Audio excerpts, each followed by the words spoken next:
to be sitting strictly for 3 hours. I gave information. My communication was informative. And I'm telling you, go. Nobody is talking about parenting. Go and do parenting. The issue of the markets has been handled. I have told you people, it is not anything for debate. Go and do parenting. Students are going to be sent back home, and you should do your work as parents. Honorable members, in the public gallery this afternoon, we have the staff from the National Assembly of Kenya on benchmarking this to our parliament. We have Ms. Grace Moiko. Grace, you're welcome. She's a principal librarian. We have Rebecca Muzungu, a senior librarian. We have Daisy, she's a librarian. And we have Jacinta, she's a machine operator. You're most welcome to Parliament of Uganda. Karibu sana.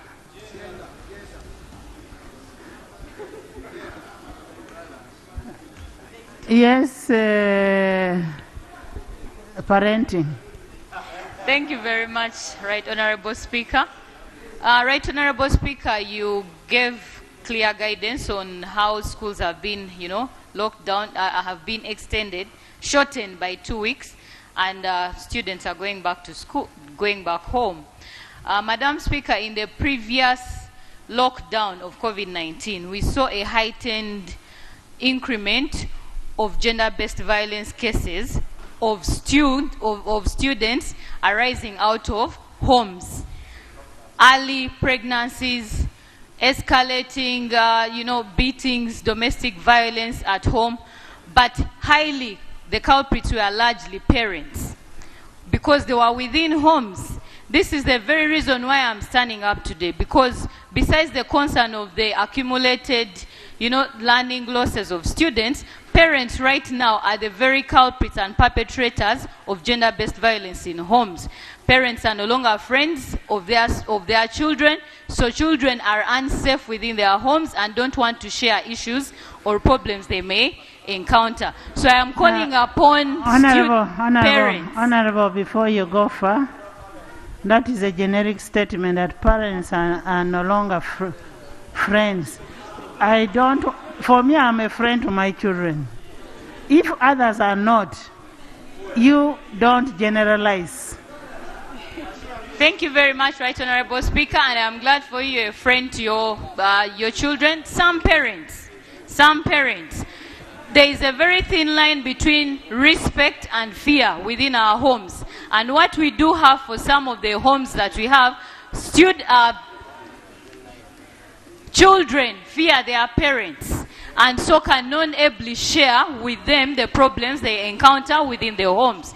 So this is my prayer, that parents, especially as the legislators, will be more keen on watching the parents during this term.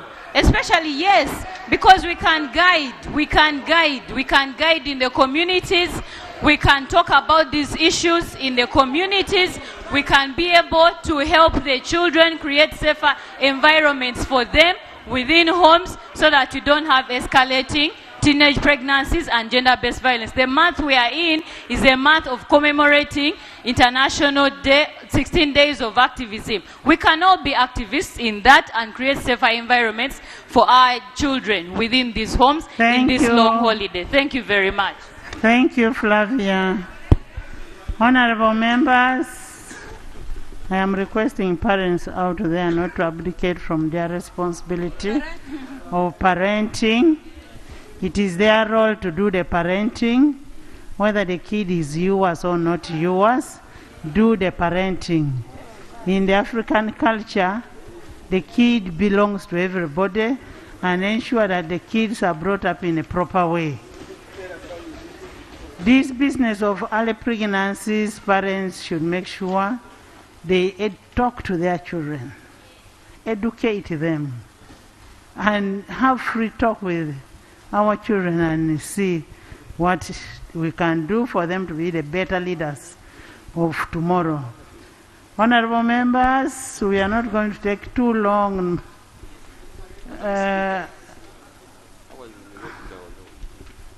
Thank you, Madam Speaker. Allow me join you thank the police for creating an environment for safety on roads. However, we still have a challenge concerning zebra crossings and passenger crossing areas. Particularly here at the Development House, members of Parliament cross, but when they are going to cross, bodabodas do not stop, vehicles do not stop, and even elsewhere in Kampala. It is a big challenge in this city. In municipalities, they are trying in this country. But in Kampala, it is a very big challenge.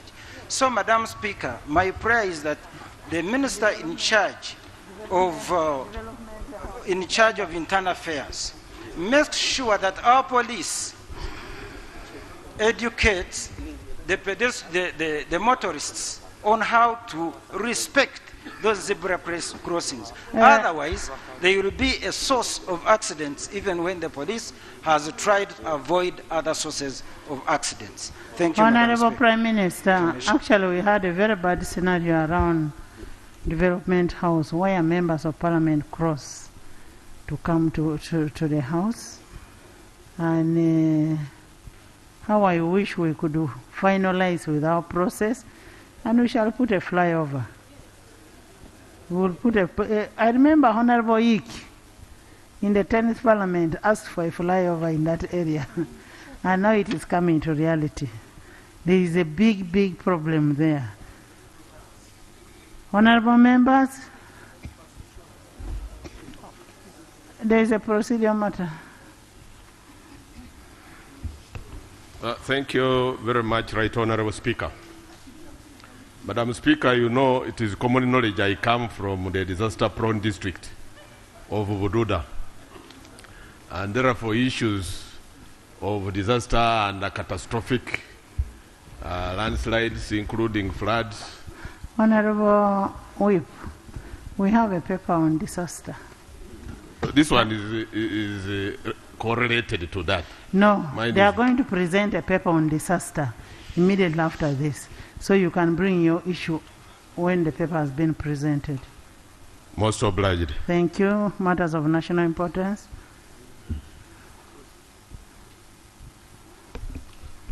Right Honourable Speaker, my friend had raised a very big point.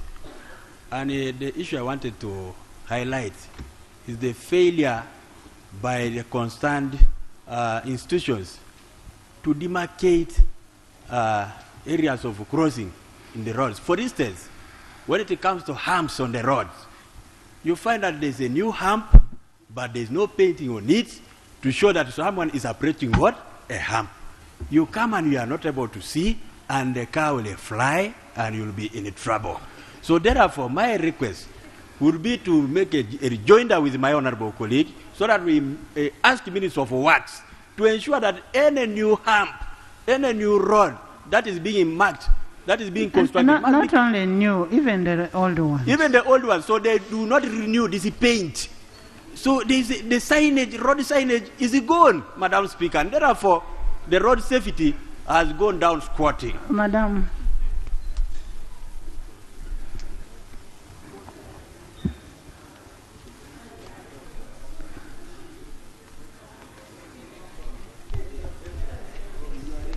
Right Honorable Speaker and colleagues,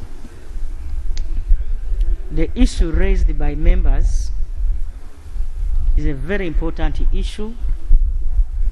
We shall give it support because the fact is there are many road accidents in the country. So I want to take responsibility so that we inform the Minister in charge of works, Kampala Capital City Authority, because they are the ones in charge of these roads in the city, so that we put zebra crossings on the roads. Thank you. Honorable Seru Kenya David. Serukenya. Thank you, Honorable Speaker. Right, Honorable Speaker, I rise on the matter of urgent national importance regarding the monkeys that have raided much in the Sabagabo constituency, that is Busabala. Right, Honorable Speaker, allow me to bring to your attention. Honorable members, listen to the member. Allow me to bring it to your attention that this August house, that one of my wards in Sabagabo, that is Busabala, has been invaded by monkeys, and it is risky because they've started entering houses. Honorable Speaker, yet the Ministry of Health has just declared Ebola outbreak, which is a zoonotic disease. My humble request. Order. Let the member speak. It is his maiden speech. And Ministry of Health has just declared an outbreak of Ebola, which is a zoonotic disease. So my humble prayer, an immediate intervention of Ministry of Tourism to come up with an immediate solution. Thank you. thank you.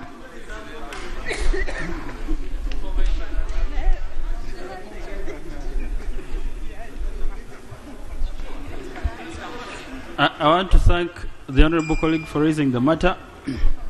Right, Honorable Speaker, we are going to get in touch with our vermin officer with KCCA, and tomorrow we shall be in his constituency handling the matter. Thank you. Thank you. Honorable, yes?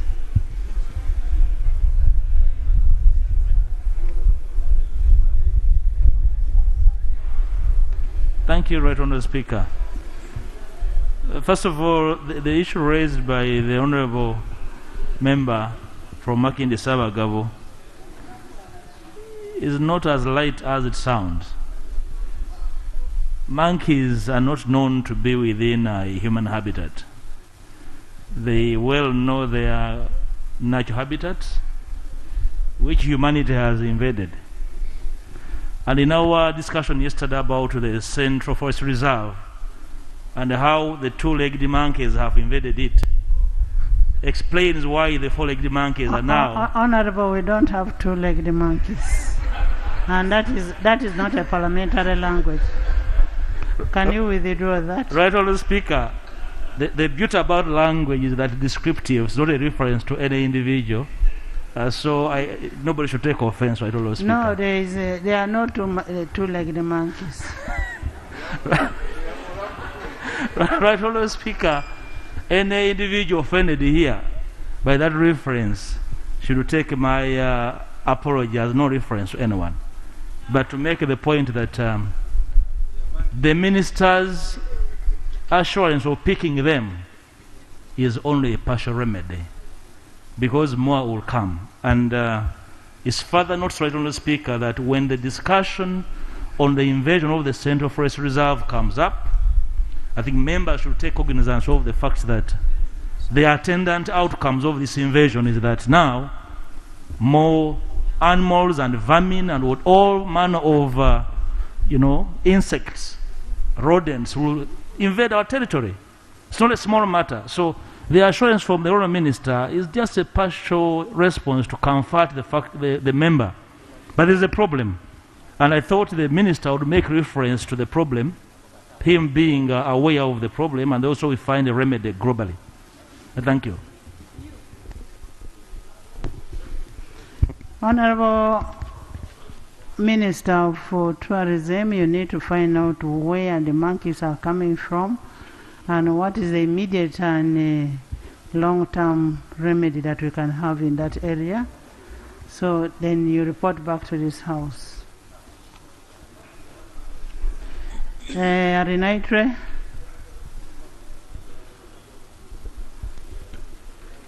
Thank you, Honourable Speaker. During your communication... Lord, are you Arinaitre?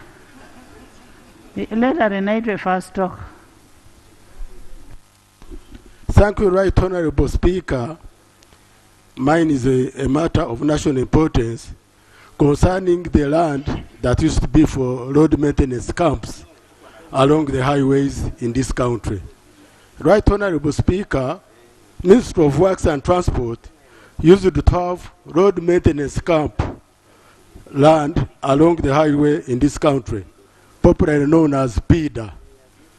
Right Honorable Speaker, in my constituency, Sinjiro West, we used to have one in Kagando at 78 miles on Kabare, Chikagate, Mbara Road, then another one on Webchunchu.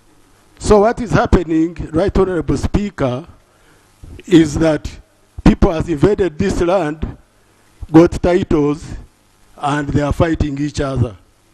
For example, Right Honorable Speaker, on 10th October 2022, the whole of Vorogota sub-county political leadership, that is the sub-county chief, the LCC chairman, the speaker, they were all arrested for overnight because they were fighting to save that land which belongs to Ministry of Works. My prayers to the Minister of Works and Transport is that can we know whether the ministry still has interest in these parcels of land that used to be for road maintenance camps along the highway? Number two, can the minister, if still interested, carry out inventory verification of these parcels of land that used to be for road maintenance camps? Number three, if the ministry is busy, can it delegate the management of these parcels of land to local government, like sub-counties, to manage and protect them? Thank you, Right Honorable Speaker. I submit.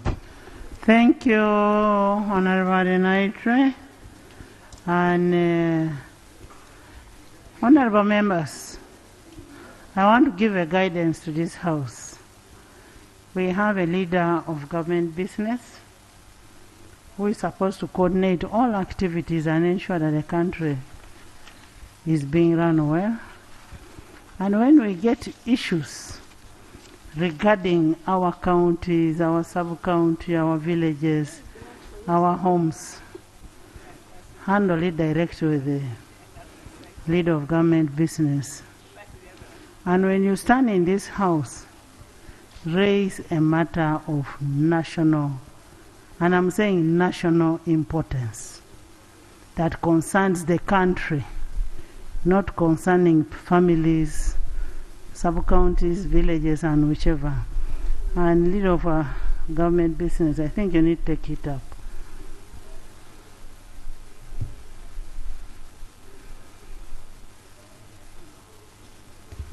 Right Honorable Speaker and colleagues, some time back in April, Cabinet observed that government land across the country, land for sub-counties,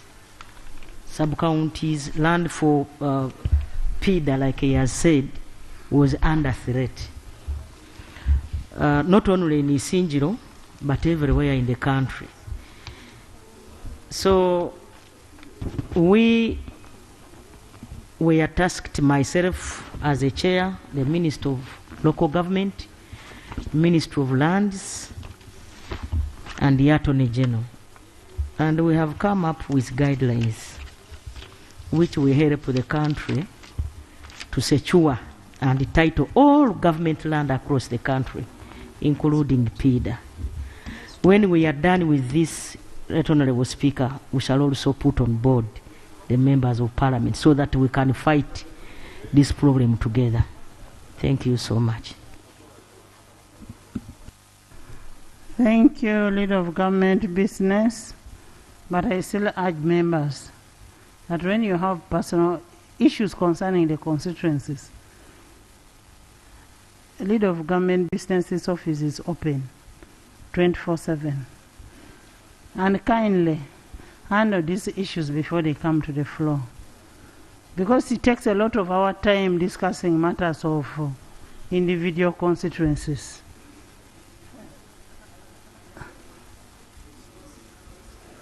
Yes?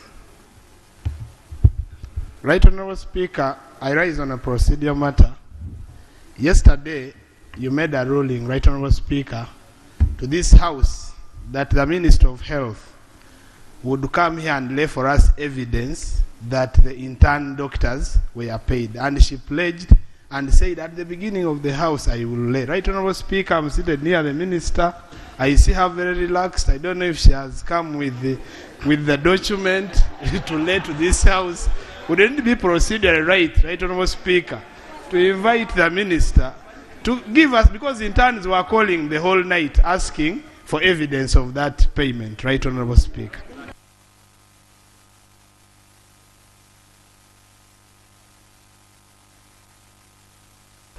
Honorable members,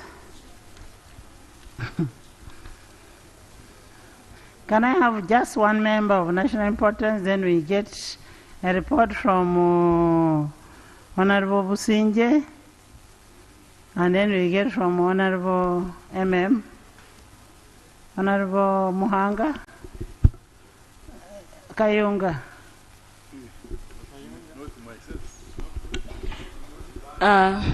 Thank you, Right Honorable, for according me time to present the plight of a mother who also happens to be a widow, who lost her daughter from Saudi Arabia last week. Right Honorable, this lady has 2 daughters whom she had sent abroad to search for greener pastures. One of them has passed away under very suspicious and unclear circumstances, because her boss alleges that she died of an accident, yet the last video she captured when she was in the boss's car with her boss and with the children and with another worker, every evidence coming up shows that her last time was with everyone in the house in that very car. But eventually she passed on. The mother has appealed to me as a member of parliament to intervene. Right Honorable, she is a widow, she's helpless, she doesn't work. She has no money to repatriate the remains of her daughter. The only daughter who is with her in Saudi Arabia, called Jackie, has been crying and sending audio messages to me, appealing to me to help, but I cannot afford, Right Honorable, to repatriate the body. The costs are huge for me to handle. Right Honorable, I've reached out to the Ministry of Gender through the Minister. I think she's handling, but I have not yet gotten a positive response. Right Honorable, the company that hired this lady is called Dream Connect from Chibuli. They have instead assigned or advised Jackie, the sister, to obtain a death certificate and a police report regarding the circumstances under which this girl died. The girl is also another worker in someone's house. Helpless as she is, she has been asked to obtain all these documents and present them to the embassy for them to start the process of repatriating her remains. Right Honorable, this is too huge for a widow, and I request the Minister of Gender or the Prime Minister, whoever is responsible, to intervene by way of helping this family at least to have their daughter. Whether, because the daughter alleges also that our organs were all removed. Yet the accident story is also there, but the story is very unclear. How only one person would die when the car was full of everybody from the home. Only her died. So, Right Honorable, my humble plea is that you help intervene to repatriate the remains of Lydia Aliba, a daughter of Kayunga, and more so next to the village where I come from. I am bearing the burden, and it's too much. It's 1 week. The mourners are in the house.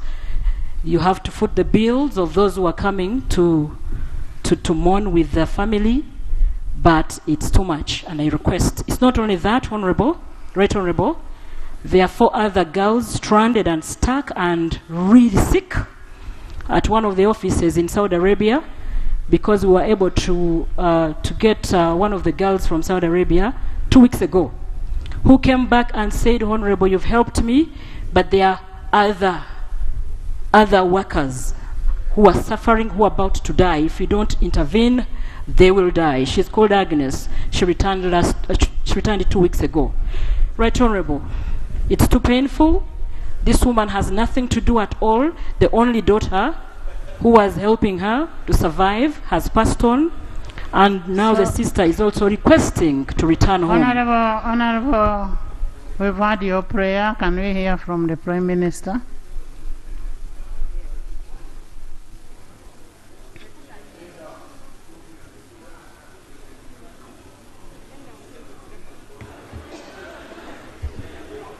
Thank you, Right Honorable Speaker. Honorable members. Susan, you have another parliament there. Thank you, Right Honorable Speaker. I want to thank my colleague who has raised that very unfortunate scenario, and it is very true. She reported to my senior minister, and as I speak now, our embassy is following it up. And there is a process of repatriating a dead body. The embassy is going to handle that. We need a death certificate from the other side to confirm exactly what caused the death. And of course, after the body reaches here, we shall still do another post-mortem. And I want to assure my sister that the company that took our late sister will be the same company to repatriate the body back to Uganda. So she will not spend any cost on that. But we shall get a whole report from the embassy, because the embassy of Uganda is handling it. Thank you, Right Honorable Speaker. Right Honorable. Like the Honorable, can I hear from the Prime Minister?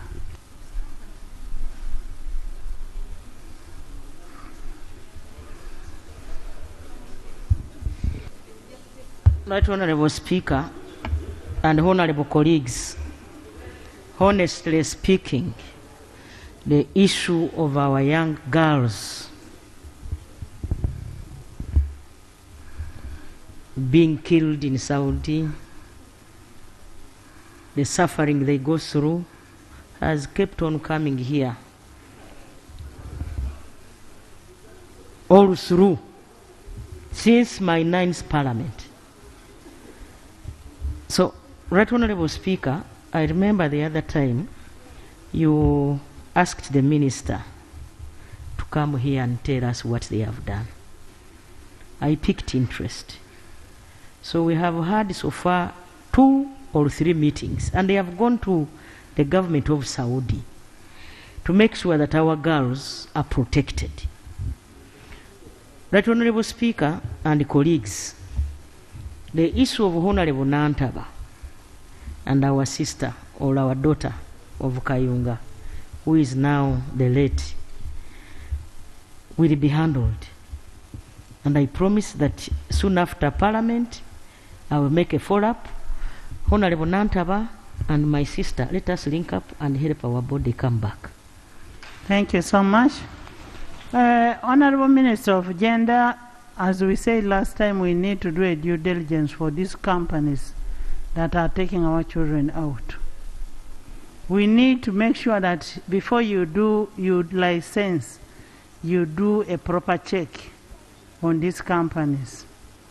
And I equally don't believe in what you say, that the company which took the person is the one bringing the body. I don't think they do that. So many people have died and they've not helped. So unless if you're going to put it as one of the conditions, you put it as one of the conditions that in case anything happens to this person, you're responsible.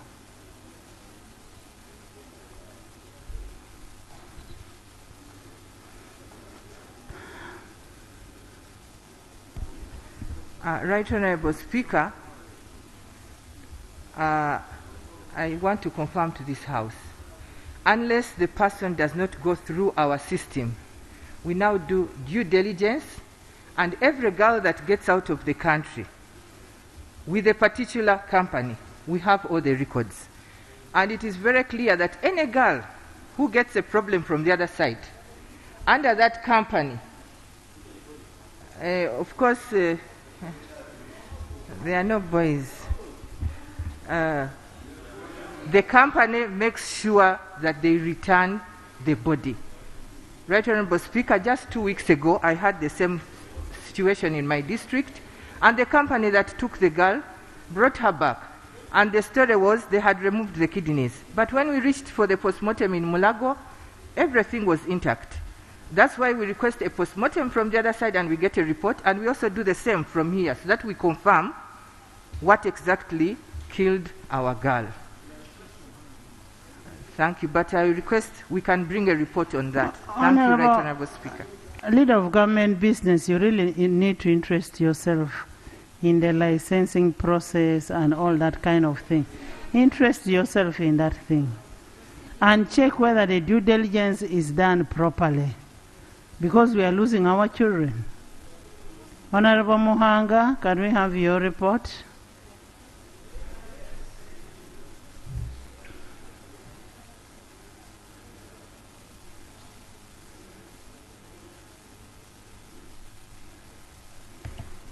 Thank you very much, Right Honorable Speaker, and I would like to thank the honorable members who raised this issue of non-payment of interns, medical interns. Right Honorable Speaker, I'm cognizant of the fact that these interns need to be paid on time, and since we enhanced their salaries or allowances, because they earn allowances, we have been paying them on a timely manner except these last 2 months. Now I want to lay on table proof of payment of medical interns for the month of September and October, amounting to 6.8 billion. And I also wish to note that payment for 2 facilities that are under processing include Kawempe National Referral Hospital and St. Francis in Zambia, which is a PNFP. The submission of the 2 had errors. And so we had to first correct the errors, and that money has been sent today. But Right Honorable Speaker, also allow me explain to the members how government works. The Ministry of Finance, through Bank of Uganda, before you educate us on how you work, Honorable Margaret. Honorable Margaret, before you educate us on how you work, when was the last time the interns were paid? Right Honorable Speaker, as I said, they were paid June and July. And we had inadequate funds to pay them for September and October. July? Yes. Meaning they have not got August, September. June, July, and August were all paid in the first quarter. So now we have paid September and October. You paid up to date? Up to date. But I wanted to just give an explanation, Right Honorable Speaker, that the money goes to the regional referral hospitals. Just a minute. I want evidence of the money that was sent to the referral hospitals. Can we have, because we may be thinking you are the one who is making a mistake when it is the referral hospitals. So can you give us evidence of the monies that were sent to referral hospitals? Right Honorable Speaker, it's quite a long list of 51 hospitals, and there is each and every date of when we sent this money, and these are computer generated. Amara Paul. They are computer generated. Give me those long, very long lists. I can read it, Right Honorable Speaker. I am going to verify. Okay. Omara, headed by you, I want you to verify that list. Yeah. Where is Herbert? Herbert, the 2 Herberts. Yeah. Herbert Arico and Herbert Taeba, look at those lists and report back to the House. Right, Honorable Speaker, lay them on table. I would also like... Omara, let them lay.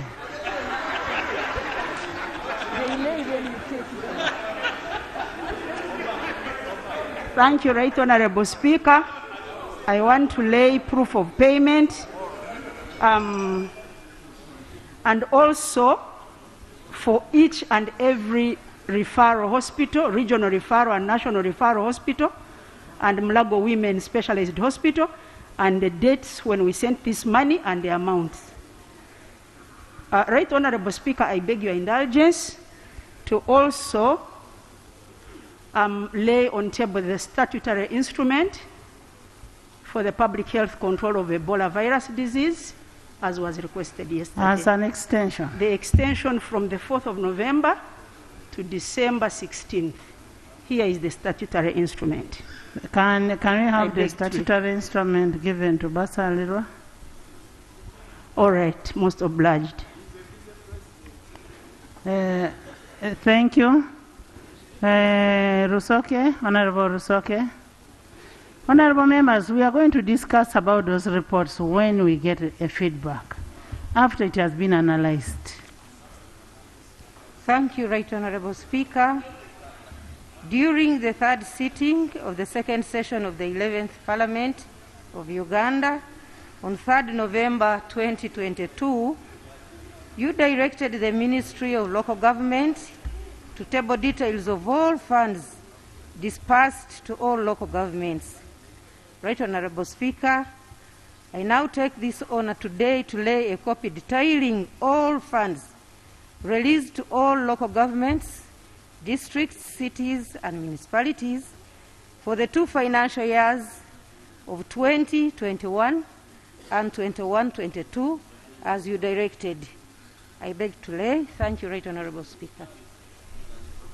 Thank you so much. Downloaded members can get details. Thank you so much. The same committee will look at these releases. Omara, Honorable Omara, you will also look at the local government and present a report in this House.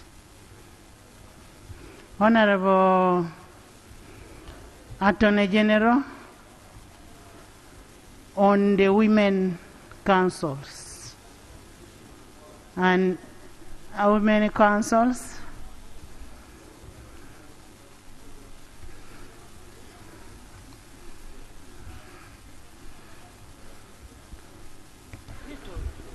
Thank you very much, Right Honorable Speaker. Madam Speaker, I'm surprised with all the number of women in this House. You have constituted a committee of Omara with only men without any woman in it.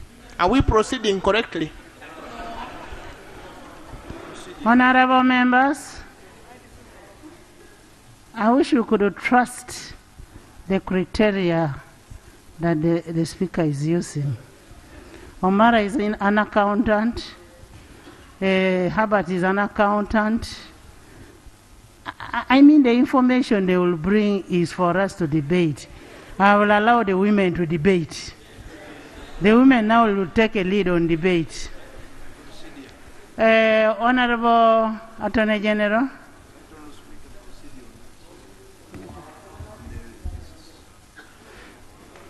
Thank you very much, Right Honorable. There is a procedure matter. Right Honorable Speaker, I thank you. Right Honorable Speaker, these assignments that you are giving to individuals and listing some reactions from some colleagues, I want to seek your indulgence and your guidance whether for purposes of minimizing gender, now the next thing would be political parties and the rest, whether it wouldn't be procedural right that they be sent to the line committees for further scrutiny, and those who even have issues can go to these committees and have them addressed. I thought I'd made a ruling on that. Honorable Attorney General.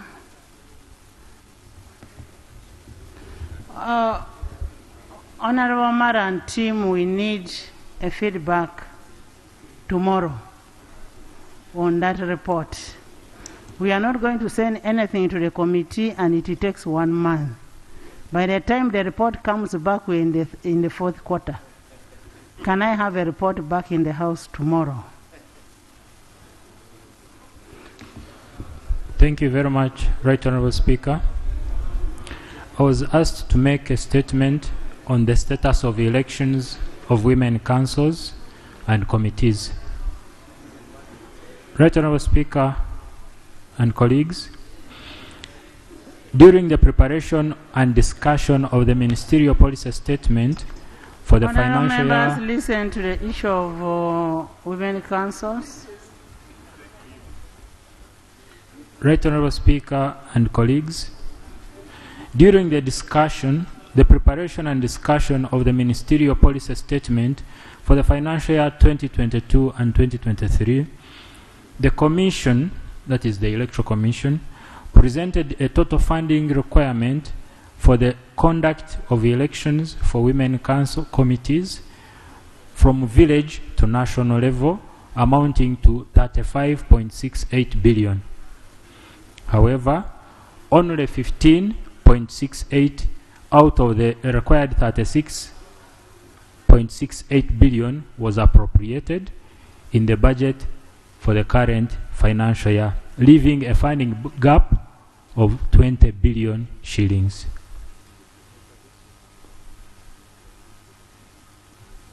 Honorable Speaker and members, the Commission had planned the election activities to take place commencing in June 2022 in order to avert a vacuum that would arise when the term of the current Women Council office bearers expires or expired on 23rd of August 2022. Therefore, the Commission embarked on preparatory activities for the conduct of the elections, hoping that additional resources would be provided by the Ministry of Finance. On release of details of the approved budget estimates for financial year 2022-2023, the Commission realized that the approved budget levels were not sufficient to conduct the activities. Without the required funding, the Commission had to indefinitely suspend the activities geared towards elections of women councils because there were no funds. It should be noted that the term of women councils and committees elected in 2018 expired and therefore lapsed on Tuesday, 23rd August 2022, and therefore there is currently no women council or village committees at national level. The Electoral Commission was invited and indeed appeared before the Legal and Parliamentary Affairs Committee to brief them on the status of women councils and their vote 102 for financial year 2022-2023. This matter was brought to their attention, including the activities which had been completed at the time of the suspension of the Women Council elections. The Commission received 12.5 billion non-wage for both operations and electoral activities for the first quarter, of which 3.613 billion was allocated towards the conduct of by-elections for directly elected members of Parliament for Soroti East constituency, Soroti City, Gogonyo County in Palisa District, Bukimbiri County in Kisoro District, Busongora County in Kasese District, and local government councils by elections in 26 districts across the country. The balance of 8.445 billion went to the operational costs, whose actual requirement for the quarter was supposed to be 9.252. Accordingly, as I conclude, the Commission is constrained to pay the outstanding obligations, yet service providers and ad hoc staff that were engaged during the concluded activities are agitating for their pay. The Commission can only resume activities when the requisite funds are provided. Consideration should be given to the Electoral Commission's request for a supplementary budget of 20 billion to bridge the funding gap and immediate release of the appropriated 15.68 billion. This will enable the Electoral Commission to settle outstanding obligations and also fulfill the statutory requirement of organizing and conducting elections for new office bearers for women councils and committees from village to national level. I beg to submit. Thank you so much, Attorney General. Attorney General, do you want to tell me we have a vacuum now in the women councils?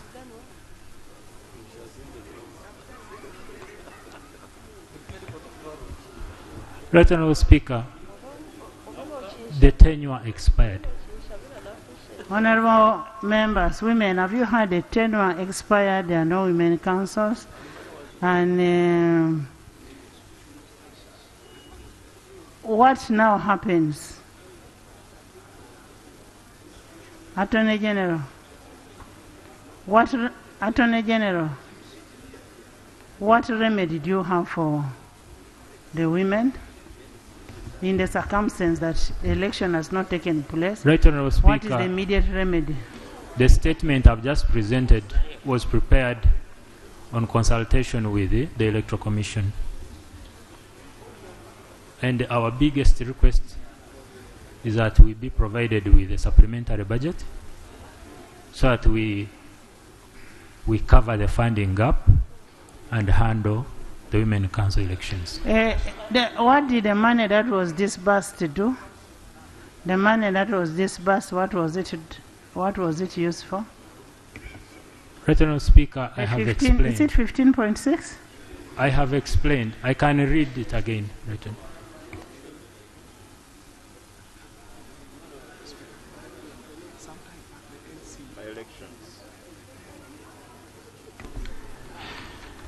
Right Honourable Speaker, while the request was 35.68 billion, only 15 billion was appropriated. So what was the 15 that was appropriated? Okay, it was appropriated. Was it released?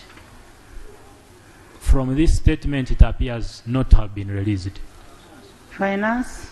Yes. This financial year, 2022-2023. Now, before you leave the microphone,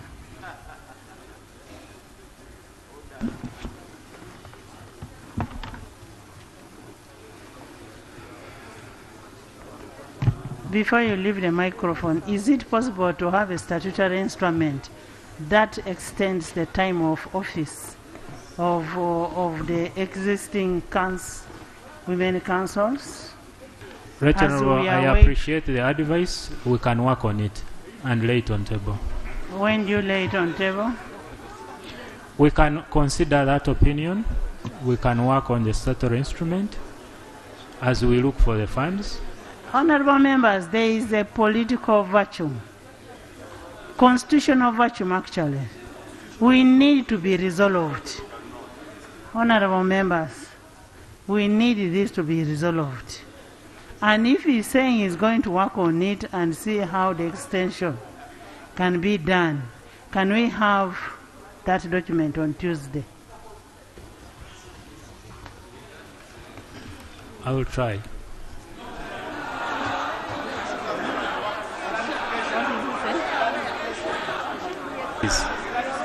Yes.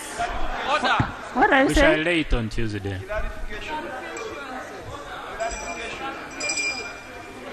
Honourable Kafosi. Honorable Kafosi, this is a very respectable house, and when you're making a response, kindly be committal. Be committal to it. Right Honourable Speaker, I understand your request to have this laid on paper on table by Tuesday, but ideally speaking, I would want to have it presented to Cabinet first, so that we can bring it. But Maybe you Cabinet give sits me. on Monday.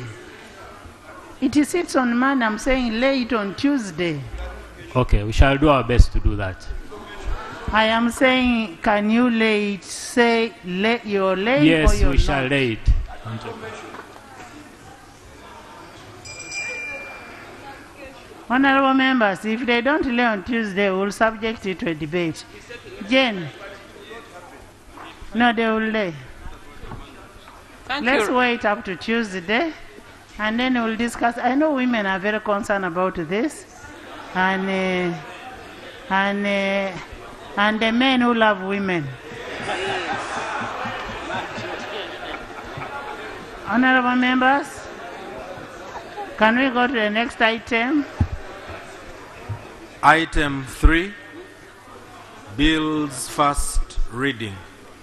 Honorable members, yesterday, Tuesday, 8th November 2022, a matter of need to update the legal regime, the obsolete legal regime governing the sports sector came up.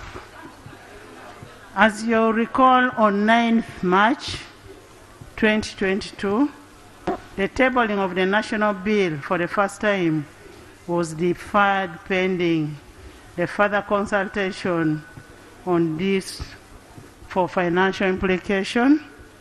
Since then, there has been a lot of uncertainty on the fate of the consultation. And remember, the consultation was by then led by now the Deputy Speaker and now the Chief Whip, the government Chief Whip. Yesterday I was informed the Minister of Education, State for Education, in charge of primary education, that the internal processes were underway in Cabinet to introduce the bill in Parliament. I have reflected the effect of the continued absence of unupdated legal regime on the sports sector, which is causing a lot of problems. It is on the governance and performance of sports in this country. And as I stated yesterday, when you talk about sports, it is only sports that does not know issues of politics, religion, tribe. It is the only one that brings everybody together. So when you talk about sports, you're talking about the country. You're talking about the interest of everybody in this country. The introduction of this bill by a private member does not in any way imply that the legislature had negated its role. We know legislature is doing its role, but where we feel at times that there is a delay on what we need, we come in under Article 94(4)(1) of the Constitution. There is a precedence that has been set on this to drawing of the succession amendment bill, where a private member brought a bill, it was laid on table, and then government came up with amendments, and it was referred to the committee. Both two bills were harmonized, came to this house, and was approved. And as we speak, it's now an act. So I don't see any problem for why we should deny a member to bring his bill for the first reading. And for avoidance of doubt, the executive still has an opportunity the Minister of Sports talked to me, and he says he will bring the bill next week.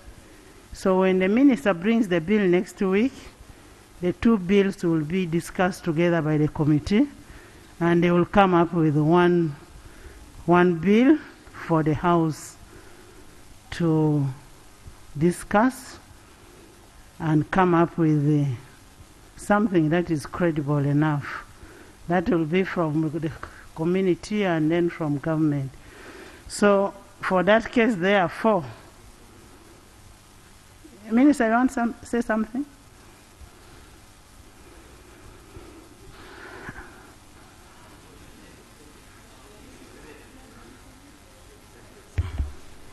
Thank you very much, Right Honourable Speaker and honourable colleagues.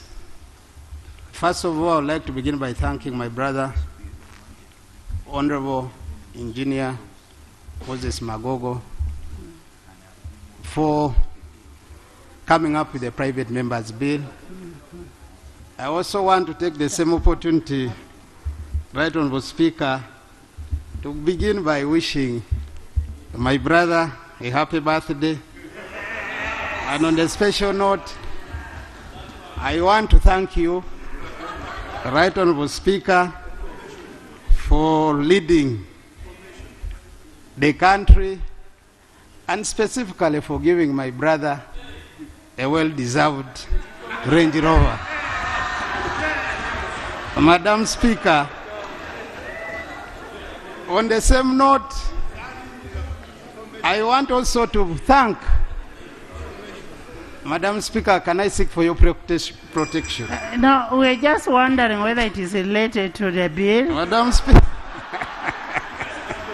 Because, honourable members, just for information, Honourable Basalirwa has been delegated to lay the bill. Madam Speaker, it is related to the bill because I'm talking about the mover, and that's Honourable Engineer Moses Magogo. So I beg your indulgence that you allow me to proceed with the response. But Madam Speaker, first I need to begin by thanking Mama, the Minister of Education and Sports, and my brother Hamson Oboa. Mama is the First Lady of Uganda, Janet Kataha Museveni. For the record, Madam Speaker, I need your honourable protection. Members. I need your protection. Honourable members, in my culture, when you have respect for a lady, just call a lady Mama. And I would also feel sweet to be called a Mama. Oh. Just like I call the leader of government business Mama. So don't feel offended. Mama is the First Lady, period. And she will always remain the First Lady. You can't change it. The reason why I brought this, Right Honourable Speaker, Honourable Hamson Oboa is my boss, he's a chief whip, he's here before us, was the Minister of Sports then. A lot of work has been done, and for the record, number one, there was consultation which took place. Number two, there was sufficient harmonization for the bill. Number three, as of now, Right Honourable Speaker, the procedure requires us as Cabinet that before any bill is brought before this August House, it has to go through Cabinet. And for that case, this Cabinet is meant to look at this bill on Monday, and after that, I'll be able to bring the bill. Honourable Minister, are we talking about the same bill or? Madam Speaker, these are two different bills. Madam Speaker, I would like to seek your indulgence and I make a submission. While I'm talking about the same bill, there was a harmonization between us, the Minister of Education and Sports, and the member, Honourable Moses Magogo. And I can even lay on table a draft bill which was harmonized between Honourable Moses Magogo and the Minister of Education and Sports before I entered into the sector of education. So it is from that, Madam Speaker, I want to request the indulgence of this August House that why don't you permit me bring the consolidated bill after cabinet has approved on Monday to this August House. That's my humble appeal before this August House.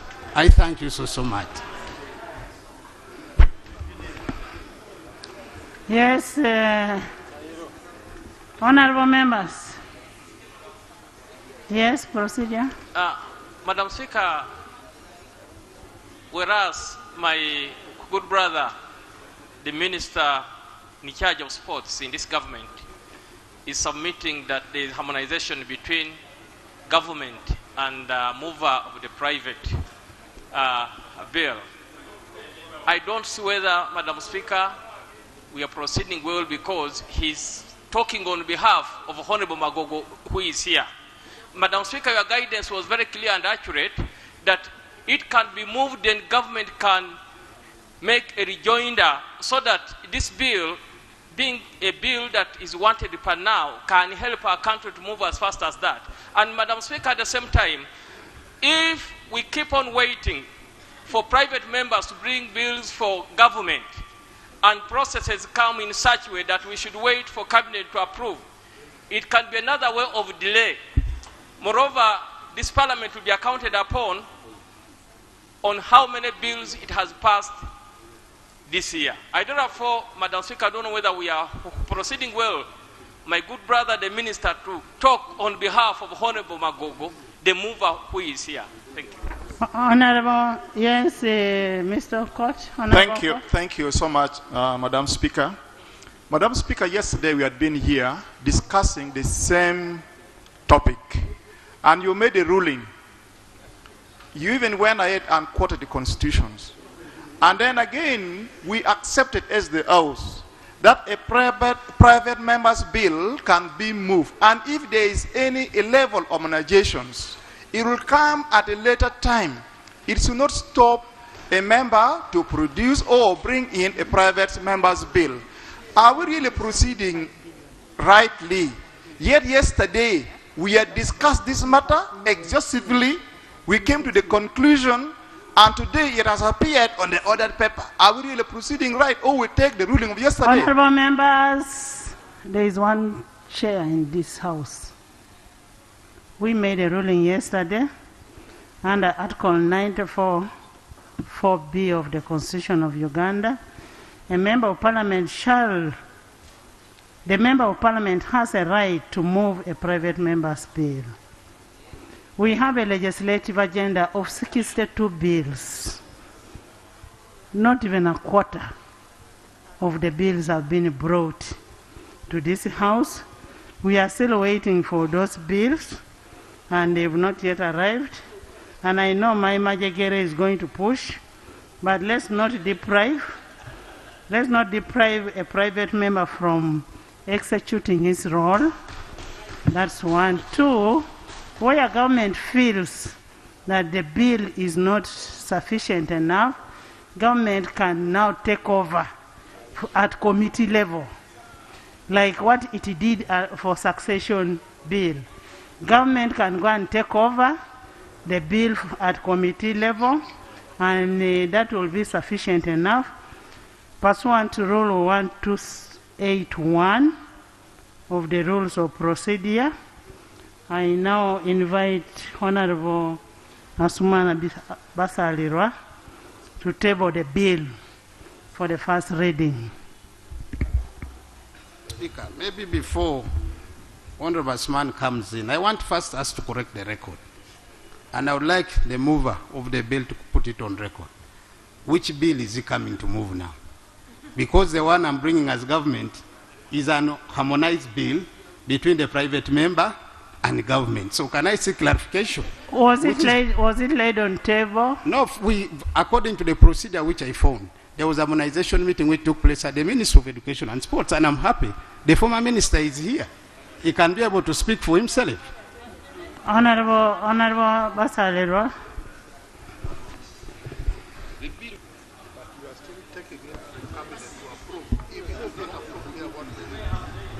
Right, Honourable Speaker,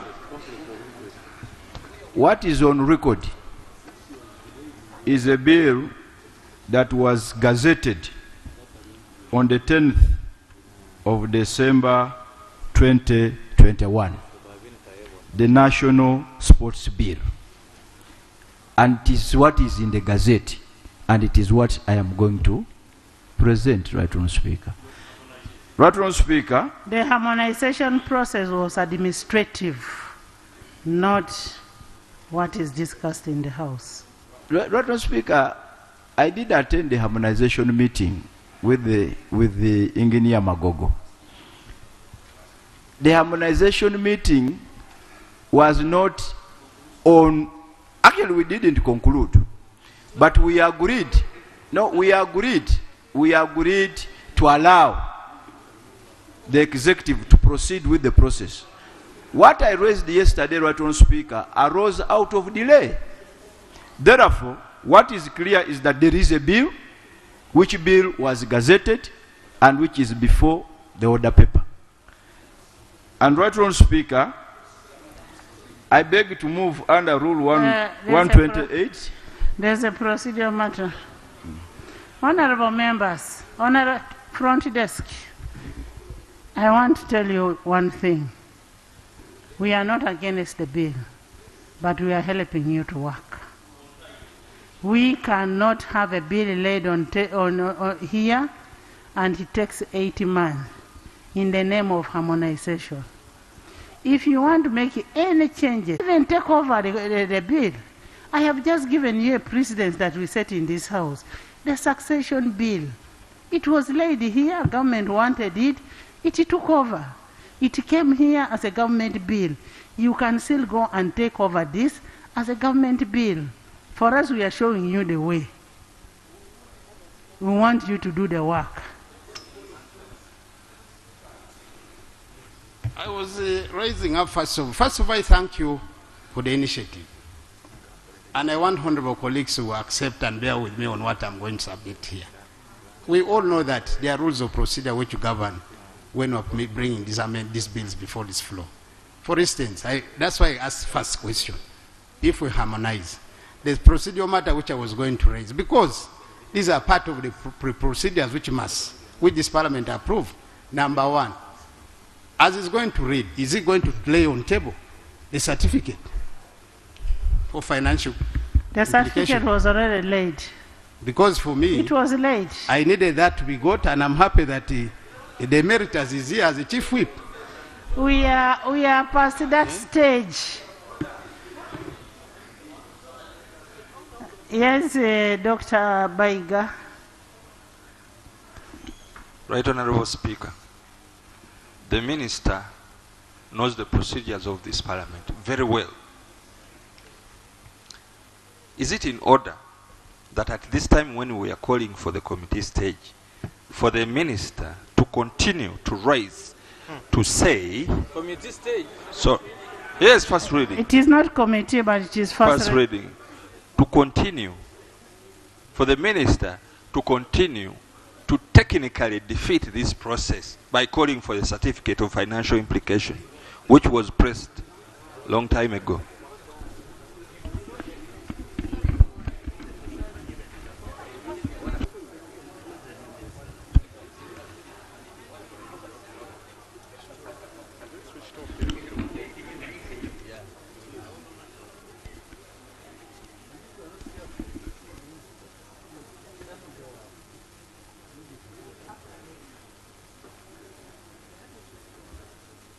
Honorable Minister, I appreciate your effort. When you look at the Public Finance Management Act 2015, Section 76, it talks about certificate of financial implication, and I just want to inform you that stage was passed. And because that stage was passed, and as I said before, we are helping you to do your work. It's in good faith. It's in good faith. Don't deprive this country. Don't be seen to be an obstacle to this country on sports, but kindly just receive the bill and go and work on it. I am making a very humble appeal to you that have love for these Ugandans. Madam Speaker, I want to clear the record. I am not against the sports bill because I'm the Minister of Sports and I'm a sportsman myself. I want the country to know that very well. Number two, I am only trying to look at the parliamentary procedures on how bills are processed. So I needed first that to be made clear. So now that you have guided, Madam Speaker, you are the chair of the House. I cannot be able to proceed on a matter which, because I raised the matter, I had subsequent questions to ask, but for the record, let me stop there. But I want to say this, I welcome the bill from Honorable Engineer Moses Magogo. As a ministry, we shall work with him, and that's why my issues I still asked and raised earlier on that. Now this bill, is it harmonized? It is not harmonized. So I'll be able to go and make my submissions before the committee. I thank you. Thank you so much, Honorable Member, Honorable Minister of Sports, State for Sports. When you talk about the procedures, I just want to remind you that the custodian of the procedures of the law in this House is the person talking. And that is the Speaker. And two, you are going to harmonize this bill, and you will be the one to bring this bill to the House. You are going to take it over. You will take it over from the committee.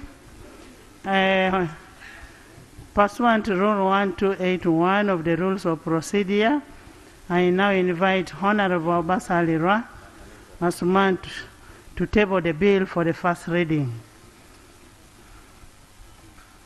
Thank you very much, Roton Speaker. Pursuant to Rule 128(2), I beg to move that the bill entitled National Sports Bill be read for the first time. I beg to move. The National Sports Bill. The bill stands referred to a Committee on Education and Sports, and the 45 days prescribed under Rule 1292 stands on the bill, and they will have to report back to this House. Right, Speaker, Thank you. pursuant to your ruling, I beg to formally lay this Please bill lay. on the table. I beg to lay. Please lay. Committee of Education, start working on the bill together with the ministry. Next. Item 4, statements by ministers. Item 4.1, the National Disaster Risk Management Plan.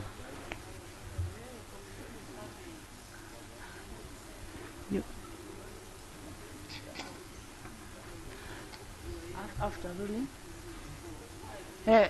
I'm told the government chief whip wants to seek guidance.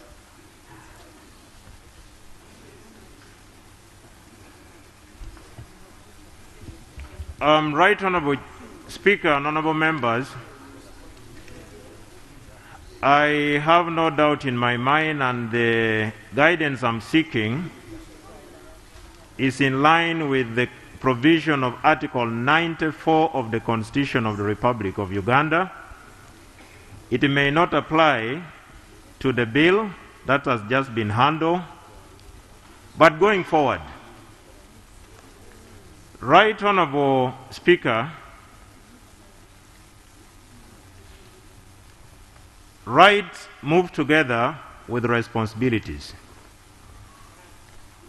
And in framing Article 94, if it is read as a whole, much as a private member has the right, but the Constitution also imposes some two responsibilities, especially when you read Article 94, Clause 4, C and D. Honorable Government Chief Whip, before you go that, can you first look at your Rule 222? First look at your rules. Our operation in the House is guided by the rules.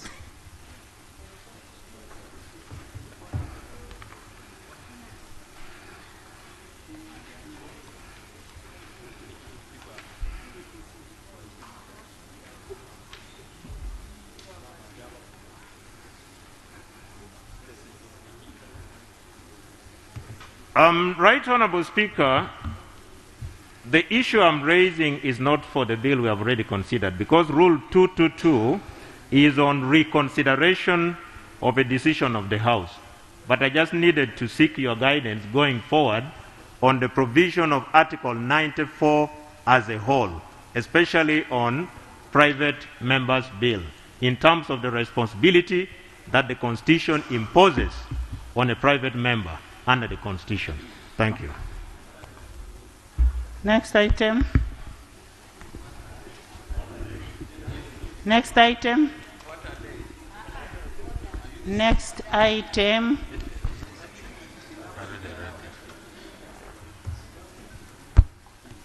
Thank you, Right Honorable Speaker. Honorable members, this information paper seeks to address Parliament on item 1, the impact of disasters to the socio-economic development of the country, and 2, to appraise Parliament on the Cabinet approval of the National Disaster Risk Management Plan, and also the standard operation procedures of the management disasters. Uganda, in the past decades, has been experiencing a widespread occurrence of disasters induced by both natural and human-made disasters. The country is undergoing increased exposure and vulnerability of populations, livelihoods, critical infrastructure, and environment to prevailing hazards that resulted into frequent economic losses and human mortality. According to the Statista Disaster Monitoring Network, Uganda was ranked 15th globally and the first in Africa to be affected by the natural hazard-induced disasters in 2020. Uganda is the 14th most vulnerable and the 48th least ready for particularly hydrometeorological hazards. In 2016-2017, drought reduced GDP to about 2.3% and led to an increase in poverty from 19.7 to 21.4%. 2010 to 2014, the disasters reduced the GDP performance by an average of 3.5%. The annual State of Disaster Reports 2020 showed financial losses estimated to Uganda shillings 563 billion. That negatively impacted on GDP by 3.5%. The losses were on an increase from the previous years by 14%, with over 80 districts affected adversely by natural disasters. Refugee influx into the country, particularly in vulnerable districts that are already prone to multiple hazards, further exacerbated the situation.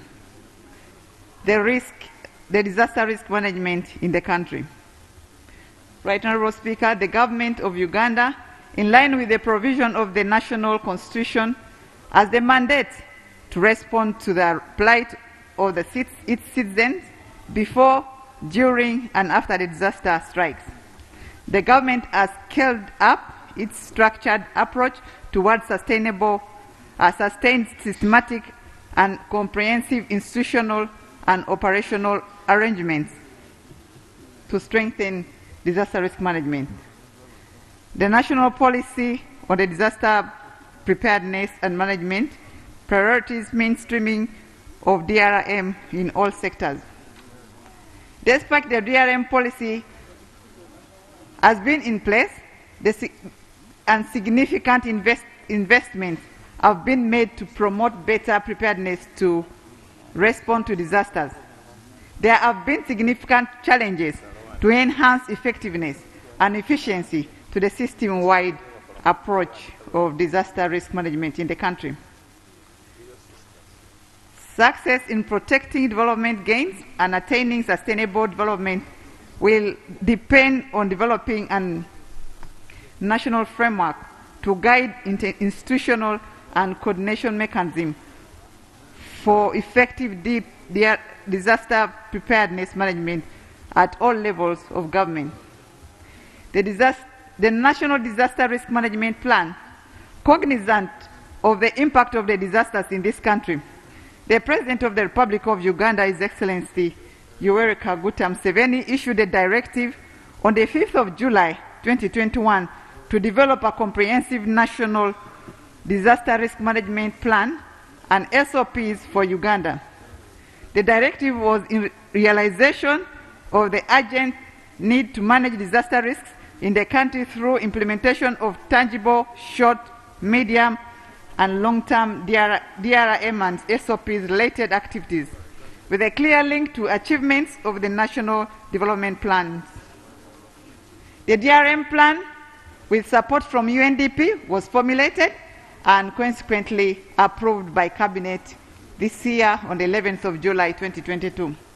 It is aligned to principles of the Sendai framework as it envisions a similar outcome, and which reduces disaster risks and losses that is achievable under the Program Implementation Action Plan of NDP 3. The vision of the DRM plan is a disaster-resilient Uganda capable to anticipate, prepare for, and coping with all disaster risks. The total multiple sectoral and also hazard-specific DRM plan is around UGX 10 trillion.2. That's approximately $2.77 billion. This budget brings together all DRM measures to attempt override avoidance of the impact on disasters in the country. However, taking into account existing and also potential resources, my office analyzed the plan and presented it to the Cabinet, seeking for approval of Uganda shillings 867.8 billion for short-term, medium-term, and long-term interventions. Begins with 2022, financial year 2022-2023.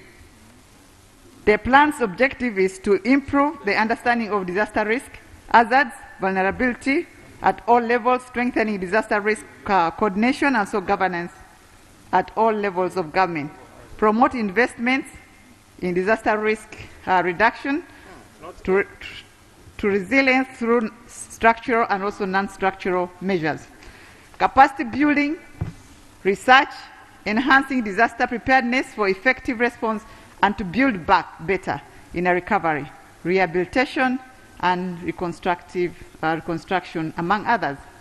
The key components, Right Honourable Speaker, of the Disaster Risk Management Plan. The DRM plan considers 5 major components of the disaster risk management. 1, we talk about the disaster risk reduction, the Sendai framework for disaster risk reduction, 4 priorities. 2, we are talking about preparedness and also response and cross-cutting themes such as equipment, staffing, and the 4 priorities of the Sendai framework include understanding of the risk, coordination, governance, investment in resilience, and enhancing preparations for effective response and to build back better. Below is the Cabinet approval budget breakdown for the short-term, medium-term, long-term, and beginning financial year 2022-2023 to 2031 to 2032. Colleagues, you can look at that page number 7. I don't have to go through that, but when you note at the bottom, it says, for the details of this table, actions for the proposed implementation plan, you see them in Annex 1, 2.2 and 2.3 on page 2, 3, 4, to 238 of the DRM plan. And I'm very sure we have this in our iPads. Financial arrangements for disaster risk management. Presidential seed fund equivalent to $50 million for disaster risk management to implement the support, the short-term interventions beginning financial year 2022 and 2023. Disaster risk management funds, the disaster preparedness and management policy 2021 envisaged the establishment of the National Disaster Response Fund, managed at the national level. The DDM, that's the Department of Disaster Management and Preparedness, and the Parliament of Uganda work closely to facilitate the enhancement of the Disaster Preparedness and Management Bill for such budgetary allocations. Remember, it is now at a principal level, which is going to be presented to Cabinet. The MDA's annual plans, all MDAs are expected to roll out mainstreaming DRR, disaster risk reduction, to development in principle, as laid out in the NDP 3 document. NPA will lead the monitoring and reporting on compliance of the MDAs throughout the implementation of the National Disaster Risk Management Plan. Funds from non-governmental actors, the approval disaster risk management plan will allow stakeholders to activate their institutional and other arrangements to fundraise and also implement parts of this DRM plan.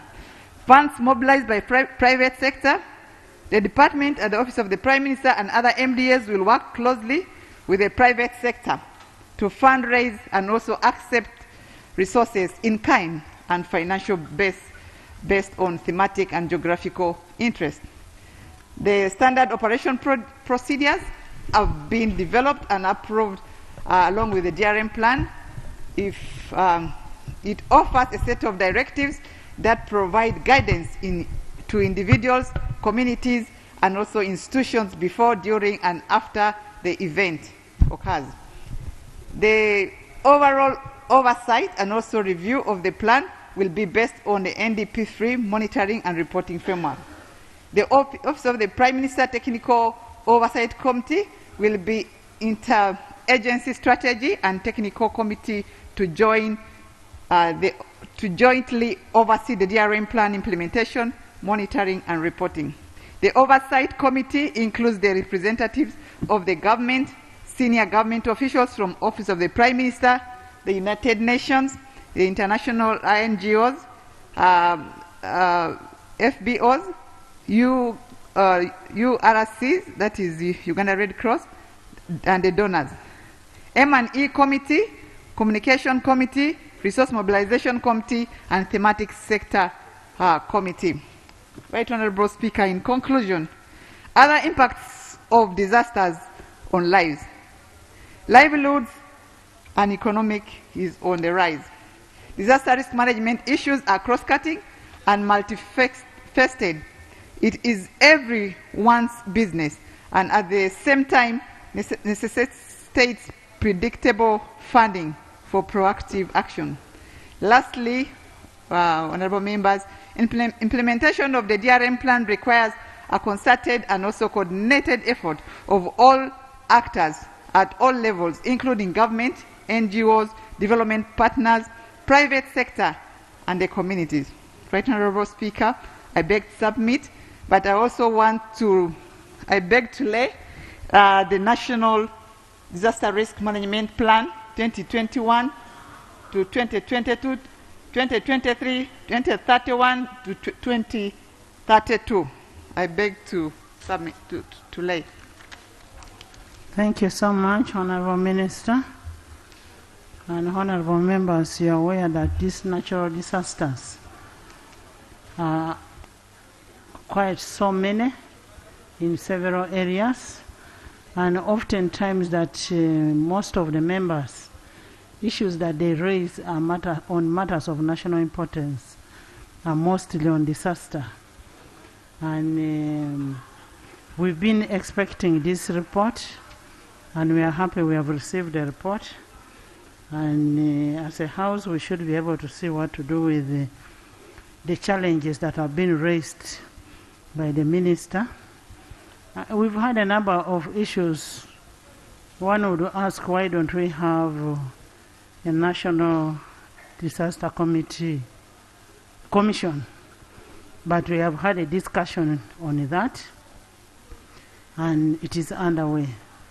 We took it up ourselves and we've discussed it. It's being handled. I will now open the debate for 15 minutes on this matter. There was a procedural matter which yes. Thank you, Right Honorable Speaker, and the Minister for the good statement that you have made on the disaster risk management plan. Madam Speaker, the procedural issue that I was raising pertains to the emergencies whenever disasters occur, the emergency operations. Emergency operations require urgency. But you remember, with your permission, a number of us, led by the leader of the opposition, came with a report after visiting those areas that had been ravaged by floods, particularly in Mbale City. And in our report, which was adopted, the recommendations were adopted by this House. One of those, which is key and fundamental, was for this Ministry of Relief, Disaster Preparedness and Refugees to have a separate vote so that they do not have to go through Bikira Maria to reach Jesus Christ.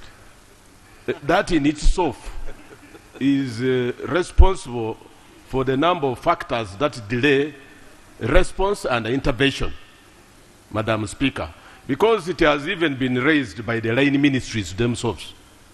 The minister, the Honorable Engineer Hiralo Naik, was very categorical when he presented his report here, that a number of times the delays have come because they have to go through another ministry, and that is the accounting officer of Office of the Prime Minister, before they access any funds for emergency operations.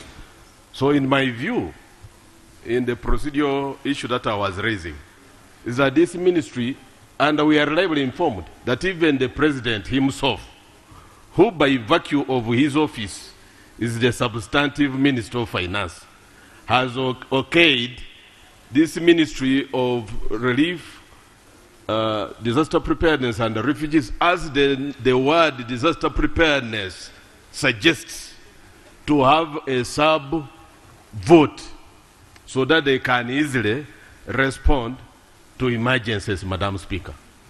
So, Honorable, are you talking on facts or hearsay?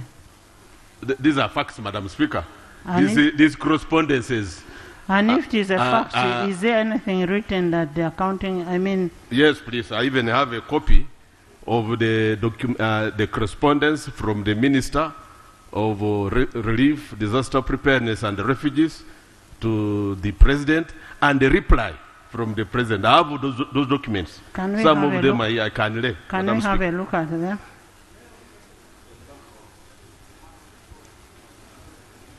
No, lay on table, not to me. Madam Speaker, Minister writing,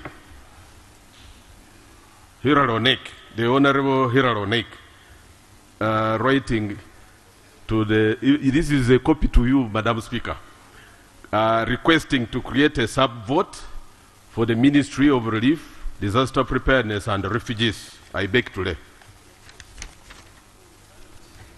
You mean you got that from me?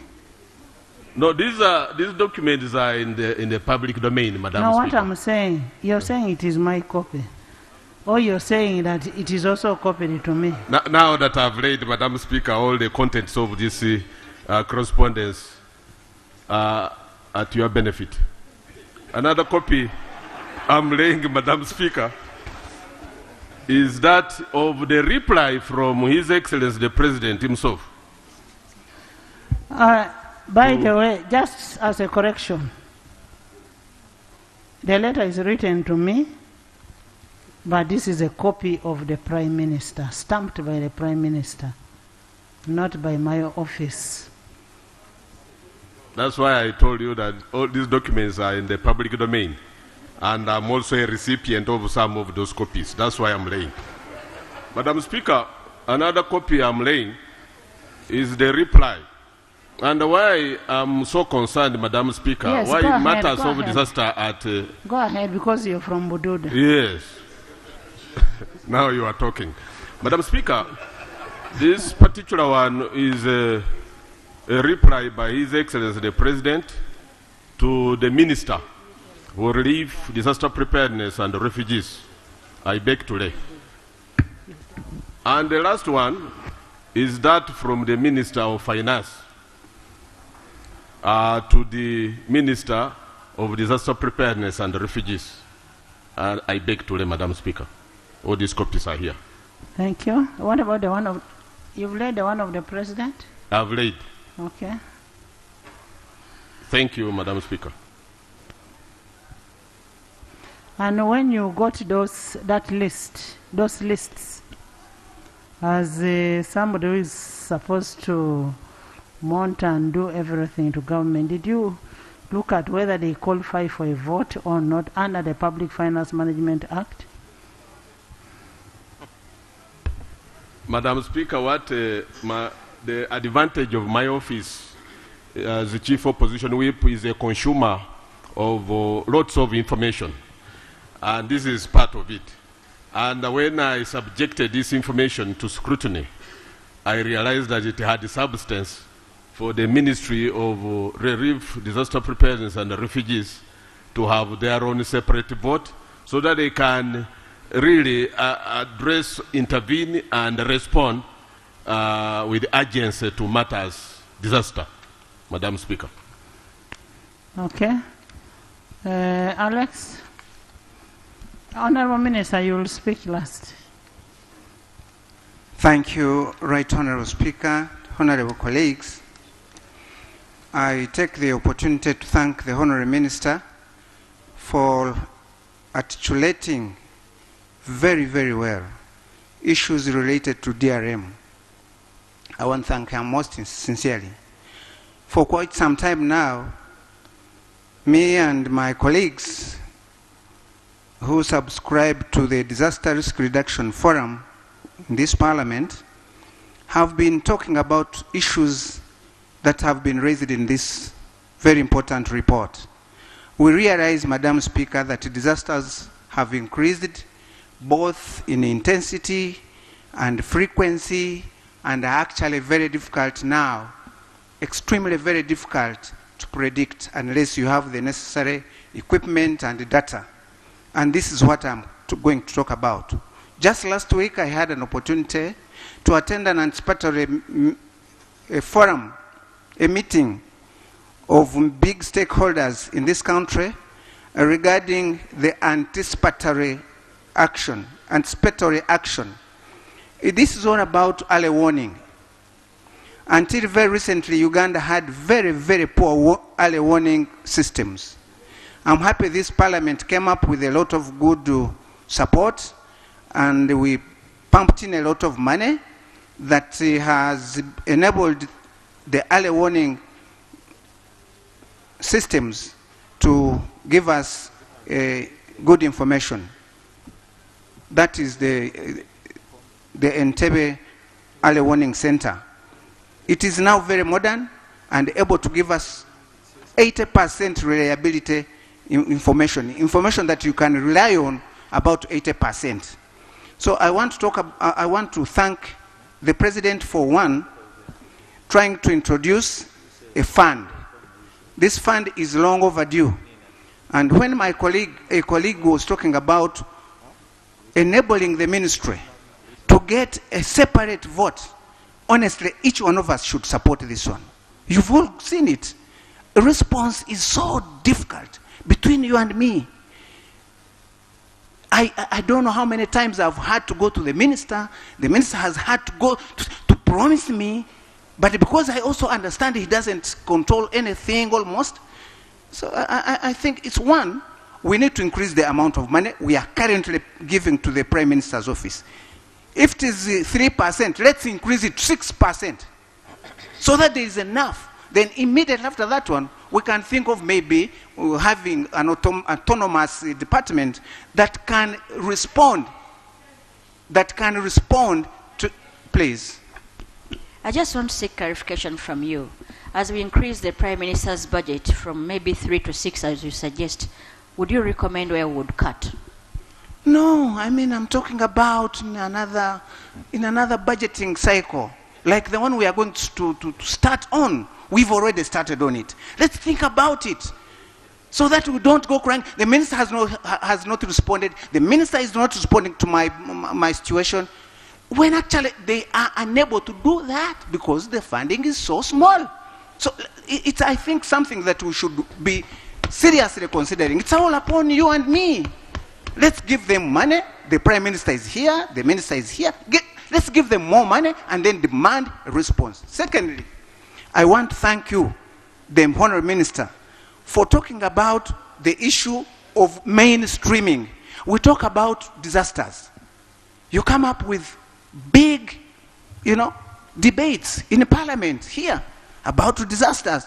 But what is happening in the district, say in Isingiro? Do they have a committee? Are they doing anything in Isingiro? Are they funded in Isingiro? They are not. So everything...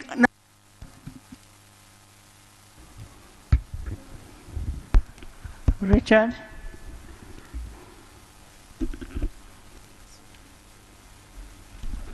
Thank you so much, Right Honourable Speaker.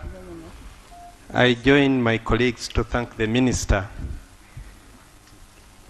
for the statement and the plan that she has laid.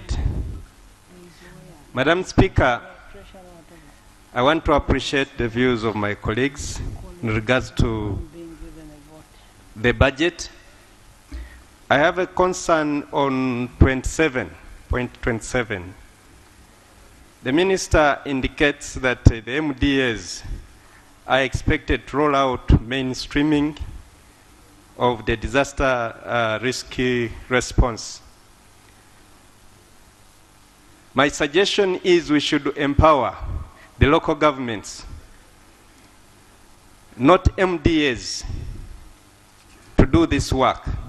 And secondly, Madam Speaker, my view is that this House could enable the ministry to work on preventive, not only disaster response. The causes of disasters are known, Madam Speaker.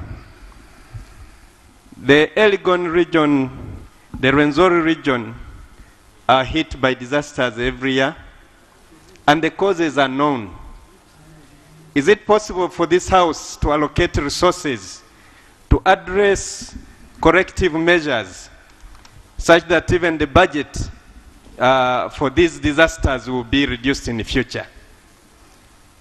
And if we empower the local government committees, as the Honourable colleague has stated, I believe the response will be faster. I reported an issue from my constituency where a landslide took people's houses, took people's gardens. To date, there is no response. But if the local government committees are empowered, Madam Speaker, I believe proper service will be rendered to our people. I thank you. Thank you. Edakas. Thank you, Madam Speaker. Madam Speaker, I just wanted to reiterate the issue of budget. I remember, I think it was last year, when I raised the issue for the schools that were blown away by wind and a storm in Kabaramaido. the minister told me, you are among those, a very long list. So maybe think about it next year. And yet, we were thinking about emergency response. And I knew she was telling me the truth. So I went ahead and did mobilized money some other way and roofed both the health center 3 and did something for the school. So I think it does make sense that we create a vote and also increase it. Madam Speaker, secondly, I just wanted to say that we can predict some of the disasters. Again, talking about the scenario for Teso. For intermittent rain for 2 years, we knew we were heading for famine. And even now, even when the rains were coming back, we did not have seed. But there was no intervention to provide seed. So we have people who, even with the rain, they cannot plant anything because they lost everything. I think the aspect of planning is important in preparedness. I thank you, Madam Speaker. Thank you, seminarian. He was supposed to be a bishop.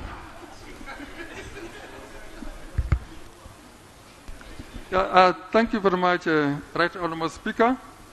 I rise to make a comment on the proposed establishment of a disaster risk management fund, and I want to say as follows. Informed by macroeconomic management,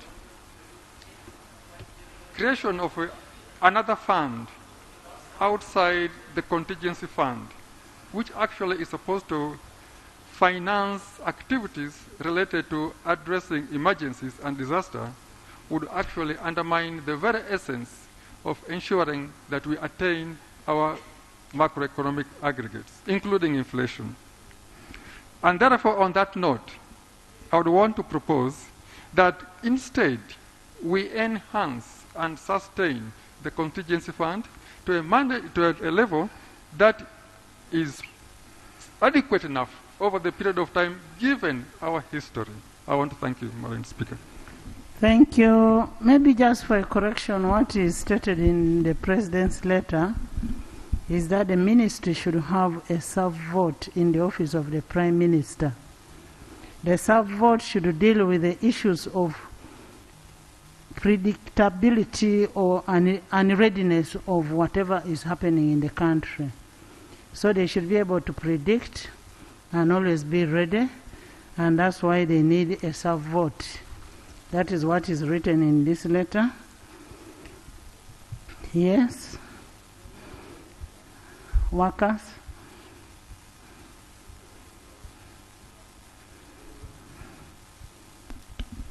Right Honourable Speaker, I'm not for workers. I represent. My name is Wambede Seith. Neighbor to Bukedea. I represent Northern Division in Mbale City. Okay, tell us about your disaster. Right Honourable Speaker, disasters in Uganda are year in, year out. Therefore, when you talk about a fund, stabilization fund, to me it is overdue. Take a case of my area. The disaster hit us in July. Today, what was destroyed has not been touched at all. We are still there. We have had meetings with the Right Honourable Prime Minister. She keeps promising, nothing comes out. She keeps promising, Works is working on it. Works is not giving us any solution. So the idea of having a stabilization fund in her ministry is a welcome. But also, we need to look at empowering local governments. I'll still give you an example. I have 2 major bridges that were destroyed. And when I was following up, I was struck. Minister of Works, are saying, no, one of the bridges is not ours. It's a local one. You go to the local government, they are saying we have no funds because the destruction is so huge. So it requires over 100 million shillings. Which local governments cannot raise. Emmanuel. So I thank you, Right Honourable Speaker.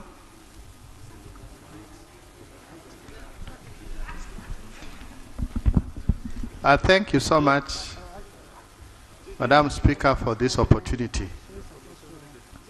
I want to thank the Minister for the report. And at the same time, Right Honourable Speaker, I want to thank you for stating here that the issue of the commission is being looked at, which means very soon we are going to have people who will start the Disaster Management Commission. Right Honourable Speaker, I have said thank you for that because for the things we are discussing here, I would imagine they would be put to better use if we have that commission. Without that commission, it's going to be difficult for some of the issues coming out here to be implemented. Madam Speaker, we know that we have the contingency fund, which we are saying is at 3%, and we are proposing to increase it to another level. And I want to believe that that fund can only be put to good use when you have people who are managing it different from the ordinary staff within the Prime Minister's office. And I want to believe, Madam Speaker, that when the commission is being created, we will have experts who know about disaster management and disaster preparedness. And for once, I pray that when we reach that point, that money which is put as contingency fund is going to be respected. A lot of times we put money there, but then sorry, Madam Speaker, just a minute. Other issues come and take that money. We don't respect whatever money has been created for a specific situation. We have, for instance, Uganda Road Fund, which is supposed to be drawing money coming from tax on fuel. But a lot of times it's not respected. And that is why you may find Uganda Road Fund does not have the money that is supposed to be supporting the road works in this country. So please, I pray that we reach that point and that fund is respected. I beg to submit. Honorable members, I want us to focus on issues raised on the report that are affecting our constituency, our people. We can as well talk about the money, but I would want to hear from finance on the issue of creating a sub-vote. From the little accounting I know, there is no sub-vote. You either have a subversion and you have a vote. So I don't know whether it is finance that misled the president to write about sub-vote or who. Can I hear from you about the issue of sub-vote? Madam Speaker, me and you went to the same business school and read the same things. Therefore, you are very correct. The term sub-vote in government accounting does not exist. You are either a vote or a subvention. In this regard, disaster preparedness and management is a subvention under the vote of office of the Prime Minister. Unless government decides, and this is our law by the way, as managers of the Treasury to determine whether to grant a vote status or not, unless government decides that we create another vote. Honorable Henry, it's not a personal role, but that is a role that is embedded in the law under the Treasury Instruments 2017. 2017, for it says, for you to be given a vote, there must be a legal framework. That's one. There must be running activities based on that financial year. 3, funds should be allocated from a consolidated fund. 4, the institution should be able to raise a non-tax revenue, NTR. 6, they should be able to process through an accountant general. That is as per the Treasury instructions. That is exactly what I'm saying. That if you want to be a vote, with all those conditions in place, you must be able to process through the accountant general. And the accountant general determines, satisfies himself whether those conditions are satisfactory or not.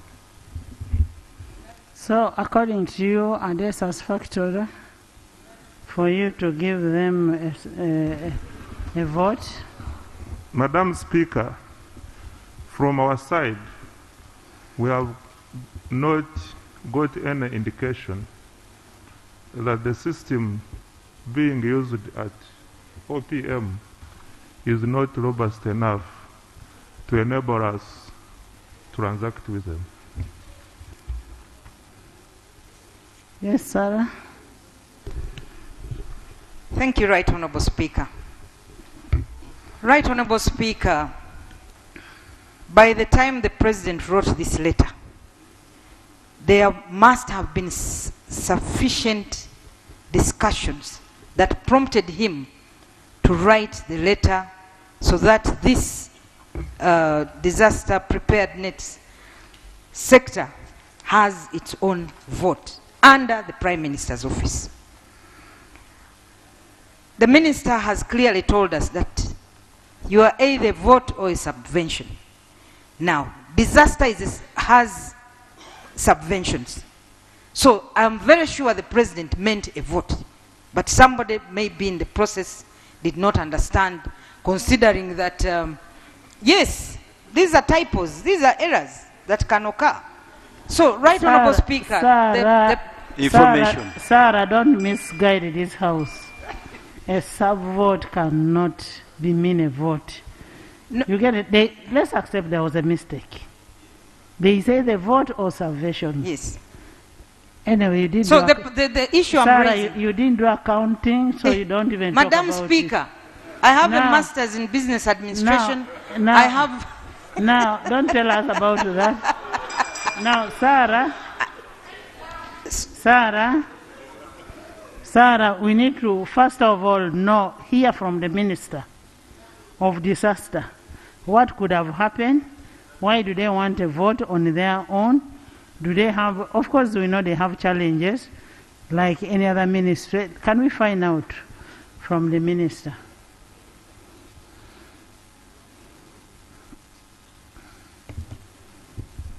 Thank you very much, Right Honourable Speaker. And thank you very much, colleagues, members of Parliament, who really have appreciated the challenges the disaster ministry is facing. Because we are living on subvention, according to the accountants, this subvention comes through the normal bureaucracy in the public service. And that bureaucracy never avails the money on time for us to react or respond to disasters. And that bureaucracy is infringed on by other senior colleagues in that Prime Minister's office to find the money is diverted. You find the money is diverted for causes which are not disaster. So these are the real facts on the ground. The reason why I wrote to the president, I said, look, disaster department used to be a separate ministry. In those days, they had offices in the crested towers. And they were managing disaster more effectively, although that time disaster level was less because the environmental destruction had not reached this level. Today, the environmental destruction has reached a level whereby occurrence of drought, flood, and all forms of destruction, hailstorms, and so on, are really in abundance. Everywhere, people are crying. Schools' roofs have been swept. Homes have been destroyed. Nothing. Our population are suffering. Here you are. In fact, if I were not strong enough to have, I would have had a heart attack long time ago.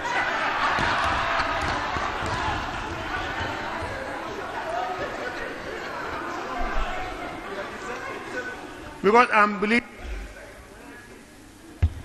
right honorable, when I see suffering of people, I break down easily, like I wept in Bududa when I saw people are being pulled from mud, dead bodies.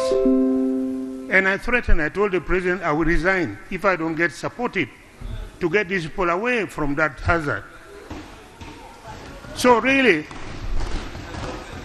it's a real challenge. I want to appreciate Honorable Nambeshe. We are now friends because we used to fight each other. You have understood our problem because a purpose for something called a ministry is supposed to be effective and efficient.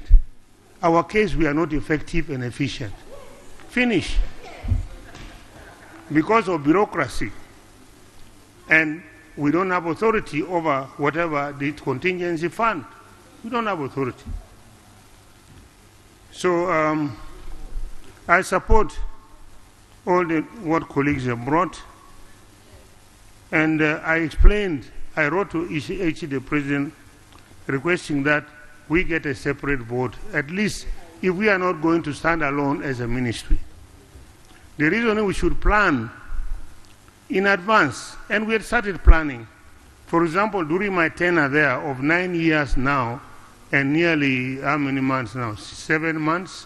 In that ministry, I'm going to be 10 years next year, March. So in that ministry, we had initiatives. We started working closely with hydrometeorological systems, which predicts the weather conditions, the rainfall, the whatnot, so that in advance we can plan.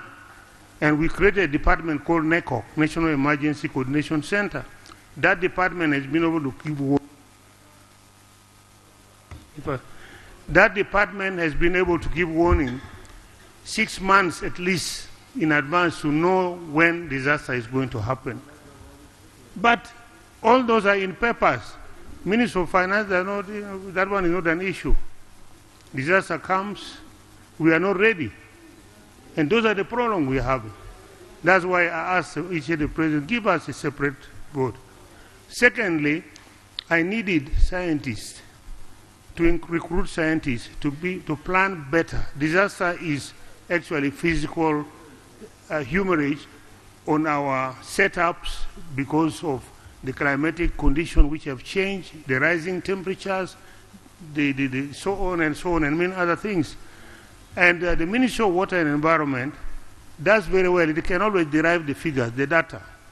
And the Hydrometeorological Department with whom we are working on predictions are doing very well. We are sharing their data in predicting when those problems are. But now we need scientists to plan to use those data, to use the data from the Ministry of Water and Environment, data on floods, data on this. We have to use it now, apply it for us to now develop resilience to all these disasters happening.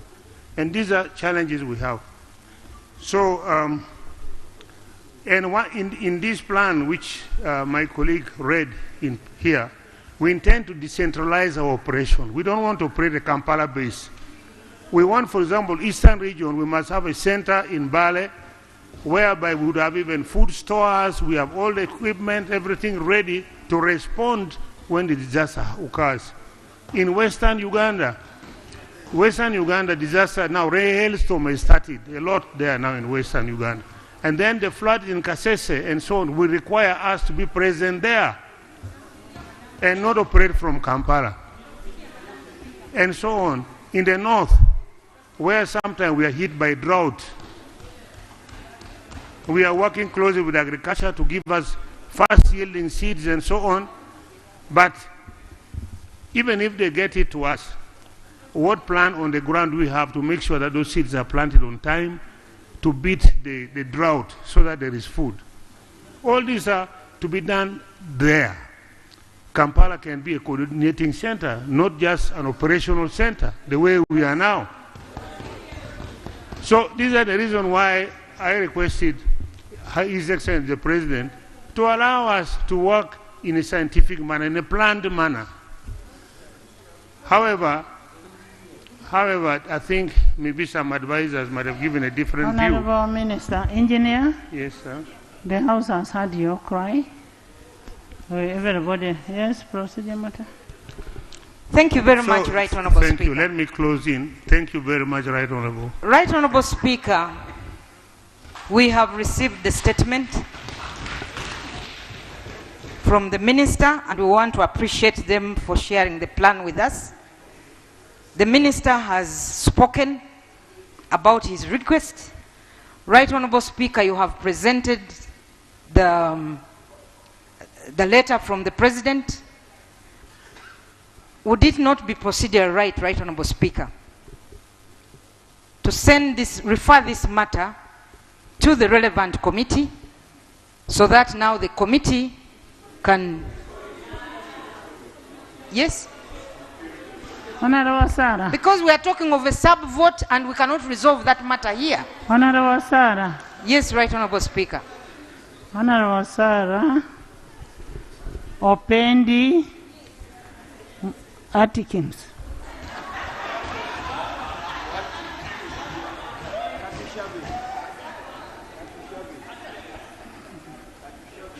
The role, Honorable Sarah, the role of giving a vote lies with the PSST, that is the Minister of Finance. And since the Minister has presented his case, everything has been presented, we are going to refer this to the Ministry to determine the suitability of the Ministry of disaster and what? Disaster preparedness to have its own vote because of the emerging situations that come up and because of the bureaucracy that is there. So Minister of Finance, you report to this House on the directive of the President, and we may disregard the mistake, but what is there is pertinent. Give us a feedback on what you will have agreed on having the Minister have a vote.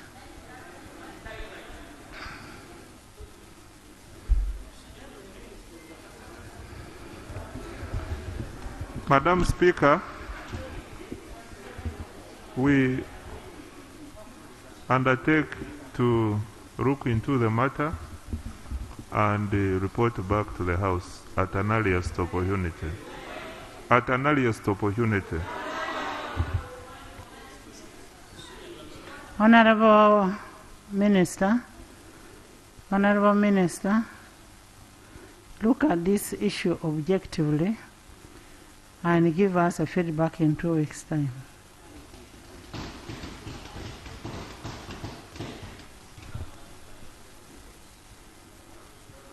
Right Honorable Speaker. Thank you. There is a procedure matter here.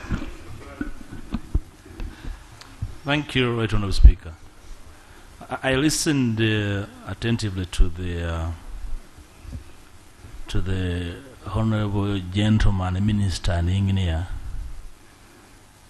Whether the revelation was inadvertent but I picked it, notably that whereas disaster not mainstreamed in the budget to OPM, money is put aside for disasters are diverted. Would it be okay to offer comfort to this House if the Right Honourable Prime Minister explained the extent of the diversion of monies meant for disasters, an advertent revelation made by the Honourable Minister on the floor of Parliament, Right Honourable Speaker, because it left a bad taste.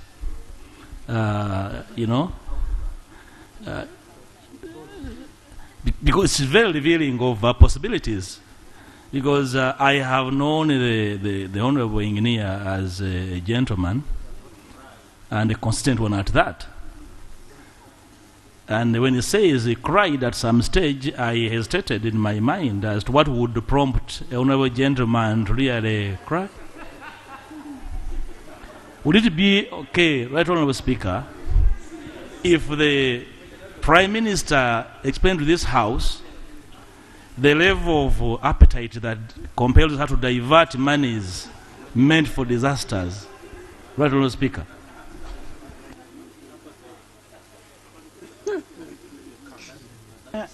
Honourable Leader of Opposition,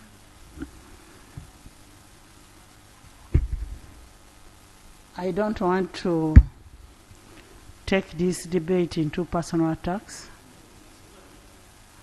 I know what you expect. I know what you expect.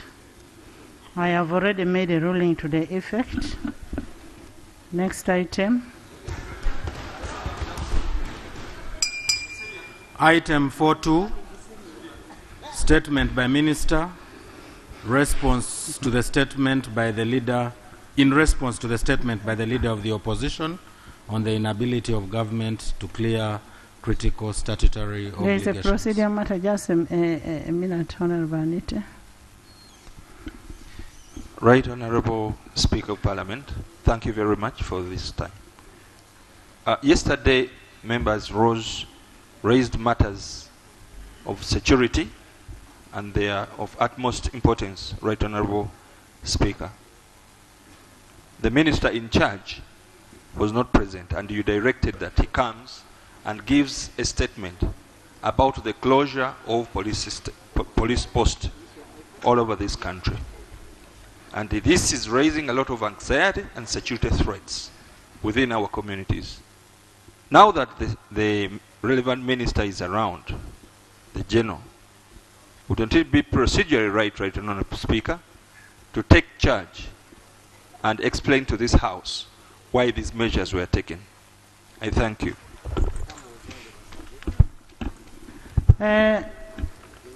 Honourable Minister of Internal Affairs, you will give us a report tomorrow.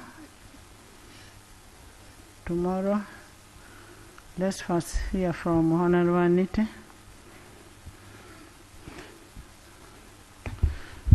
Maybe, okay. Honourable members of Parliament, as you recall on 14th, Honourable Chivumbi, the Shadow Minister, actually the Minister of Finance, the Minister of Finance presented a statement on failure of government to clear critical statutory obligations, and in response, the Minister of Finance and Planning and Economic Development promised to bring a statement to this House. And as you are aware that failure to pay these statutory obligations, like national water, if they don't pay, if institutions don't pay, then you're failing the operations of those institutions. I even recall there's a letter that was written by the President to National Water, asking all institutions that are indebted to National Water to pay their money. So that was the basis. Honourable Minister. Thank you very much, Right Honourable Speaker. Right Honourable Speaker and Honourable colleagues. the Leader of Opposition made a statement to this August House in which he asserted that the government is unable to meet its statutory obligations. Right Honorable Speaker, the Leader of Opposition, and honorable members, the first and foremost, I categorically declare that the government is fully capable and committed to meet all its statutory obligations in a timely and transparent manner in order to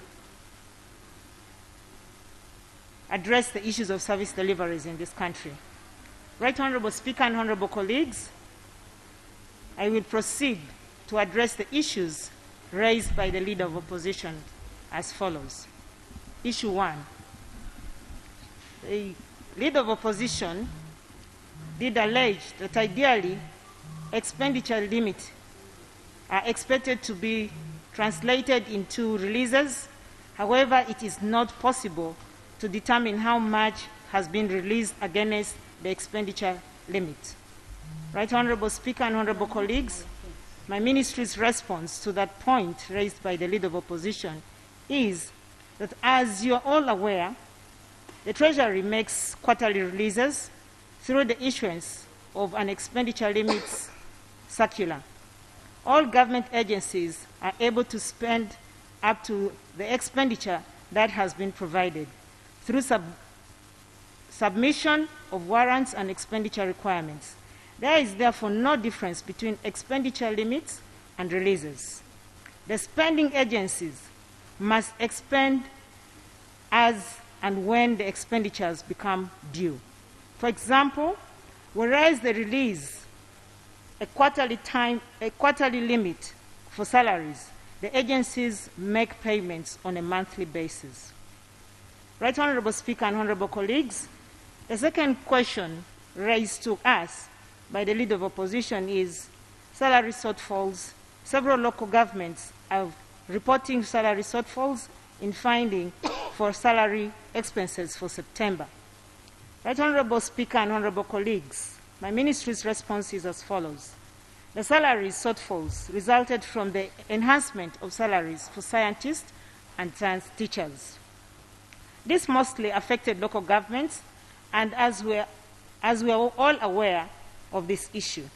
To avoid this in the future, we are programming enhancements, releases in Q2 to cater for any shortfall in the first quarter and providing for adequate salary funding for the second quarter.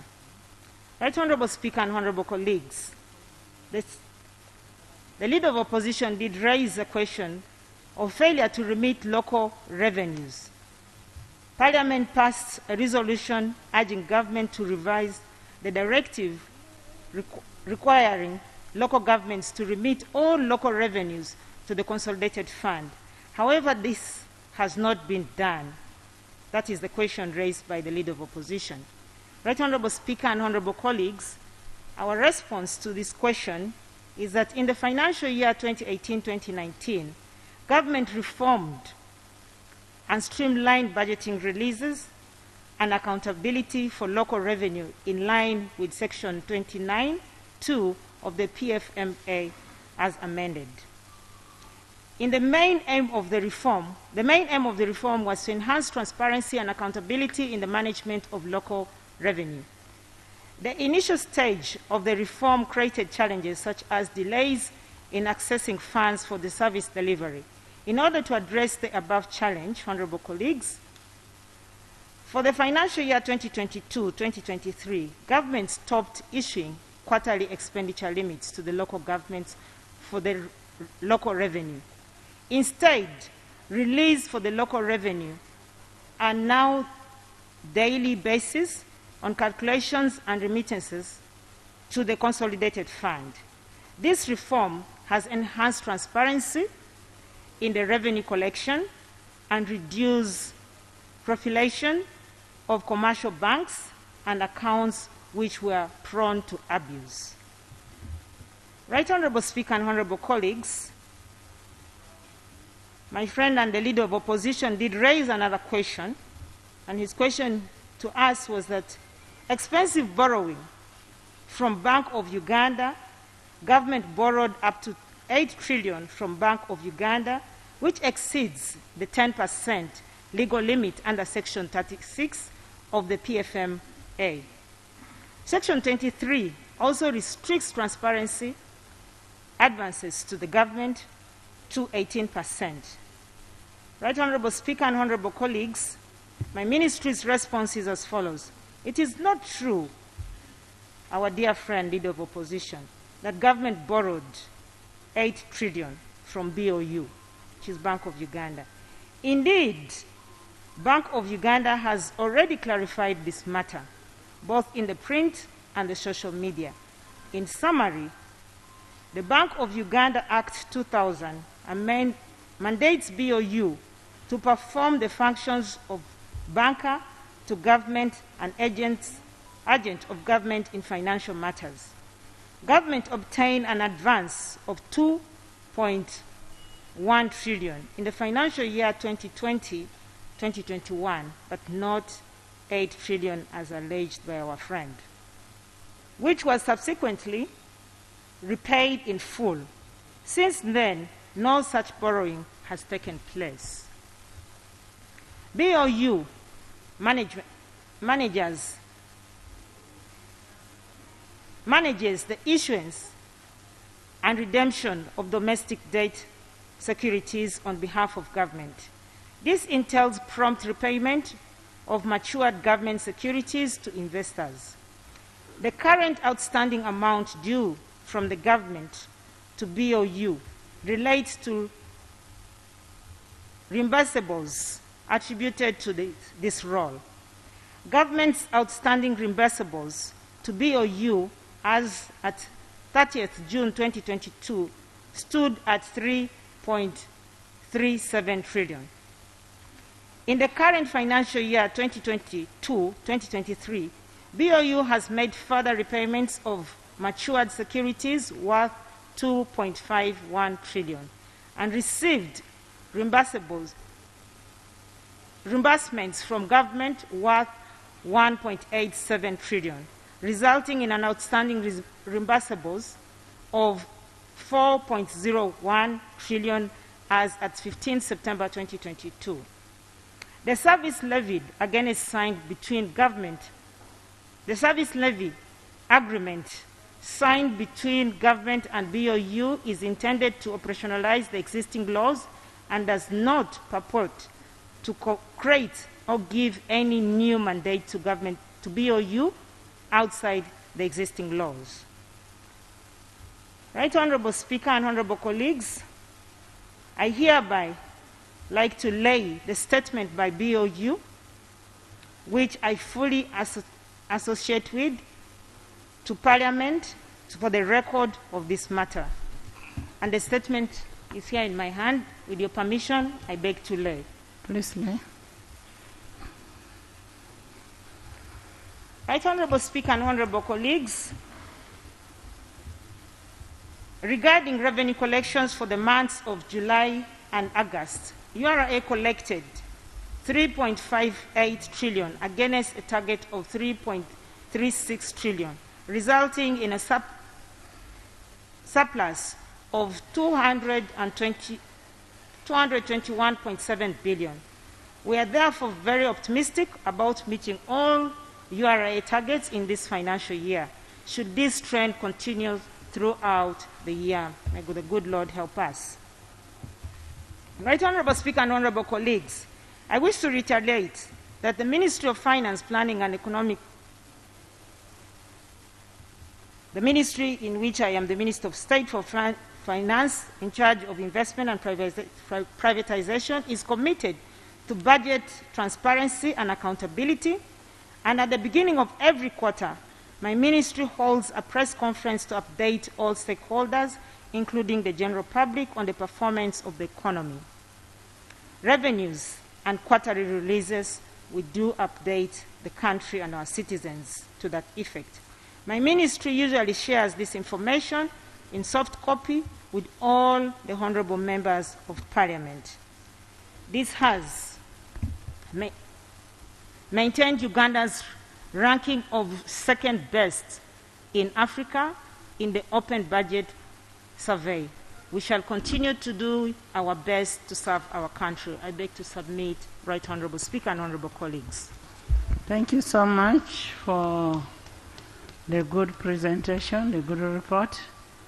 Honorable Mwanga, do you have a rejoinder and a brief one? Right Honorable Speaker, I thank you. Of course, this response we had expected it to come before the second quarter. It has really long delayed. But let me go for the first issues first. Right Honorable Speaker, approved the budget, quarterly warrants and expenditures by spending agencies is loaded onto an integrated financial management system. Our overall level of departure with the minister responsible for finance is on two important parameters. One, quarterly cash limits publicized, and two, warrants submitted by spending agencies. It is my submission that the minister has not submitted evidence in the statement that the warrants loaded onto the information systems are equal to the cash in the limits, which are widely saturated. Right Honorable Minister, this causes a discrepancy. They give agencies a cash limit that this quarter you'll spend this amount of money.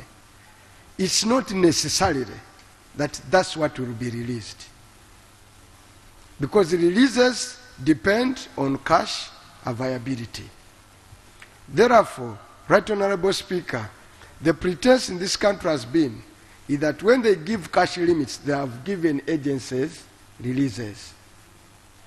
And agencies go on to spend, anticipating that they will have that money. Consequently, that money is not released to them. I asked the Minister of Finance, in the Committee of Finance, to avail to this Parliament the releases to agencies, not cash limits. And he has never done so. That is one issue, Right Honorable Speaker.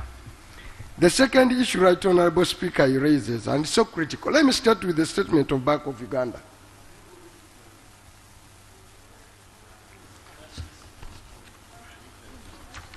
You note, sir. Right Honorable Speaker, let me go issue by issue if he wants. I have no problem. Now I've dealt with the question of cash limits, and I think issue by issue, no. Do you have a paper and pen, or I can give you? Honorable Minister, there is a book here, a complimentary from Speaker's office.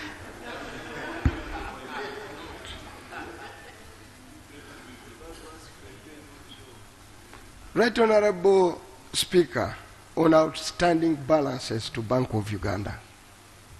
And we are saying this in the best interest of this country. Good enough, this morning we've had a discussion with the Governor Bank of Uganda in the Committee of Finance. Right Honorable members, outstanding balances in Bank of Uganda stand at 4 trillion. And the government statement speaks to that. That is per this last quarter. But it was standing at 3 trillion. The service agreement mandates government to pay the reimbursables within a period of 6 months. But when they fall due, those reimbursables turn into government advances, and they begin to attract interest.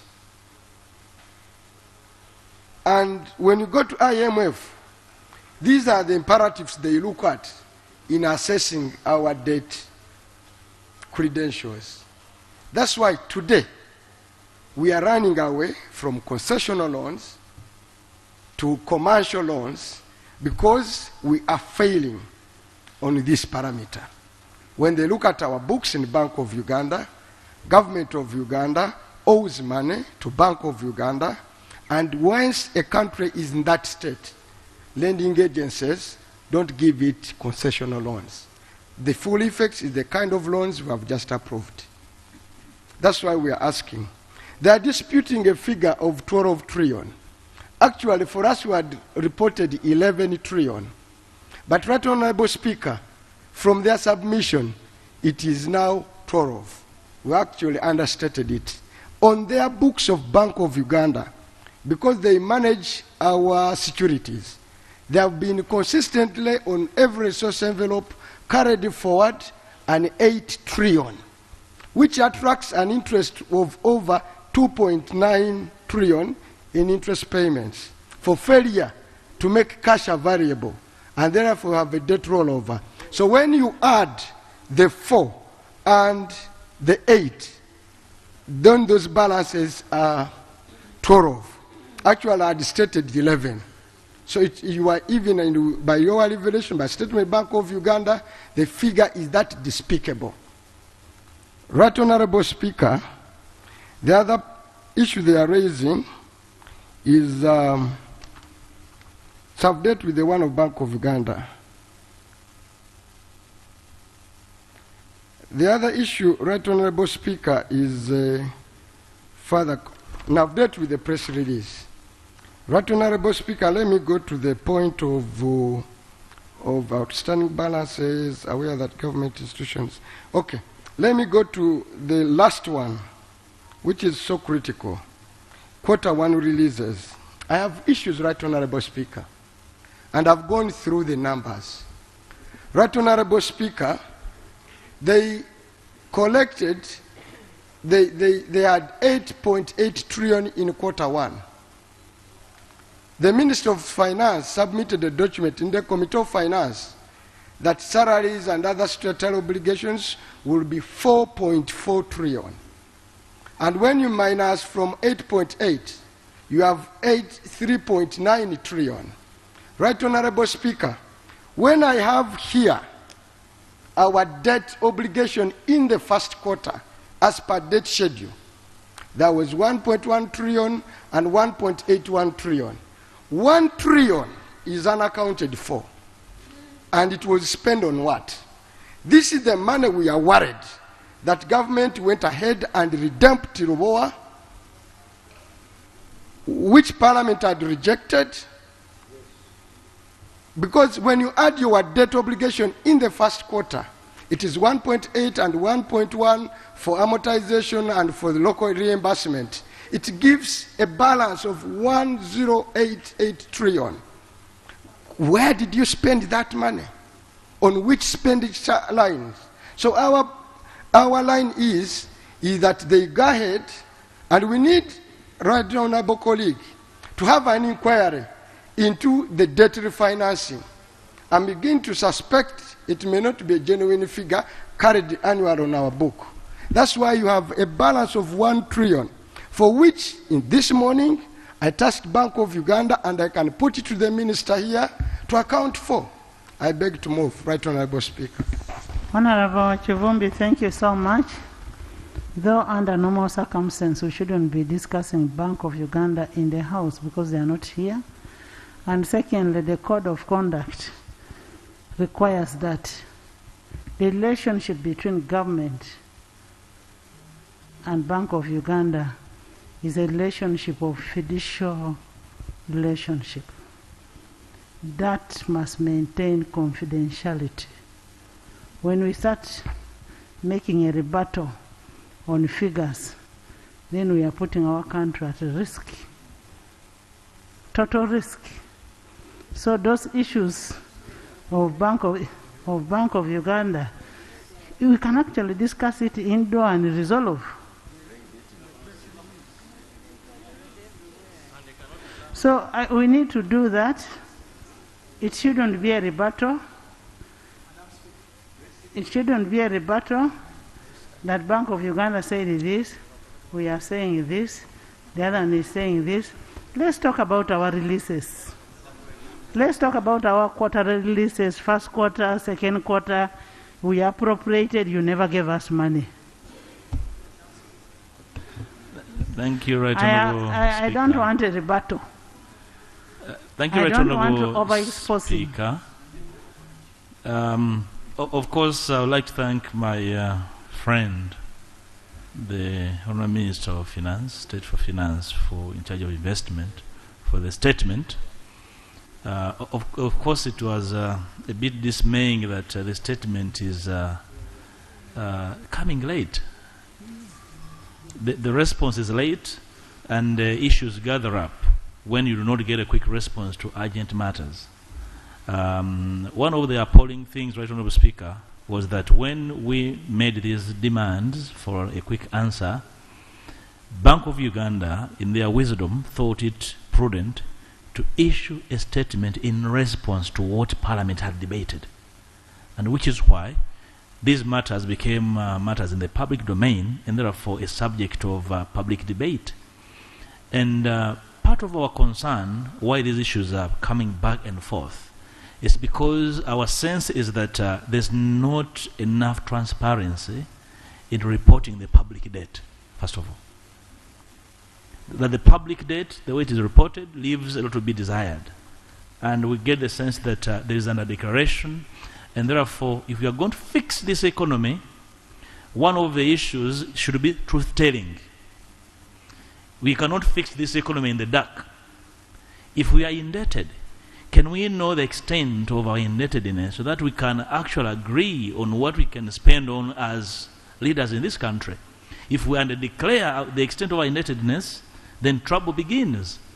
Honorable Love, there is a report on our indebtedness coming up, which is supposed to be in the order paper by Committee of National Economy. It's going to give us our indebtedness to date. That would be beautiful, Right Honourable Speaker, which is why, whereas the government was reporting 73 trillion, the external and internal debt, our own computation points to close to 80 trillion. And that contention is not healthy. Well, if the latest, then we shall have a conversation about it. So, Right Honourable Speaker, the question about prudence in management statutory obligations is still lingering. I can only be comforted by the Minister that the report coming will provide clarity on these questions, at least in our position as members of Parliament. We must be in the right flame of understanding what we are dealing with. I cannot be a legislator worth my name when I cannot prudently discuss and question the wisdom of government priorities in this House, Right Honourable Speaker. So that is such what we are waiting for. And without necessarily having this into an exchange, a sparring exchange of what we know and what they know, we need assurance that there's going to be truth-telling in the report, and that report will be debated here, not as a matter of sparring, but for the sake of planning for this country and coming clean. When salaries are not paid, simple matters. Local governments are remitting funds to finance, and finance returns a quarter after hesitating for several weeks. So are these really difficult things for finance to come clean about, so that we can be on the same page? Speaker. Thank you. Finance. It's really something that is not desirable.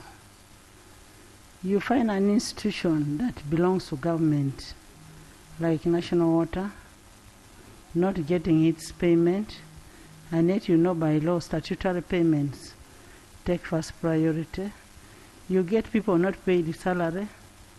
You get people who made power, they are not paid. I have seen evidence to that effect. There is a letter that has been written by the President himself.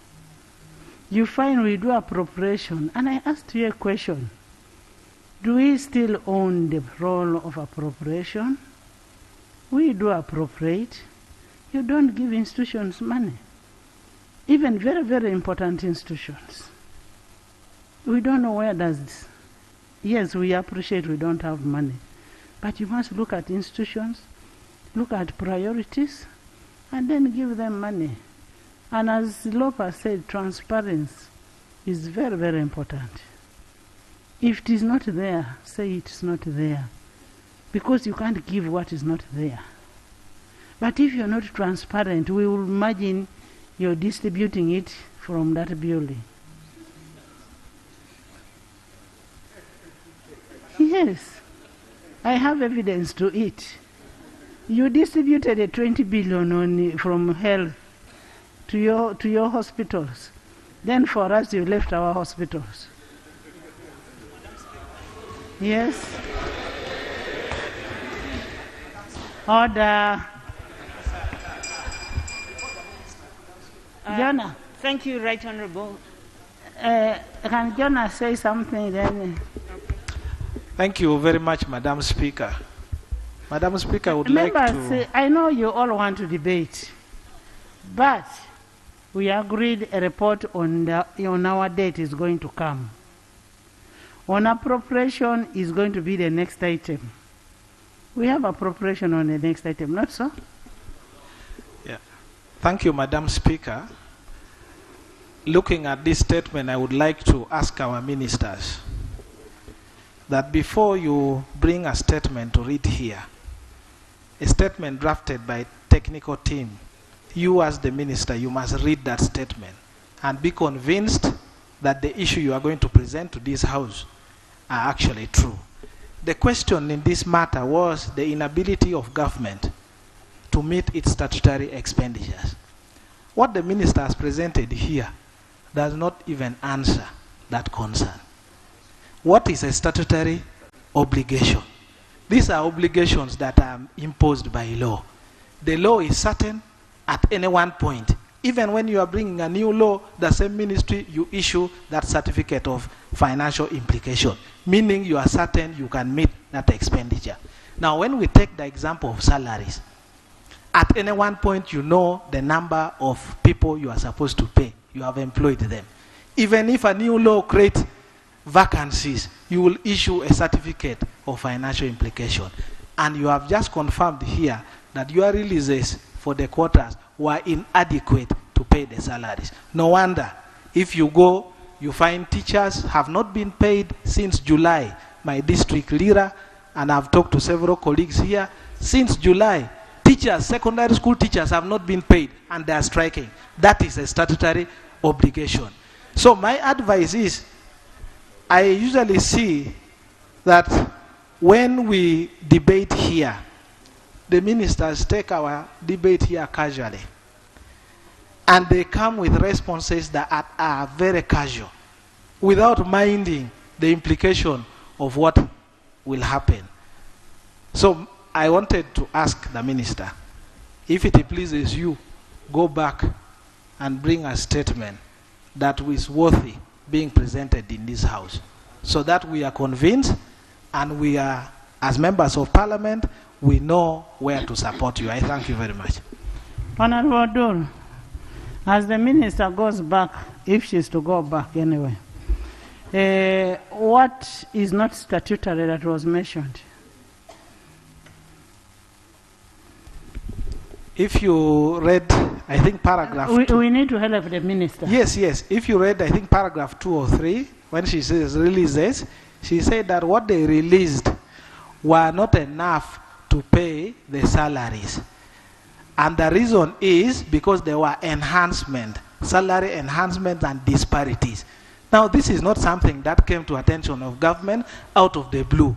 Government actually is not like somebody walking by the roadside that will just see somebody roasting maize and say, let me buy maize today, let me buy chapati today. Government is a functional institution that knows where it is heading. That's the point I'm making. So you cannot say that we have a shortfall because there was enhancement, which enhancement was not proposed by a foreign country, it was proposed by the same government.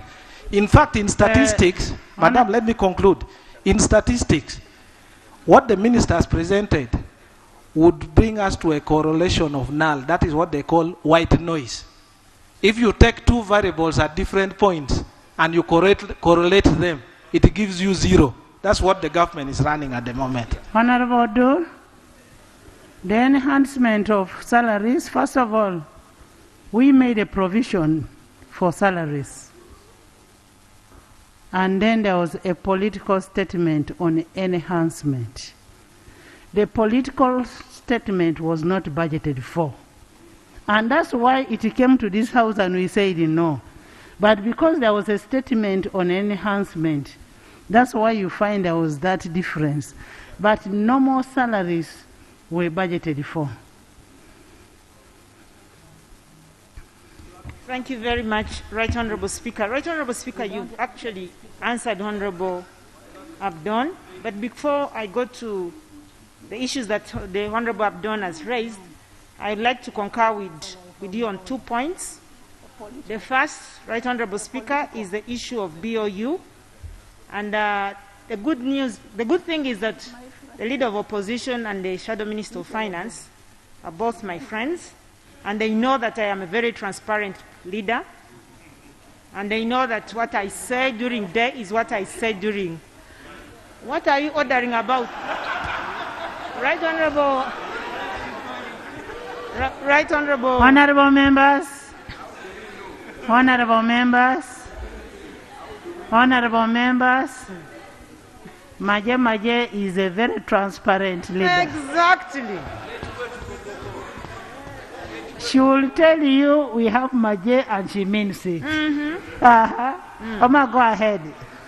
But Right Honourable, there's an Honourable member protesting and a female resisting that I'm not friend to the Leader of Opposition and the Leader of during day, at night is Kajik. Right Honourable Speaker, back on the serious issues. Honourable members, can you leave Honourable Anita? She has assured you she's married to Kajik, okay? Why don't you respect? Right Honourable Speaker, I want to concur with you on the point of transparency, because we all serve the interests of our citizens, and they believe that as leaders we have to be very transparent and truthful. And I really want to say that that's what we stand for. And in that point, in that spirit, I'd like to request that we have a further discussion with the Leader of Opposition and the Leader of the Shadow Minister of Finance and BOU to discuss so that we can rationalize and get the accurate figures. But, Right Honourable Speaker, there are 2 ways of doing it. One way, with your permission and your guidance. Honourable members, one way. What she's suggesting is something that is manageable. The Leader of Opposition represents all of you who are shouting. The whip and the opposition finance represents finance on your side. So what's wrong with the sitting and agreeing on what should be done? And I want you to know that you're a watchdog to government. We reconcile figures. Thank you very much, Right Honourable Speaker. On that point, I'll leave it to rest. Right Honourable Speaker, by the way, I am not cornered. I'm just having decorum because I respect you and respect the House. But if I'm to go bare knuckles, we'll do it. Don't yes. Honourable Anita? Yes. Honourable Anita, you're addressing me. You're not addressing Susan. Susan has her own issues. Can you finish? Thank you, Right Honourable Speaker. The Leader of the Minister, the Shadow Minister of Finance, brought additional points which are new. I would like to beg you and the House that new point, we shall respond to them. But the issue of cash limit and cash releases, I would like to submit that he's right, that as government, we do make cash releases, and when we give those cash limits, it does not necessarily mean that we have given the physical cash. The next paper that I'm going to present will clearly bring that point out. We therefore release the cash to the different ministries and departments dependent on the cash flows that we have. So when we acknowledge that we are going to give, for instance, 19 billion to sports, we have actually committed government that we will release that money. But there would be a little variant on the actual cash release because it depends on the cash flow.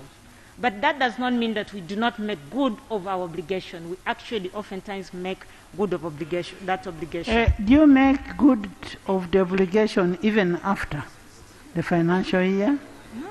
Or within the financial year? Within the financial year, Right Honorable Speaker.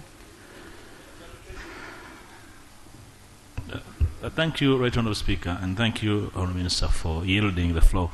The clarification I'd like you to give is the question raised, or a concern actually raised by my minister here, that a demand was made, a request was made that the releases, a catalogue of releases be tabled severally in the committee, and it's not been brought.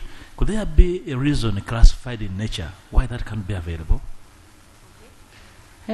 Love, I don't think it should only be releases. It should be an appropriation, cash limit, and a release. The three of them. Right Honorable Speaker, just last week, I laid before this House releases for quarter 2, and this document was referred to the Committee on Budget for perusal and report back. Madam Speaker, I'd like to beg... You laid here releases, not appropriation, cash limit, and release. Madam Speaker, I would like to beg your indulgence that I explain the difference between releases and warrants. Madam Speaker, release, we have an approved budget. From the approved budget, we subdivide it into 4 quarters. Per quarter, what we do, at the beginning of the first month of the quarter, and not later than the 10th of the month, we do what we call releases. We issue releases. These at the same time, we call them cash limits for the quarter. When entities receive cash releases or cash limits, they begin invoicing or warranting. Warranting. When you warrant, the next process, the next stage is for us to pay. Do you pay what is warranted? Under normal circumstances, under normal circumstances, what is warranted should be paid. But the current circumstances now require the warrants to be in a queue. You warrant, as and when cash is available, we pay. That is what is happening, Madam Speaker.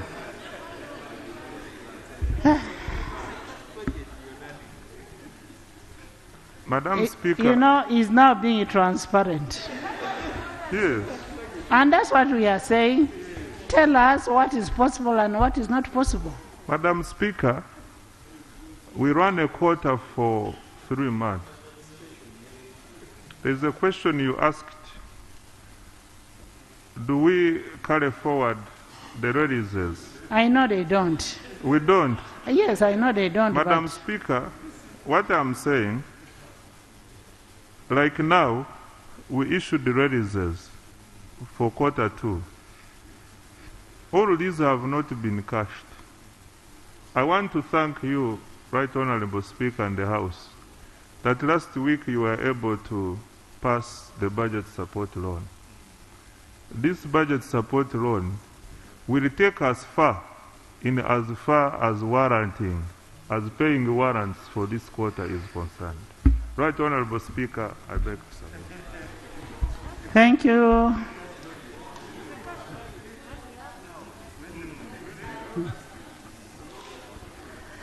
Honorable members, you've heard from the minister. And for the first time, the minister is being transparent. And I must thank you for being transparent, really. Because for us, we thought you have money and you don't want to give us money. But we need the money. That is a fact, we need the money. And where you get the money is not our problem. Because you came here and told us you're able to raise 25 trillion from collections. So we are waiting for that. That is under normal circumstances. So next item. But we need that report. We need to have analysis of that report. We need that meeting of the bank, BOU, and it should be actually a classified meeting. And leader of opposition and a new team. And of course that does not leave out. Thank you, Yes. Right Honorable Speaker. Thank you. Honorable Speaker, indeed, we'll work together on the timing of the meeting, and we shall surely report our findings to the House. Yeah, tell us when the meeting is going to take place, and we have it. Next item. Item 4.3, statement by Minister on the status of releases of the budget for the sports subsector for the financial year 2022-2023. Honorable Minister and honorable members of Parliament, a matter was raised here yesterday when we congratulating our girls, the She Cranes, and an issue rose up on the issue of sports. And as you remember, I am happy the Minister of Sports is here, and we passed a budget on sports. And as we said, it is sports that brings everybody together. Sports is very, very important in this country. And we specifically, as Parliament of Uganda, because we value sports, we appreciate what sports does to our country. We even went ahead and ring-fenced this money. When it went to finance, finance is saying, what is ring-fencing? Finance has taken over our role. It's not giving us what we are expected to have. Not really as sports. So we asked the Minister of Finance through Honorable Anita to give us a report. One, how much was budgeted for sports in totality, that is appropriation. Two, how much have you released in Q1 per sporting body? Three, how much have you released in Q2? Four, what is the way forward for unreleased money? Are you going to release it? Five, do you consider sports as a priority in this country? And finally, do you take decisions of Parliament, resolutions of Parliament as superior?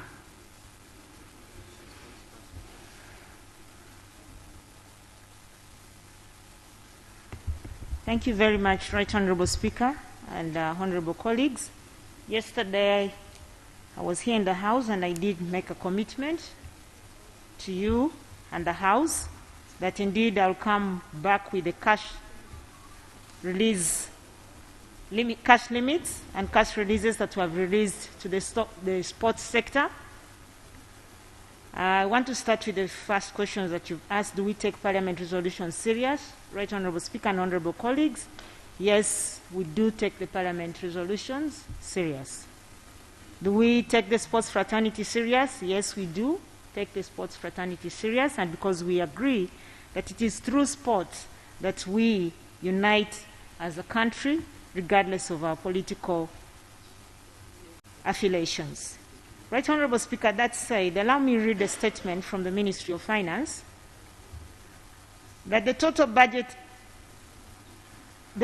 approved budget for the financial year 2022-2023 for the National Council of Sports is 47.81 billion. Details as follows. The wage is 1.61 billion. Gratuity is 42 billion.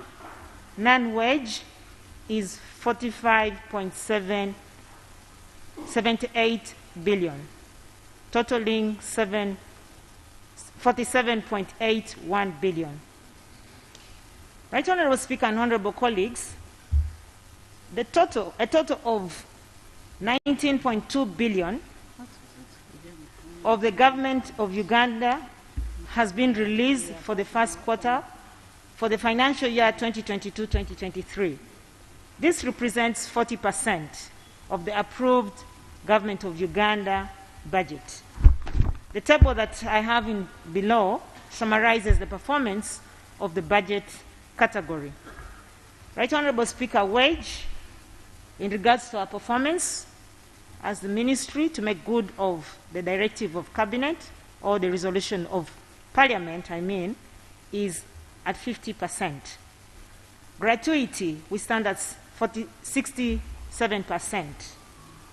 Non-wage, our performance to make good of the resolution of parliament is at 40%. Right Honorable Speaker and Honorable colleagues, our expected performance is... non-wage is meant for federations? Yes, Right Honorable. Associations? Yes, Honorable. And my colleague, Minister of States for Sports, is here. She will make an additional submission. Right Honorable Speaker and Honorable Members, the non-wage release performance is below the ideal 50%. We're short by 10% due to the current prevalent cash constraints. Right Honorable Speaker, I want to speak more to that point, is that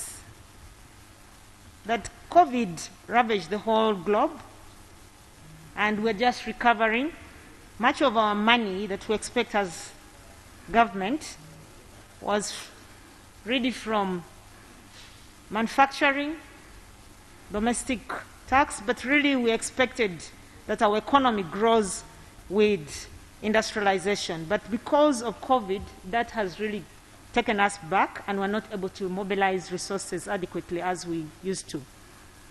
Notwithstanding that point, Right Honorable Speaker and Honorable colleagues, my ministry held a meeting with the Ministry of Sports on 12 October 2022 and subsequently requested the accounting officer of National Council of Sports to submit the following information to ascertain the extent of financial pressure to trigger subsequent releases as budgeted by Parliament.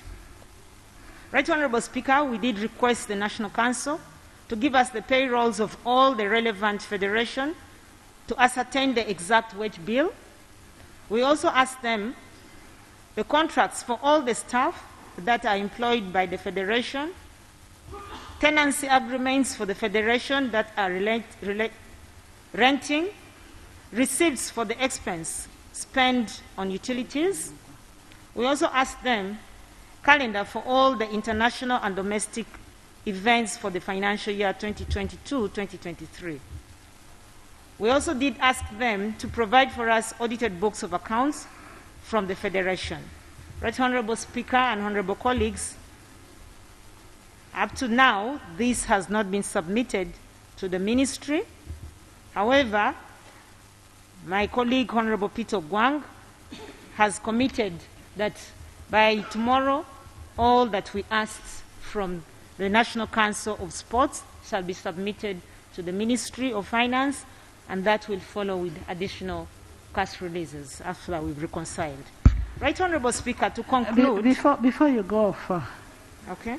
when a budget framework paper is presented to you, doesn't it indicate all those that you're asking for now?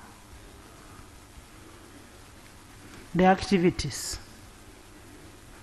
Right Honorable Speaker, it does indicate that, but unfortunately in our country, we have increasingly witnessed issues of fraud, ghosts, and therefore we have resorted to reconciling this information, and that is Honorable why... Anite, when a team is playing, like for instance the She Cranes is playing, and you know there is that activity, is that fraud?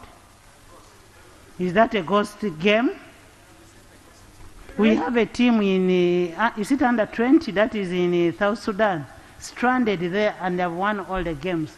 They cannot afford to come here back to Uganda. And then we are saying we are witnessing fraud. Right Honorable Speaker, that point has been misconstrued.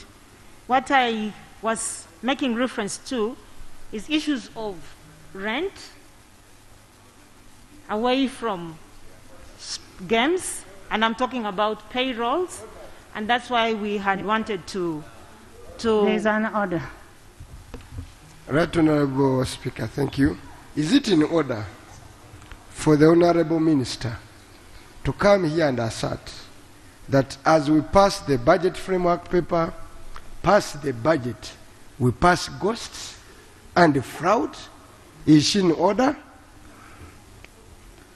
Honorable Minister, the monies that you're giving to federations, does it include rent for those federations that you want to verify? It is basically for activities, not so.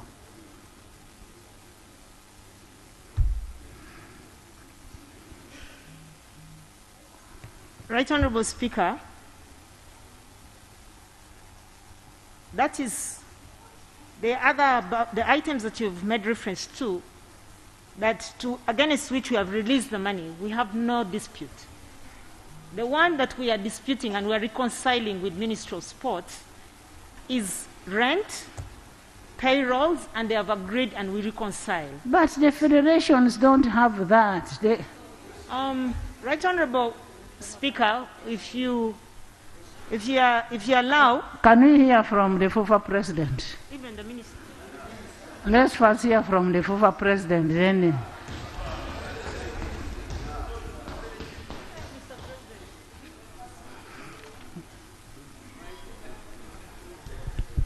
Right Honorable Speaker and colleagues,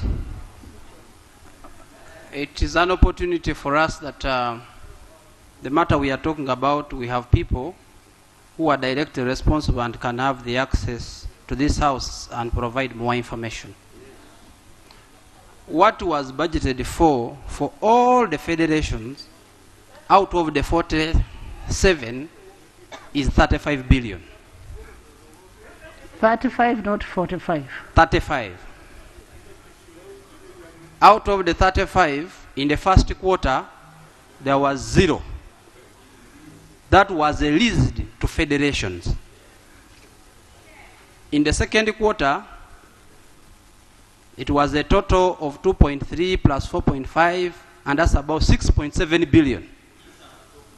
So as we speak today, where we are supposed to be at 50% of the budget, only 6.7 billion out of the 35 has been released to federations. When we combine all the monies and talk about the money released to National Council, it involves monies that are going for other activities that are not federations. And yet, these activities of sports, the ones we talk about, the teams, the travels, are actually undertaken by federations. Secondly, also for information, is that this money eventually is actually used for teams representing Uganda in international competitions, not for some of the items that are being raised, like rent and utilities. I would also like to mention that the money we get from government for all the different federations is not for all the activities. you'll find that the subvention we get from government caters for about 30% in most federations of the activities across the year.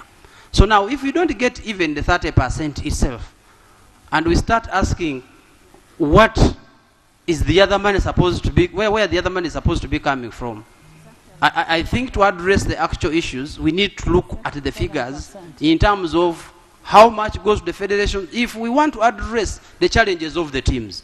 If we want to look at it as National Council, then we are going to be answering different questions that are not being asked. I beg to submit. Honorable members, the percentage is 7%. So far released.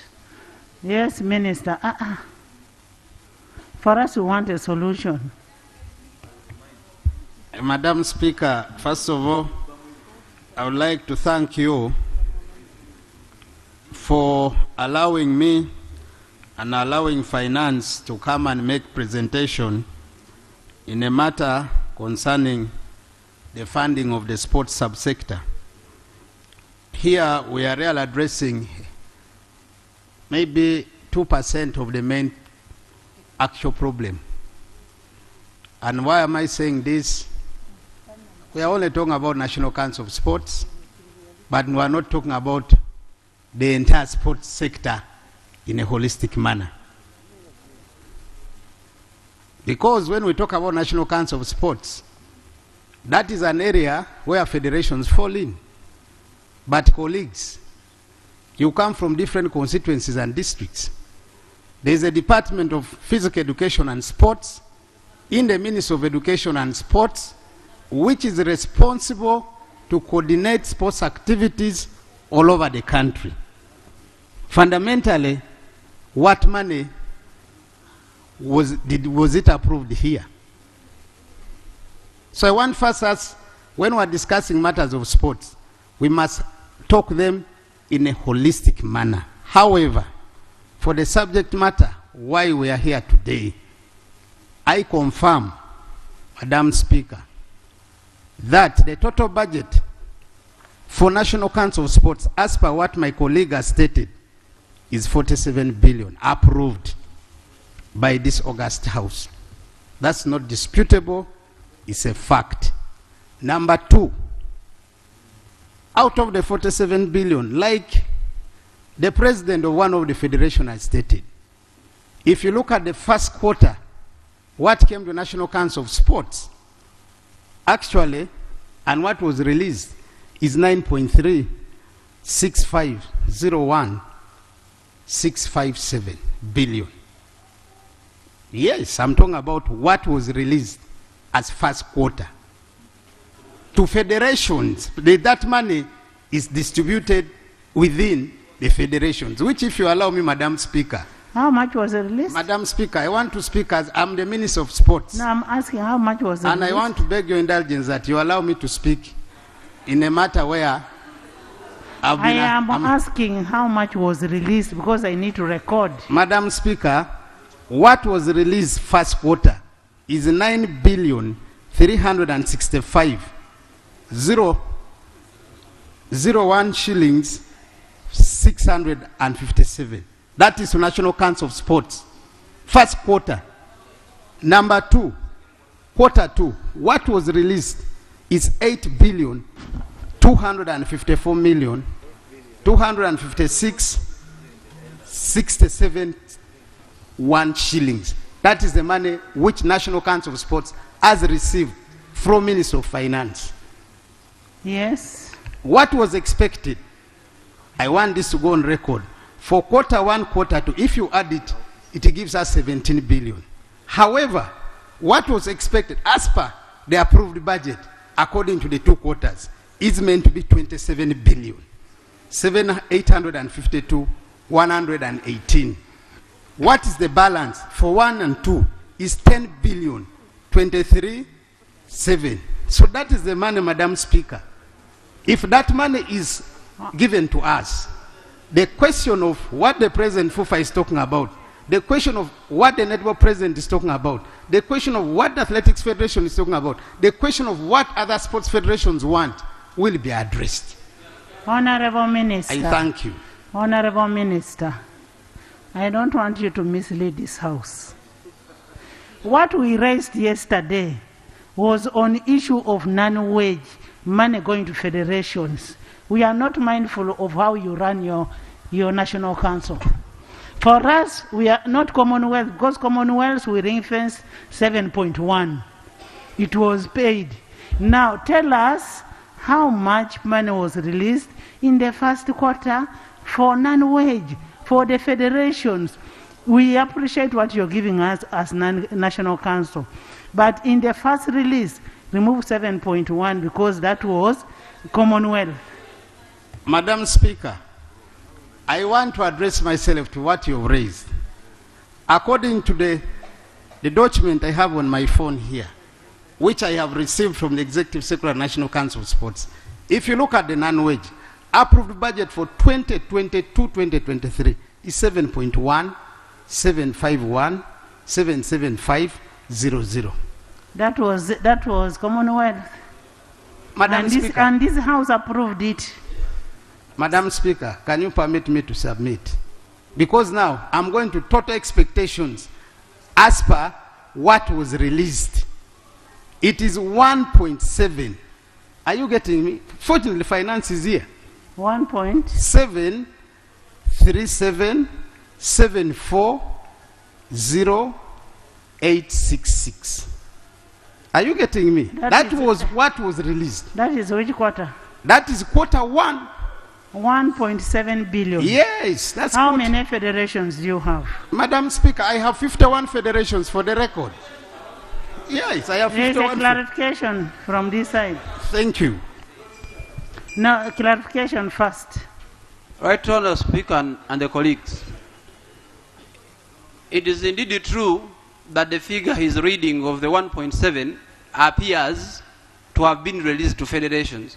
But actually what happened is that money was being lent from another sub-code to federations. But what was released to federations in allocation was zero. Because when the second quarter was released, what National Council has done is to collect back what it had advanced to 1.7. So actually in the release, there was zero that was sent to federations and 6.5 billion that was actually sent for federation. And actually as we speak today, the federations have not received that money apart from the Federation of Football. But the rest of the other federations have not even received that money yet.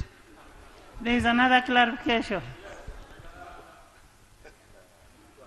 Right Honourable Speaker, this is exactly where I stood on the day when we were approving the budget. And we spoke to the amounts of money that was meant to go to federations.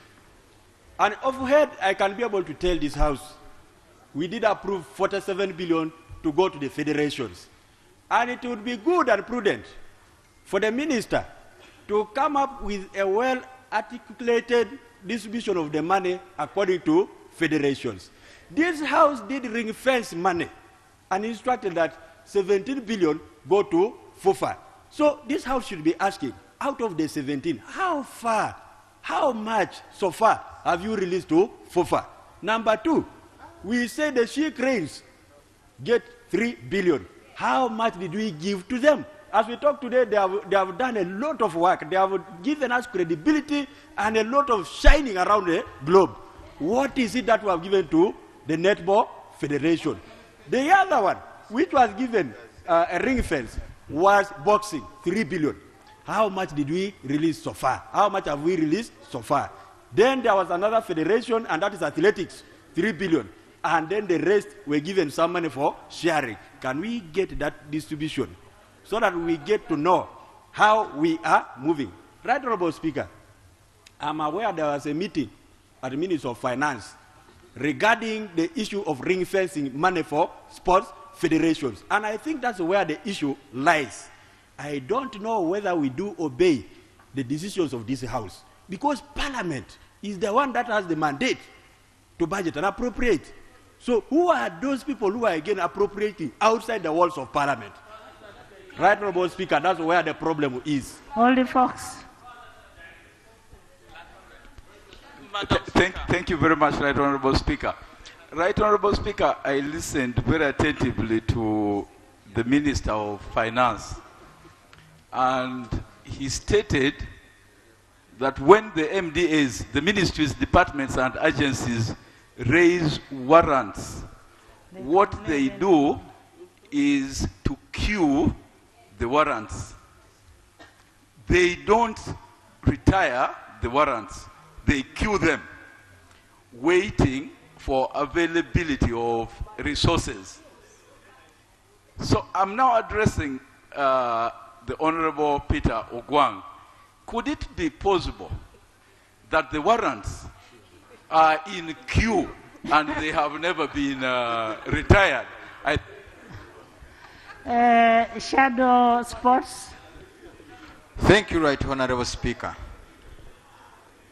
The basic thing I want the government to know about sports and the federations, these activities we talk about have specific dates because they are international activities and events. When Ukraine is going to play in New Zealand or in England, they have specific dates. They have to be facilitated according to those specific dates. We have just lost the under-23, which would qualify for Olympics because of money. And when we wait that no, maybe we'll give later, these activities don't wait. Honorable Solo, we did not lose, we withdrew. We withdrew because there was no money. And we lost that opportunity where we would qualify for the Olympics.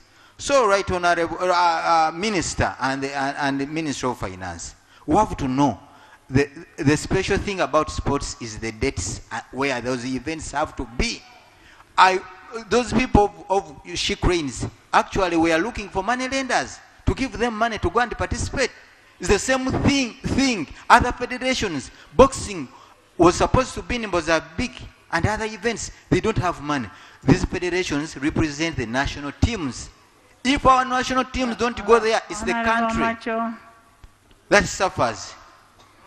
Madam Speaker, I think this is the first time the Minister of Finance and Sports to sit together. Honorable Peter Ogwang, my brother, No. I would like to let Peter you know. has never failed to sit with anybody, including you. Madam Speaker, I said it, the Minister, not Honorable Peter. Because, Madam Speaker, I'm raising this. Madam Speaker, I'm raising this because we have people in the Ministry of Finance who think they are more powerful than Parliament. And some of these people don't have political goodwill on sports at all. That is why when it comes to disbursement of funds, sports is not given a priority at all. My brother, Honorable Ogwang Peter, Honorable Bua had the same challenges with those people. And since you have come in, I know they will fight you because you're a sportsman. These things are done intentionally. That's why you see the Minister of Finance is very quiet. He cannot talk because he knows the problem in his boiling house. How do we still dare this shame that our teams are stranded whenever they go for international matches? As we talk now, we are talking in Sudan. The Ukrainians, they come back, they are begging to settle their bills.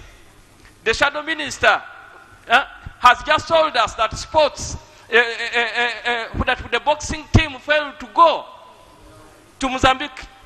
All these are shame. We therefore request you, the two ministers, to sit and eye on this problem. But the problem is in the Ministry of Finance. If we don't solve this problem, we are having a problem in the sports sector of this country. Thank you, Madam Speaker. Alum. Thank you so much, Madam Speaker. Madam Speaker, I'm so much surprised this evening to see the Minister of Finance giving us a different figure, State for Sports, a different figure, the FOFA President representing other federations giving us also a different figure. Madam Speaker, these problems comes as a result of Ministry of Finance not respecting the role of Parliament. If we sit here and we appropriate money, Right Honourable Speaker, it's in the wisdom of members of Parliament and this Parliament and for the whole country, for the Ministry of Finance to go somewhere in their office and then begin doing the preparation that we have done. So, Right Honorable Speaker, would it be okay for these two ministers to go back and harmonize on the figures, then they come before this parliament, because we are talking about a very important sector, Right Honorable Speaker. We, as a country, have lost in very many forums where we could have really represented these countries, and we have the potentials. So, Right Honorable Speaker, for me, I see a lot of disjoint movement of troops, Minister of State for Sports, moving to finance, the other time was the other side. So, Right Honorable Speaker, would it be okay for you to allow them, once again, give them the last chance to sit together and come when they are prepared and speaking one language before this parliament? We feel so bad. Honorable Aisha. Thank you so much, Right Honorable Speaker. Honorable Speaker, Honorable Ogwang, the Minister for Sports, tried to blackmail this House when he urged that we are talking about FUFA in total disregard of other sports areas. And he actually talked about schools, how we have sports in schools. I would like Honorable Peter to bring to light to this House how much money has been released to schools to take care of sports in the last 2 quarters. That will inform us how much you care for sports in this country. Jessica. Thank you, Right Honorable Speaker, for the opportunity. Right Honorable Speaker and colleagues, it is embarrassing to listen to uncoordinated information from lead people in different ministries that we have instructed them to help us. Right Honorable Speaker and colleagues, I have 2 issues for clarification. The Minister for Sports gave us the details of the figures of the releases. Can now the finance make a statement whether indeed they release these monies or not? Right Honorable Speaker, this is an issue of emergency. We need to get a solution. 2, we raised the issue of the sea cranes and the ones who are battling in South Sudan. Specifically on that 2 cases, I want to know whether also their monies have been released, so that if the releases are not part of the monies for the 2 teams, we handle it separately than mixing it up because it's so urgent. Thank you so much, Right Honorable Speaker. Thank you, Honorable. We are not talking about 2 teams, the number of teams and the number of activities that were included in the budget framework paper and that finance is aware of. I'm even surprised that they approve before they look at activities. On that note, therefore, because of the inconsistency, Honorable Minister, I know you're dying to talk. I know you're dying to talk, but for the first time, your sister will not allow you to talk. Because of your inconsistency, because of, it's becoming an attack. Uncoordinated, general, how do they call them? Uncoordinated troops. Can I have you in my office tomorrow at 10? I will chair the meeting and you will report to this House at 2 tomorrow.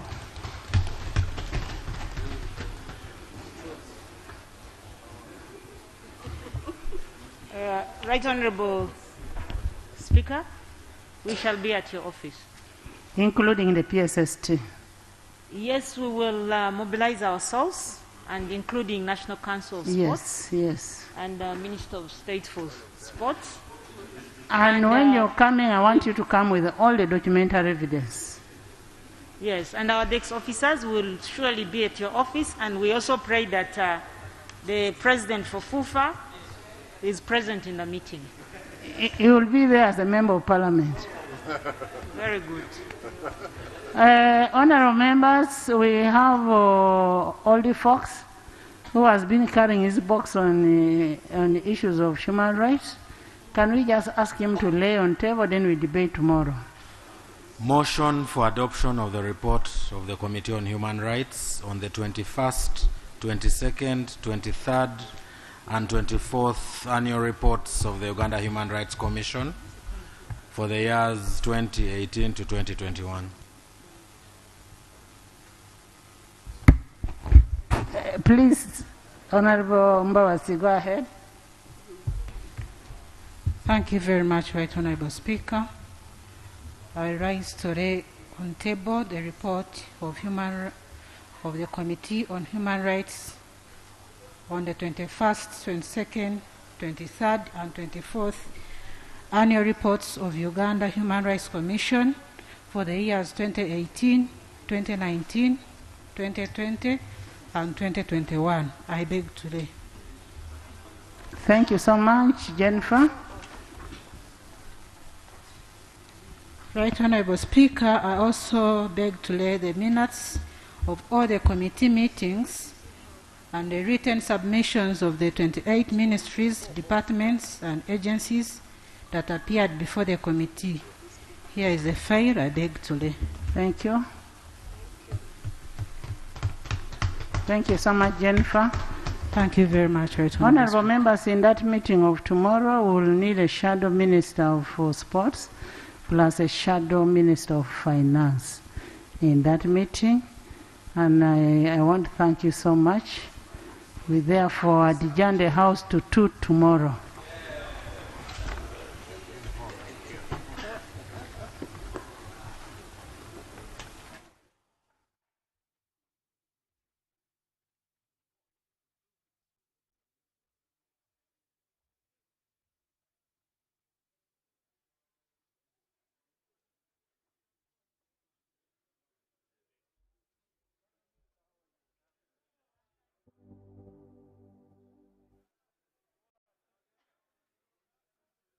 Pick of the day on UBC, objective and non-partisan. Honorable Minister, there were a number of points. I want to start with you. Straight from the hearts of open-minded men and women. Money tends to move faster at night. So when people are not counting, don't take it for granted. Candid and authentic. Because Uganda is not Thailand. That's not correct, and we should stop that kind of mentality. So what I'm saying that's is a trick question. Don't answer. I'm not getting into that. I'm not getting into that. Tell him you speak low. I think that's where we are beginning to have a problem. Was brought to you by Gatawa with MTN Momo Advance. Momo Advance tops up your Momo to complete your transactions. Dial *165*5*3# to apply. MTN Momo Advance is always available when you need it. a logical, deeper conversation. How many teachers in Uganda did you consult? But there's a mistake we are making. Which is good. Which is good. Which is good. Which is good. We went to this school, we ran it to Western, we ran it to Northern, we ran it, then you come. Isn't that an achievement? Objective and non-partisan. Honorable Minister, there were a number of points. I want to start with you. Straight from the hearts of open-minded men and women. money tends to move faster at night. So when people are not counting, don't take it for granted. Candid and authentic. Because Uganda is not Thailand. That's not correct, and we should stop that kind of mentality. So what I'm saying that's is a trick question. Don't answer. I'm not getting into that. I'm not getting into that. Tell him you speak low. I think that's where we are beginning to have a problem. I think what is going to kill the parish model are all the misconceptions on how it's supposed to run. I know that the Prime Minister is listening. Behind the headlines. Charles, let us agree. We liberalized the economy. We are several nations put it together. Why don't you appreciate that? What if it fails? I'm happy and he's a good lawyer because Amin is not in power. The parish development committee is functional. It is there. That there is a parish chief, that the beneficiaries do exist. So we look at expenditure. We don't look at revenue. And that is the challenge we are giving them from Minister of Finance. Your fountain of new knowledge flowing into the mass body of knowledge. First get the knowledge of Bukedia, how they want to be modernized. Every Wednesday, 10 p.m. on your public broadcaster. You return money to the treasury, which is meant for the people. UBC, inspiring Uganda.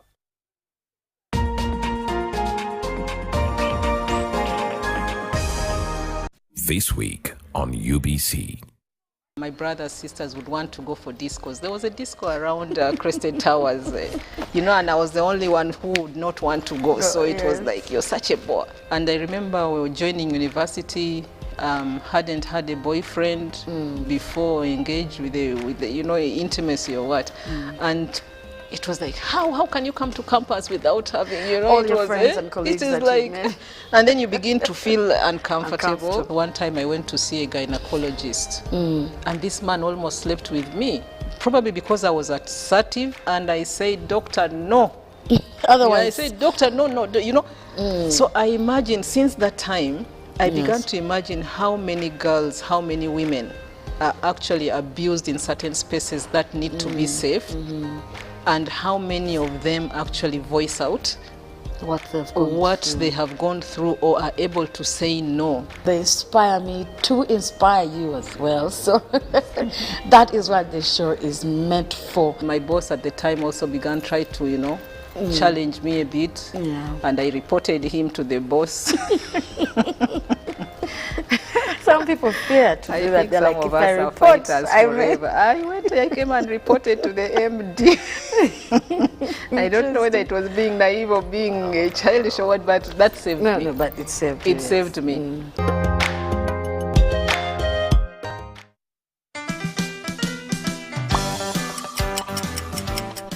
Welcome to English in a Minute from home. After a long day, it feels good to take off your shoes. Is that what this expression is describing?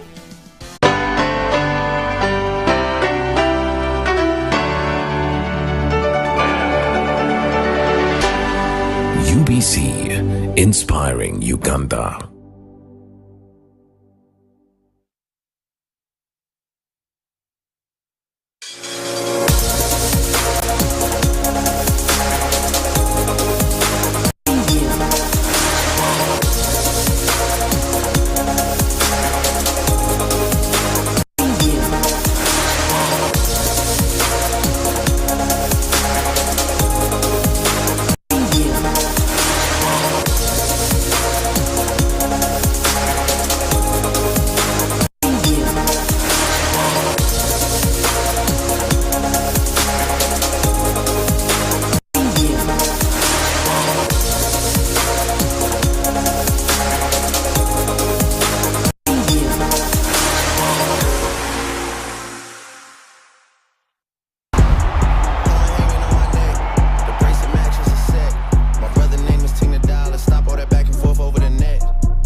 It's a deep one. Forgave niggas and they feelings. Lucky for y'all, we don't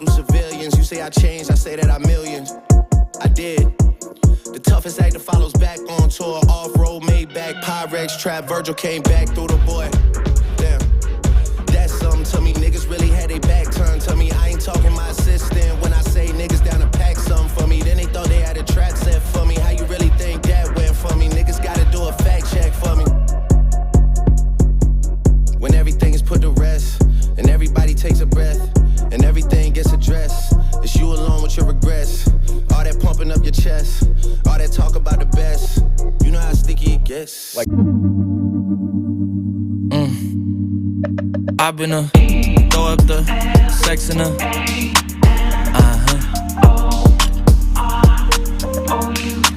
and I can put you in. I can put you in. I've been a throw up the sex in a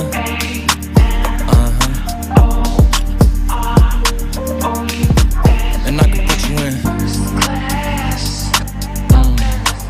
I can put you in.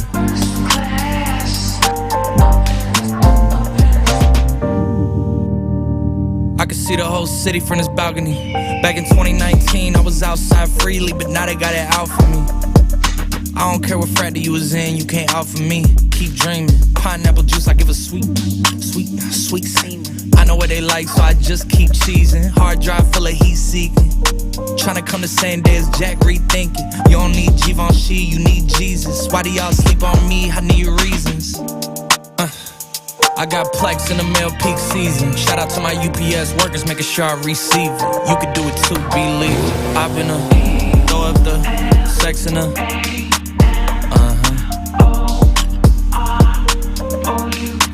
and I can put you in. I can put you in.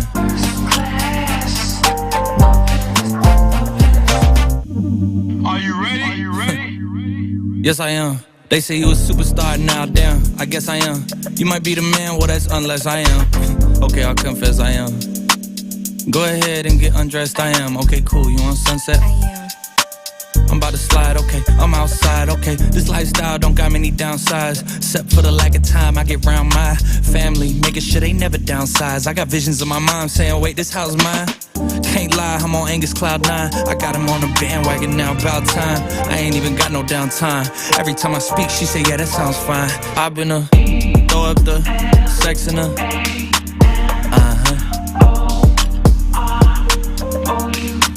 and I can put you in. I can put you in. Abina, hey, first class coming in from Jack Harrow. This goes out to my OB Jemo, yeah, Chibuika, James Chibuika. This one is a brother, resides around Nadia. Very good friend of mine, huge fan of Jack Harrow. Welcome to the show. Welcome to Jam 101. How y'all doing? It's fine boy, awesome Calvin, the entertainer. How is it going? You know, that side. How has been the day? Have you been able to cash in, or you registered losses? In case, you know, there were losses, don't despair. Tomorrow will be a much better day. Be hopeful. You're still alive and kicking, and only those who are alive have hope. But even the Bible says, even those who have died, when they have, so long as they have accepted Christ as their personal savior, there is hope that they will, rise again. They will go to heaven. So how about you still alive and kicking? Will you work back over beating yourself around because you've not made money? Tomorrow is another day. Who knows? It will be a better day indeed. Today we have a lot of good music for you. Good music in store. I have a brand new video from a Fikfa maker that I'll be playing for you. I have some new material from Aroma. She released a brand new one a few days ago. Some international jams. So stick with us as we get this show popping. Right now, let's carry on. Check out some music. Here's something fresh, and this is coming in from my girl Aroma. When we come back, more with you on the show.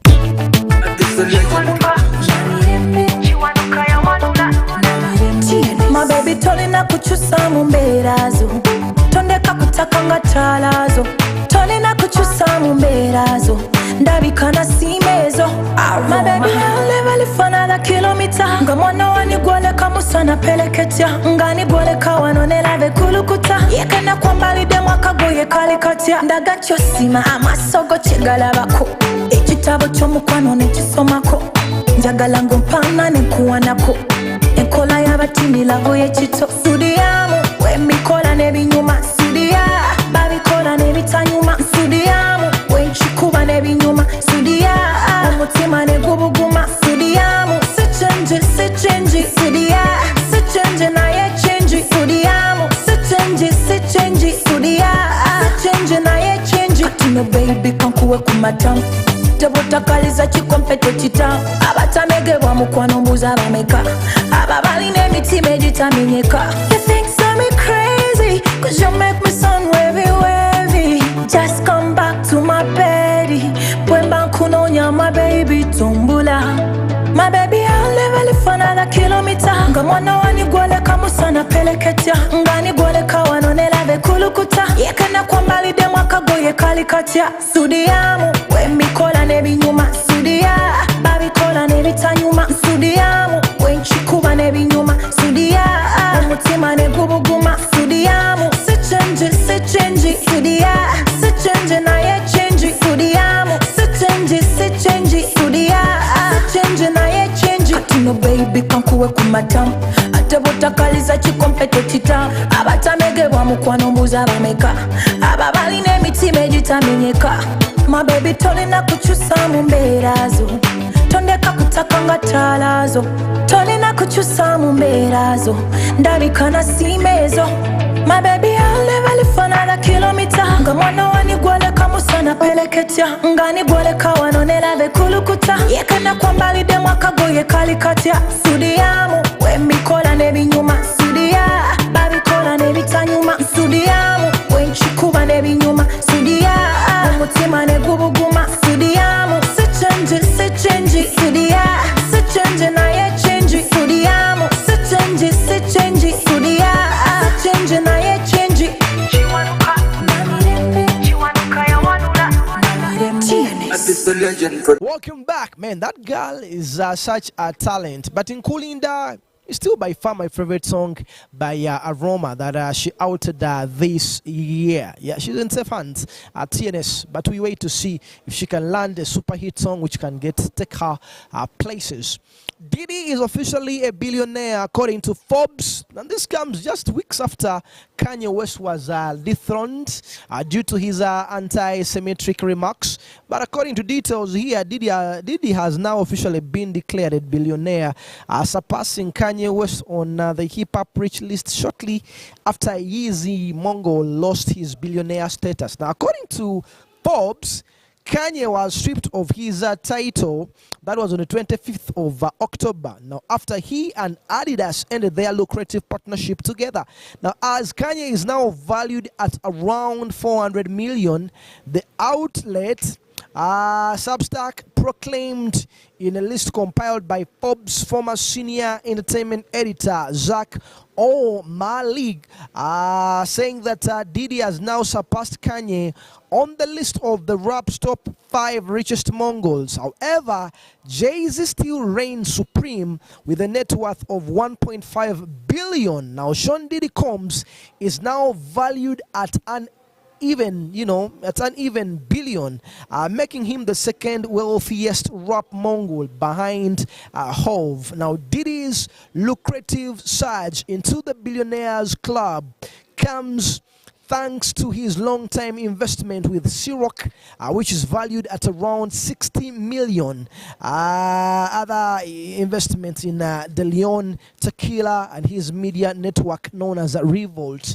Dr. Dre, snagged the final 2 slots with the value of 410 million.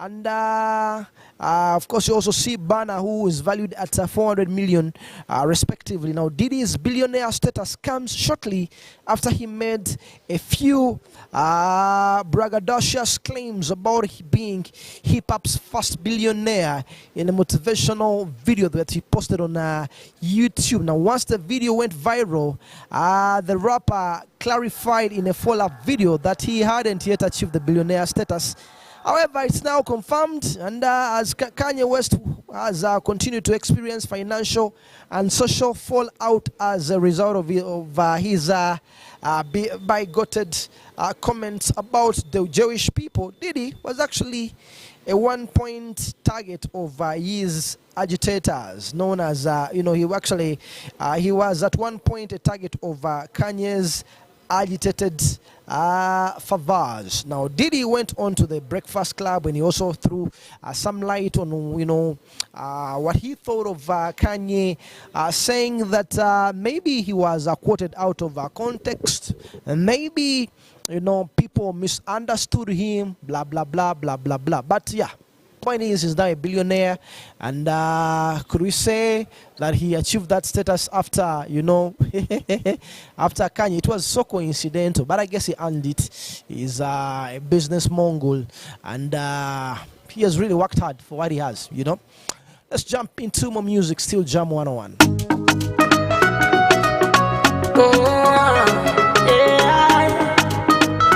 That's really right. Eliakis music.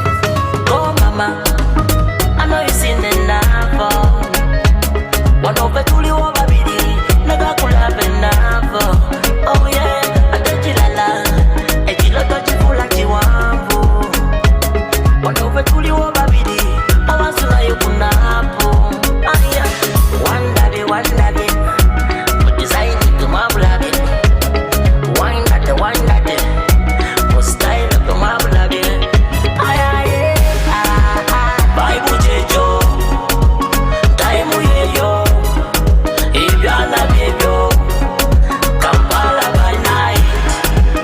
Bible Jejo, time we yo. If you are not yo, Kampala by night. Balimu Kampala by life. Tolemu Kampala to life. But they do your time and a time. Say, today the job is on a check, pull saving a journey. Everybody on the vibe, come back, I wanna vibe. Everybody on the vibe, wanna pass me the vibe. Vibe Jejo, time we yo. If you are not yo, Kampala by night. Bible Jejo, time we yo. If you are not yo, Kampala by night. Walla Kampala by night. Yeah. My love to say the girl them treat me nicey. Yeah. Babella beso yo mumba tighty. I tell me that I did a juligati about to bagala whiny. Sabula. One day. But deciding to marble again. One that. For style of the marble again. Bible Jejo. Time we yo. If you are not yo. Kampala by night. Bible Jejo. Time we yo. If you are not yo. Kampala by night. Yes, I know man no fee. Vibe yo. Eliakis on the beat. Vibe yo. Vibe, you made that vibe. Vibe, you got a vibe. Taxi, what you made that vibe. Yeah. Comforty, yeah. I'm full of comfortable. Comforty, yeah. I'm full of comfortable. Jibera automatically. Okwagala no yagalwa banange bigoma. Omubala ku budgeti. Kakubere kuwa kunsimbi chigonda. Oh, ubera mu byotatya. Leka baby keno kasitule myezi mwenda. Oh, newelabira ne wambwe ngoli eyo mukwano gye gwakusenza. Nakwagala. Love chenkola. Chika. Omutima gwe gwagala. Omuwani kakisi kubala. Tasonga kocho musimba. Omutima gwe gwa musimba. Chosonga kocha kusimba. Omutima gwe gwa kusimba. Akumenyera kwecho chaya. Fire na kutyeyo boba. Wewalabise wa munyumba. Omugamba nedda baba.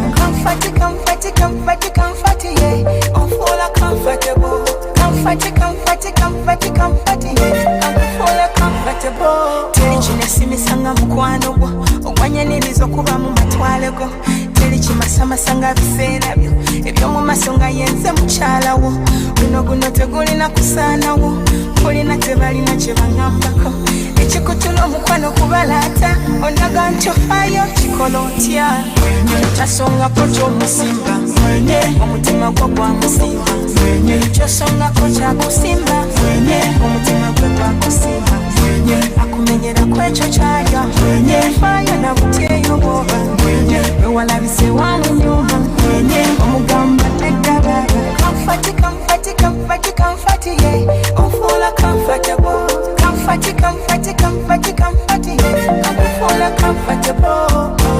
Kibeera automatic okwagala n'oyagalwa bannange ebibuuma. Omubala ku bajeti kakubeere kuwa kunsimba ekigunda. Ubeera mu byotatya leka bebikeno kasitula emyezi 9.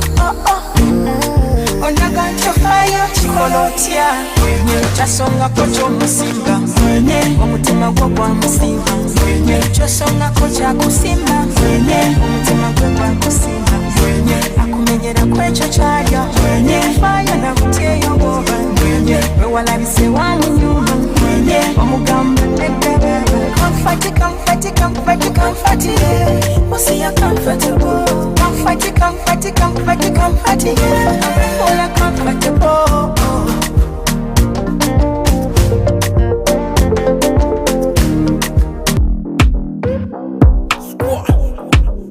King Kong. Drop exploding with some more, nigga.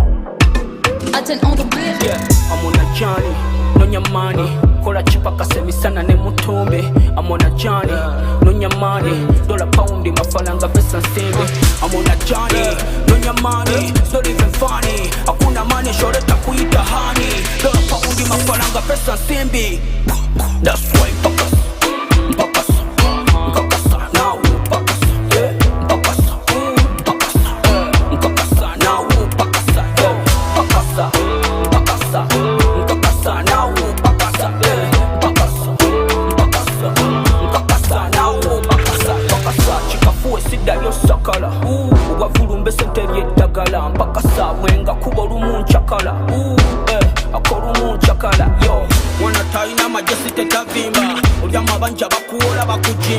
Zijukira nali alatafuna ya depeso Napokisa rock mimi beransa suwa kweso Basinga wakalaka ne financial muscle Kapapula sibase no kukuwa Newcastle Lefali asasuwa kukomonda wiso Doctor asasuwa kutuku wambiso Money on my mind, money on my mind Jagala one dembe, let billionaire Money on my mind The one is out with Ziva and Karumbela Mufe. I'm on a journey, no nyamani Kola chipaka semisana ne mutombe. I'm on a journey, no nyamani Dola poundi mafalanga pesa nsembe. I'm on a journey, no nyamani It's not even funny Hakuna money short takuita honey. Dola poundi mafalanga pesa nsembe. That's why pakas now pakas yeah pakas now pakas yo pakasa now pakasa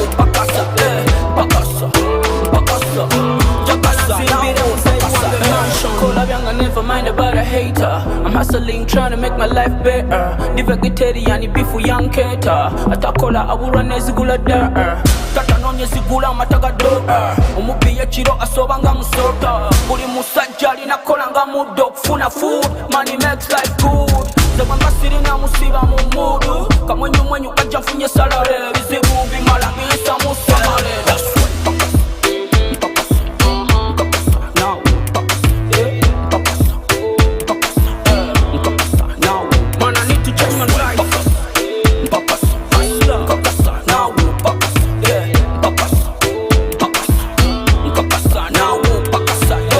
Money on my mind, Jagala one dembe, let billionaire. Money on my mind. The one is out with Ziva and Karumbela move bear. Yeah, cause I'm a hustler, busy grinding. Bear. I need to change my life. Yeah, coming coming in from that is Vic Famika off his album King Kong, which was released 3 or 4 weeks ago. 2022 been a very good year for Vic Famika. He held his show Hotel Africana, massive success. You know, what a comeback, what a comeback. His maiden concert was a flop, didn't work out while he was with Kama Ivy Management. Then Nagamba nekwatiremu ekintu kyange ne bachalibanga abalala. And God, you know, heard his prayers. Successful year it has been. Successful show, concert it was. And he continues to basically continue experimenting new styles, which I think, you know, he will be able to basically go places because he has not gotten comfortable with just one style. But Chusa is very unpredictable, I should say. We're going to take a short commercial break. We pay some bills. When we come back, we have music from people like Joey Landa and much more.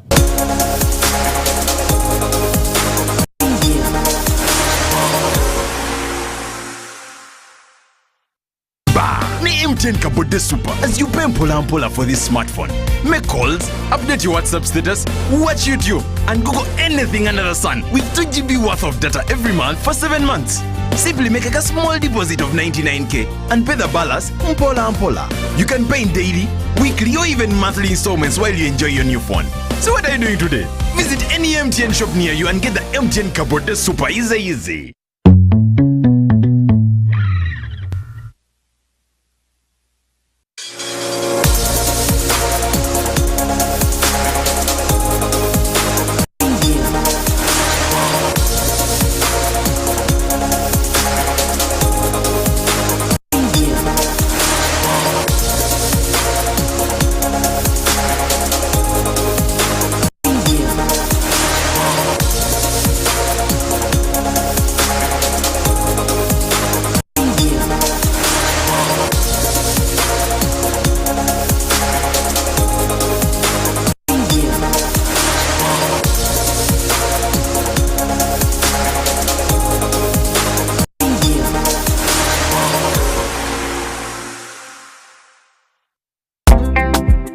African girl, Joey Landa,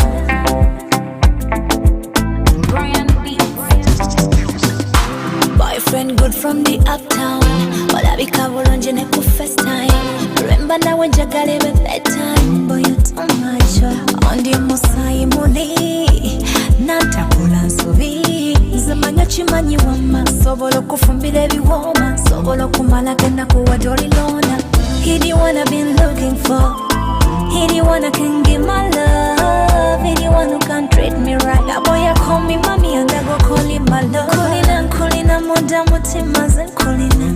Kulina, gwene wona janga maja kulina. Kulina, muda mutimaze kulina. Omukwano gumpera mukilo lingali na kapima. Kulina. It's a party for two with a good body girl. And your body like a matic in a subibal. Sing for me boy to mamolo sinika. Tankulu misanda wajiwa kajirita. Tugukuwanga boli telikoa. Everybody could you candy dance floor. One time Situkamuka tebe teli swala. 2 times music is no telly doll. He the one I've been looking for. He the one I can give my love. He the one who can treat me right. That boy I call me mommy and I go call him my love. Kulina, muda mutimaze kulina. Kulina, gwene wona janga maja kulina. Kulina, muda mutimaze kulina. Omukwano gumpera mukilo lingali na kapima. Kulina. Sure. Good body, boy, you got a good body. Good body, you go kill somebody. Big money, big baby, big daddy. Wanna go nonzito wengabi. Tukuwanga boli telikoa. Everybody could you candy dance floor. 1 time Situkamuka tebe teli swallow. 2 times music is no telly doll. Ono one day alonjiwa. Jamba mulaba kwa boli kade. Watalinze sebaka. And when you call me mommy ngaza muyita daddy. Kulina, muda mutimaze kulina. Kulina, gwene wona janga maja kulina. Kulina, muda mutimaze kulina. Omukwano gumpera mukilo lingali na welcome back from that short musical breather. It's another one that came in from Joey Landa, you know, that basically came in straight after that short commercial break. Joey Landa is one of those artists to watch, for in 2023 if she can maintain the same energy like she has tried this year. And I guess it comes because of new management currently working with her boyfriend, her friend DJ Roger. I think the sky is just the limit for Joey. She's beautiful, she's young, she's very promising, and I think 2023 I feel sorry for artists who are getting comfortable social media than releasing music. Some of you know yourselves, but let's get the music out. Don't get comfortable. Mpira obanga go gulina anytime kujako. There was a time when Zigidi aliyo muimbi wakabita missing ku shows. There was a time when Clever Jenga wakabinyo bulishogo ba booking. Name Ganda wang. There was a time when which other artists? Many, you know them. But right now, they will tell you bookings are no longer coming in. You know, if they come in, maybe one or two not performing on. Why? I guess, you know, various factors. So, if you're in a position where people are still giving you attention, don't only concentrate on releasing photos, also release the music, you know, because you're in the business because of the music, not because of photography. Anyways, Takeoff, that rapper who was killed last week, his Instagram and his social platforms have continued to basically grow. They have continued to skyrocket in hours since his tragic death last week. Of course, as of last week, I think Friday, his social media, Instagram in particular, has hit 7.7 million followers, and as we speak, it's now in over 10 million followers. And of course, that speaks a lot about Babela interested in people are wondering, who is this Takeoff? You know, those who are not paying much attention to him. I mean, some people are basically more, because when you look at the Migos as a team, Offset seems to be a darling, maybe because of various factors, but people seem to be giving now more attention to the one that has just passed on and following him largely on social media. Yeah, so these things of Chameleone Basimo Genz, I think some of these songs seem to make a lot of sense, that they are more interested in him after his demise. Very unfortunate. We are about to wrap up the show. Let's play some Forever coming in from Jose Chameleone. When we come back, we shall be wrapping up the show.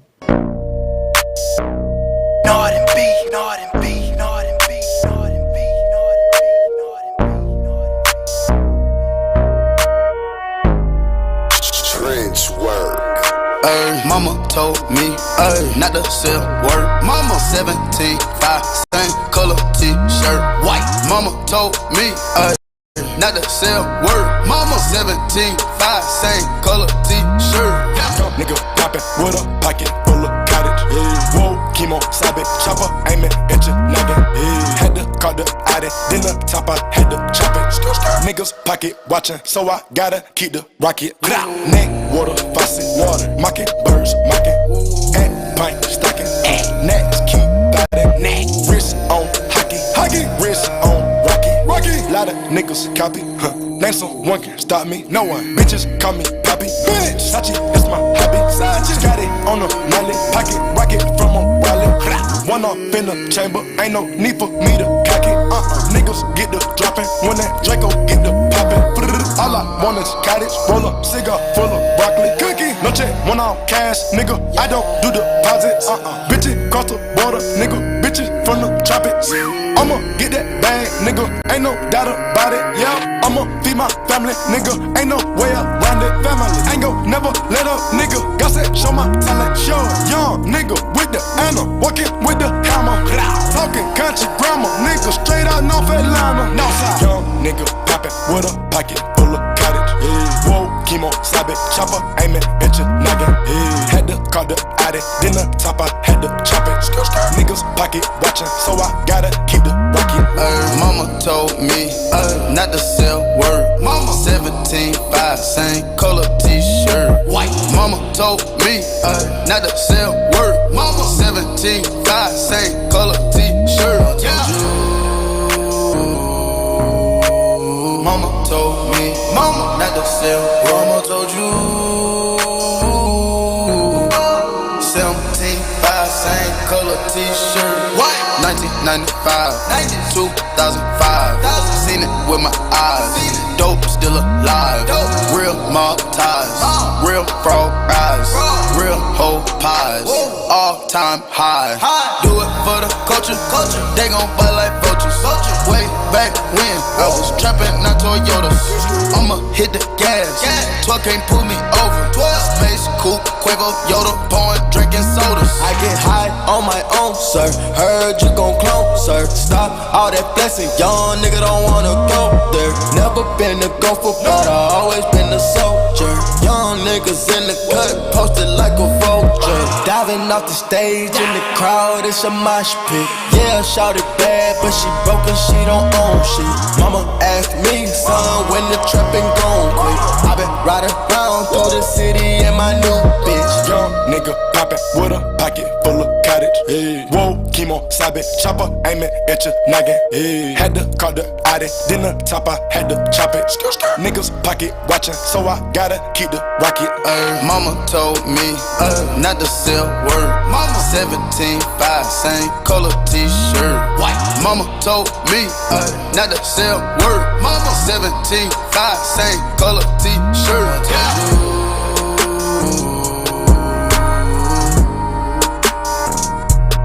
Mama told you.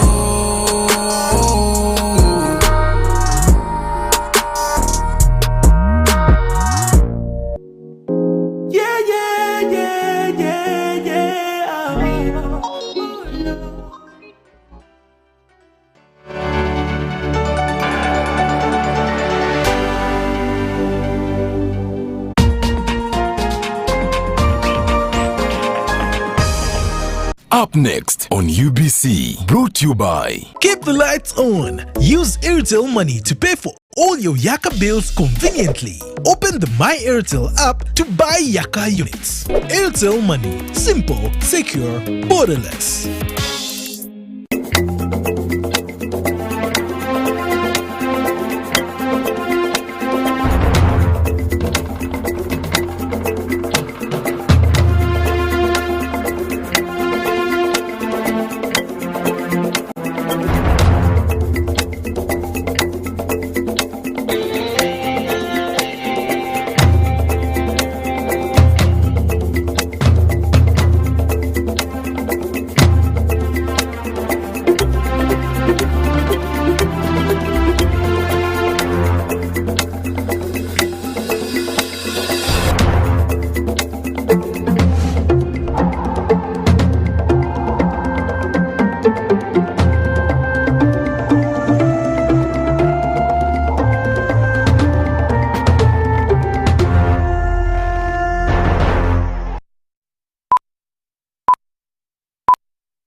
Hujambo mtazamaji wa UBC TV na kukaribisha katika taarifa hii ya habari. Tunakutangazia moja kwa moja kutoka studio zetu zilizopo mjini Kampala. Naitwa Bella Masangano, na katika habari yetu ya kwanza, wachambuzi wa uchumi wanaitaka serikali kupitia upya sera za ajira kwa vijana ili kuziba mianya iliyopo katika uundwaji wa fursa za ajira kwa vijana. Serikali imekuwa ikiendeleza juhudi mbalimbali katika kuona kwamba fursa za ajira zinakuwepo, ila juhudi hizo hazijazaa matunda ipaswavyo. Idadi ya vijana walio nchini ni milioni 8, sawa na 21% ya idadi ya watu nchini. Pamoja na wingi wa vijana hao nchini, mchango wao katika ukuaji wa uchumi bado ni mdogo, kutokana na ukosefu wa ajira.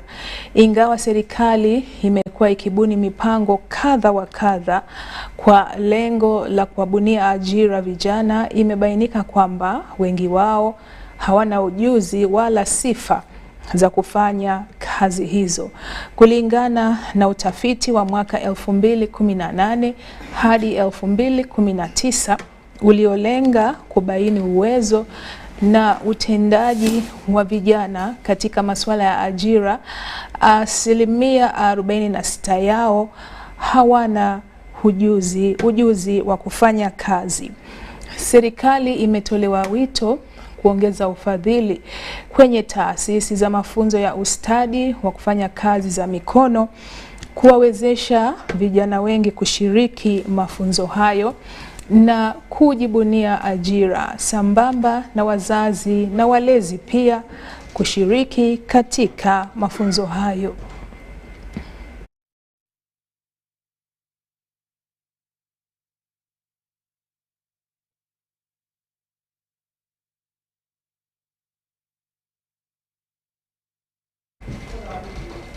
Polisi imewataka waendeshaji wa bodaboda kuwa makini na wahalifu ambao wana mpango wa kujifanya kuwa ni walinda usalama na kuwaibia pesa zao kwa njia ya udanganyifu.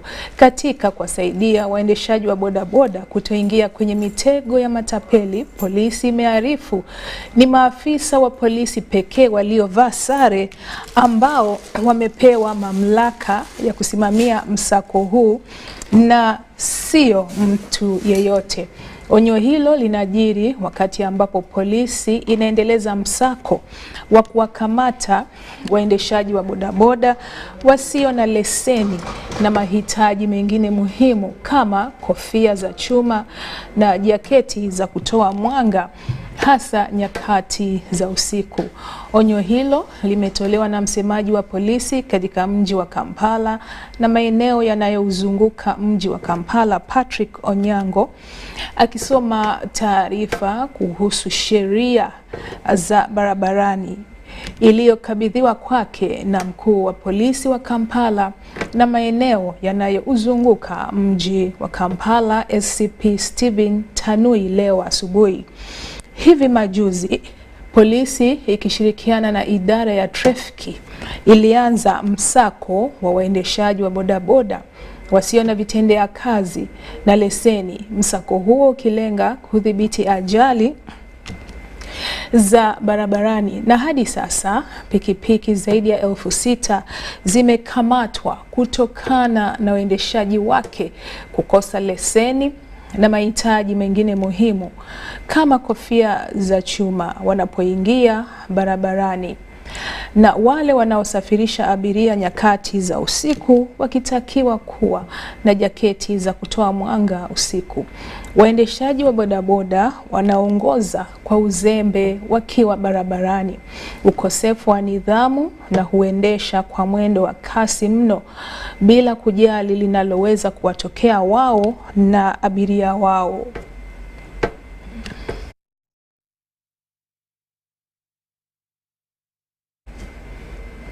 Hii ni UBC TV na tunaendelea na taarifa zaidi. Mitihani ya darasa la 7 ya mwaka huu 2022 imemalizika leo kote nchini. Katika wilaya ya Moroto, wafungwa zaidi ya 20 katika gereza la Moroto waliweza kufanya mitihani hiyo wakiwa katika shule ya msingi ya Nakapelimen Primary School kwenye manispaa ya Moroto.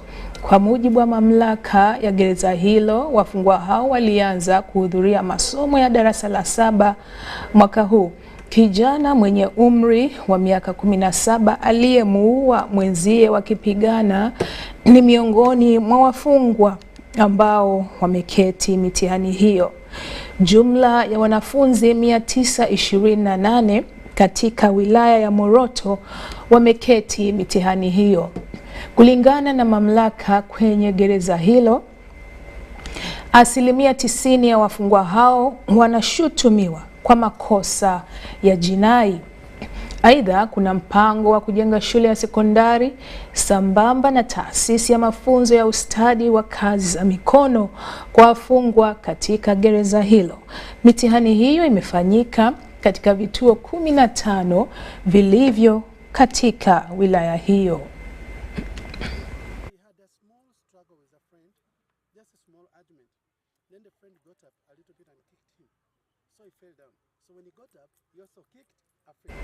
Na hivi sasa tuende katika studio yetu ya matangazo kwa ajili ya kuvuta pumzi kidogo.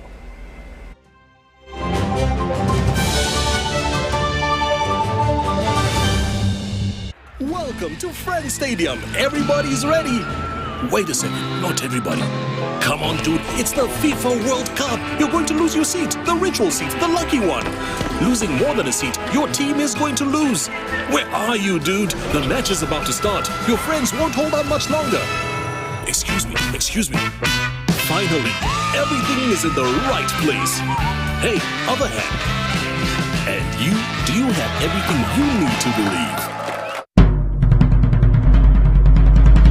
The Ministry of Health informs the public that there are confirmed cases of Ebola in Uganda. We, however, urge the public not to panic as the situation is being managed. The Ministry of Health further reminds the public to be on the lookout for any persons who may show signs and symptoms of Ebola. These include high body temperature, abdominal pains, diarrhea, vomiting, bleeding from the body openings such as the nose, eyes, and mouth. Please inform the nearest health worker immediately if you see anyone with these signs and symptoms. To prevent Ebola from spreading further, please take the following preventive measures: regular washing of hands with water and soap, avoid handshaking and hugging, avoiding any contact with any suspected Ebola patients. Any person who dies suddenly should not be buried but reported to the nearest health worker or LC1 immediately. For further information, please call the Ministry of Health toll-free number on 0800-100-066 or send a free SMS to your report on 8500. This message is from the Ministry of Health with support from UNICEF and World Health Organization. So, I'm here to announce that the MTN Kampala Marathon is back. And this year, we are running for babies.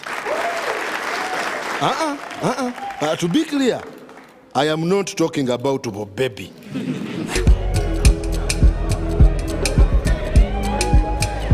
No. And neither am I talking about to be baby.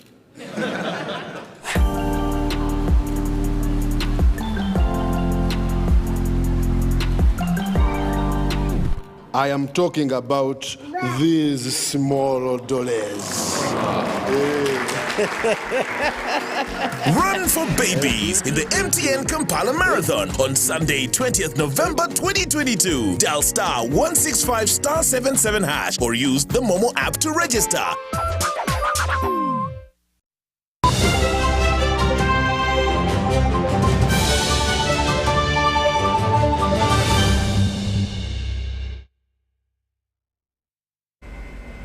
Karibu tena, na hivi sasa tunaangalia habari ya mwisho kwa siku ya leo kutoka wilaya ya Mpigi, ambapo pamoja na kwamba serikali kupitia bunge ilipitisha sheria kuhusu mizozo ya ardhi na uharibifu wa mali, lakini bado vitendo vya wamiliki wa ardhi kutoelewana na wamiliki wa viwanja vinaendelea kushuhudiwa. Kutokana na kuongezeka kwa vitendo hivyo, idara ya utatuaji wa mizozo ya ardhi imeahidi kuingilia kati mizozo hiyo. Katibu msaidizi binafsi wa masuala ya ardhi katika Ikulu, Ochieng Edward Sande, amewaonya wamiliki wa ardhi wanaowaonea wamiliki wa viwanja kwa kuwaharibia mali zao kuachana na tabia hiyo mara moja, kwani huo pia ni uhalifu. Bwana Ochieng aliyasema hayo akiwa katika shamba la miti la marehemu Blazio Chiza wa Lusimbi katika wilaya ya Mpigi baada ya kupokea malalamiko kwamba miti hiyo yote ilikuwa imekatwa na mmiliki wa ardhi aitwaye Eva, ambako miti hiyo ilipandwa na aliyeikata hakuwa na kibali kutoka mahakamani. Juhudi za kumtafuta mmiliki wa ardhi huyo Eva ziligonga mwamba, kwani simu yake ilikuwa haipo hewani wakati huo.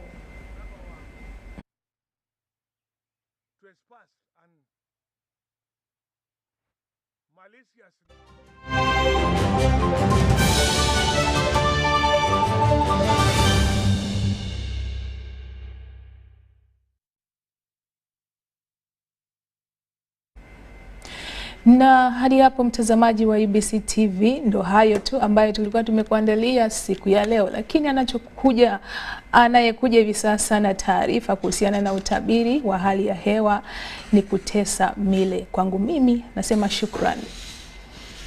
Asante, karibuni kwa utabiri hali ya hewa. Mtangazaji naitwa Kutesa Mile. Habari za jioni. Bado tuko na vipindi vya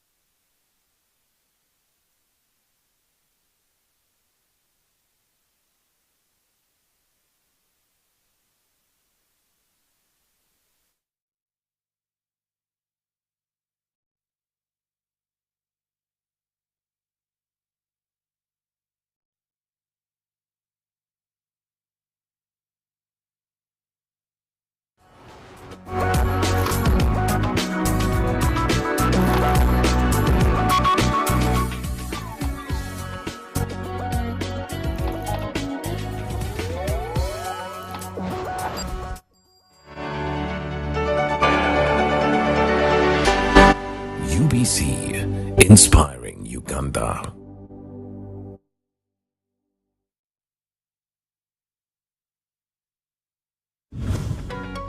On UBC, the program that helps you identify opportunities for investment, job creation, growing your entrepreneurial skills, wealth creation, and social transformation. We have a product that is ready for schools, supermarkets. Create wealth, transform livelihoods. Every week, we showcase opportunities for creating new products and enterprises. I now harvest a lot of cocoa. When I harvest it, I sell. After selling, I put money in my project. I have 2 projects. 1 is for construction of my house, 2 is for educating my children. Excellence in innovation, the passion and drive to succeed, and the right mindset to grow your business. Lives transformed on UBC. Every Wednesday, 7:30 p.m. Create wealth, transform livelihoods. Brought to you by Operation Wealth Creation.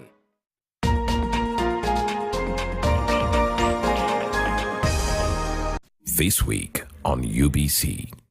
My brothers, sisters would want to go for discos. There was a disco around Crescent Towers, and I was the only one who would not want to go. Actually voice out what they have gone through or are able to say no. They inspire me to inspire you as well. So that is what the show is meant for. My boss at the time also began try to, challenge me a bit, and I reported him to the boss.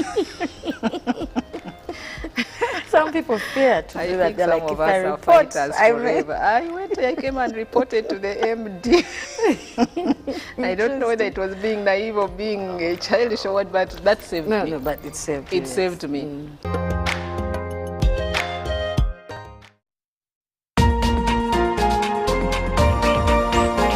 A logical, deeper conversation. How many teachers in Uganda did you consult? But there's a mistake we are making. Which is good. Which is good. Which is good. Which is good. We went to this school, we ran it to Western, we ran it to Northern, we ran it, then you come. Isn't that an achievement? Objective and non-partisan. Honorable Minister, there were a number of points. I want to start with you. Straight from the hearts of open-minded men and women. Money tends to move faster at night. So when people are not counting, Don't take it for granted. Candid and authentic. Because Uganda is not Thailand. That's not correct, and we should stop that kind of mentality. So what I'm saying that's is a trick question. Don't answer. I'm not getting into that. I'm not getting into that. Tell him you speak Luo. I think that's where we are beginning to have a problem. I think what is going to kill the parish model are all the misconceptions on how it's supposed to run. I know that the Prime Minister is listening. Behind the headlines. Charles, let us agree. We liberalized the economy. We are several nations put it together. Why don't you appreciate that? What if it fails? I'm happy And to he's answer. a good lawyer because Amin is not in power. The parish development committee is functional. It is there. That there is a parish chief, that the beneficiary is doing. So we look at expenditure. We don't look at revenue. And that is the challenge we are giving them from Minister of Finance. Your fountain of new knowledge, flowing into the mass body of knowledge. First get the knowledge of Bukedia, how they want to be modernized. Every Wednesday, 10 p.m. on your public broadcaster. You return money to the treasury, which is meant for the people. UBC, inspiring Uganda.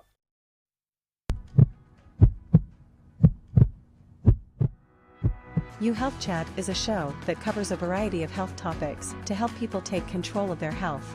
It is proudly sponsored by National Medical Stores, who are mandated to procure, store, and distribute essential medicines and medical supplies to public health facilities in Uganda.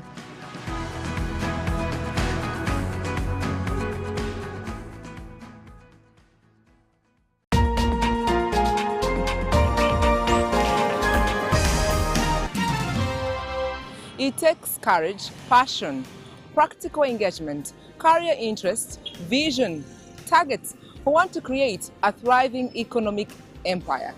Entrepreneurs Hub, giving you a deep and unique insights into agribusiness, services, ICT and innovation, industrialization, and so much more. Entrepreneurs Hub, growing your small, medium, and large business entity. With yours truly, Sandra Kahunde, right here on UBC, Inspiring Uganda.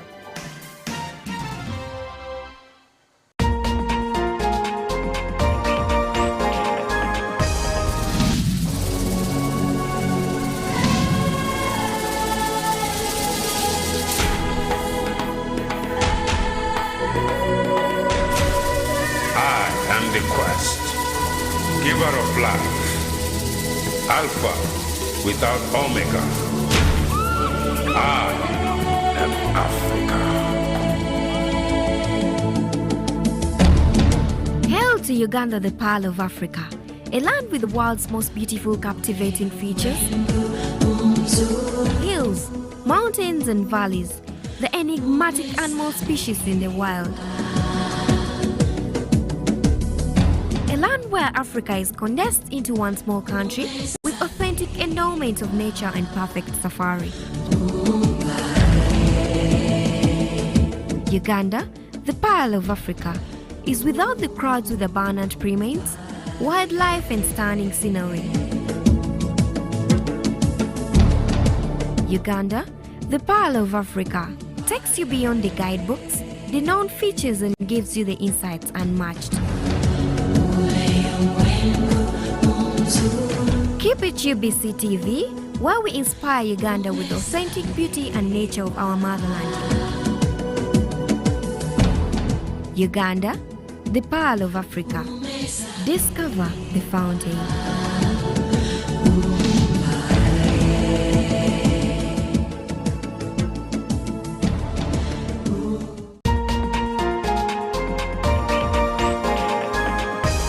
One-on-one with Michael Jordan Lukomwao. A weekly face-to-face conversation focusing on accountability, inspiration, information, and sensitization of the public from the various sources, such as inspirational profiles, having a disability is not inability, professional guidance. There is no special antiretroviral therapy that is given specifically for discordant couples. And of course, politics. Don't you see anywhere that you would give a credit in the fight against COVID?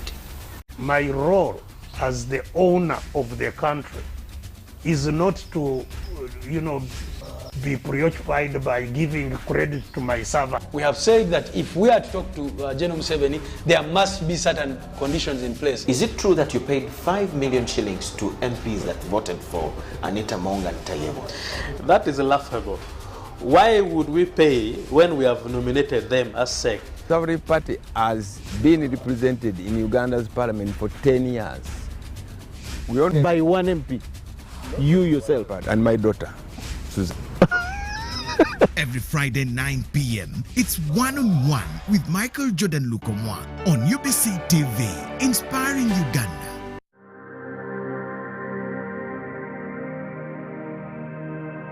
Abaganda baffe mwenna ab'ebukoma nsimbi abagureta Masaka n'abannayuganda bonna okutwaliza awamu n'abantu b'omu Buganda mwenna ekirwadde ky'Ebola kikaaye kitabuse kyemaliridde okujja okusaanyawo abantu baffe naye nga tusobola okyewala bwe tusobola okwewala abantu bonna abakwatiddwa ne twewala okubeera okumpi nabo ne tubeera abayonjo ne twewala ebikolwa byonna Ebola mwayita ffenna tusobola okubeera abalamu n'olwekyo situmugayaalirira tumutunuulire ng'ekirwadde ekimu ekizze tusiza naye ng'ate kyo kyangu nnyo okukirwanyisa. Era mbakubiriza baganda bange bwe woowulira nga towulira bulungi togenda mu basawo baganda togenda wa pasita gundi oba wa father gundi genda mu ddwaliro obulwadde busobola okujjanjabwa ne bwoba ne munnongo omulaba akwatiddwa totya nawe genda mu ddwaliro basobola okutangira ng'obudde bukyali buno obulwadde tubusobola tubeere bagumu tumalirire Ebola tujja mugoba mu ggwanga lyaffe.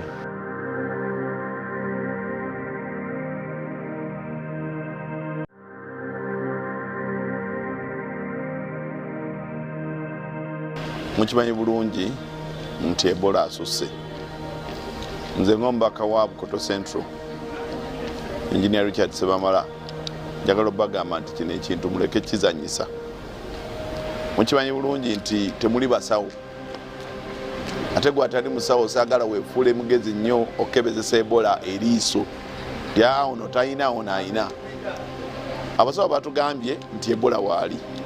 Era muwulira abafudde olwa Ebola.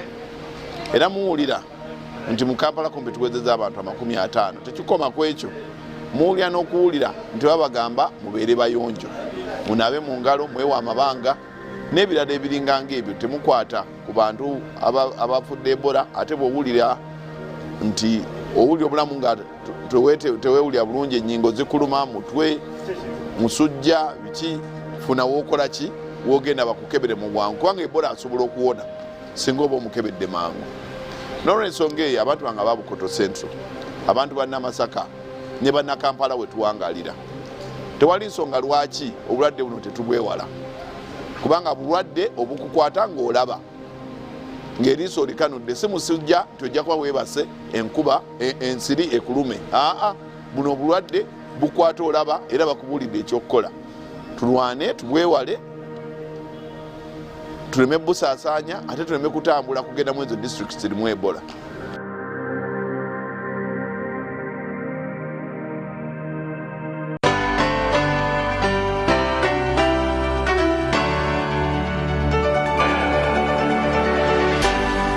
UBC, inspiring Uganda.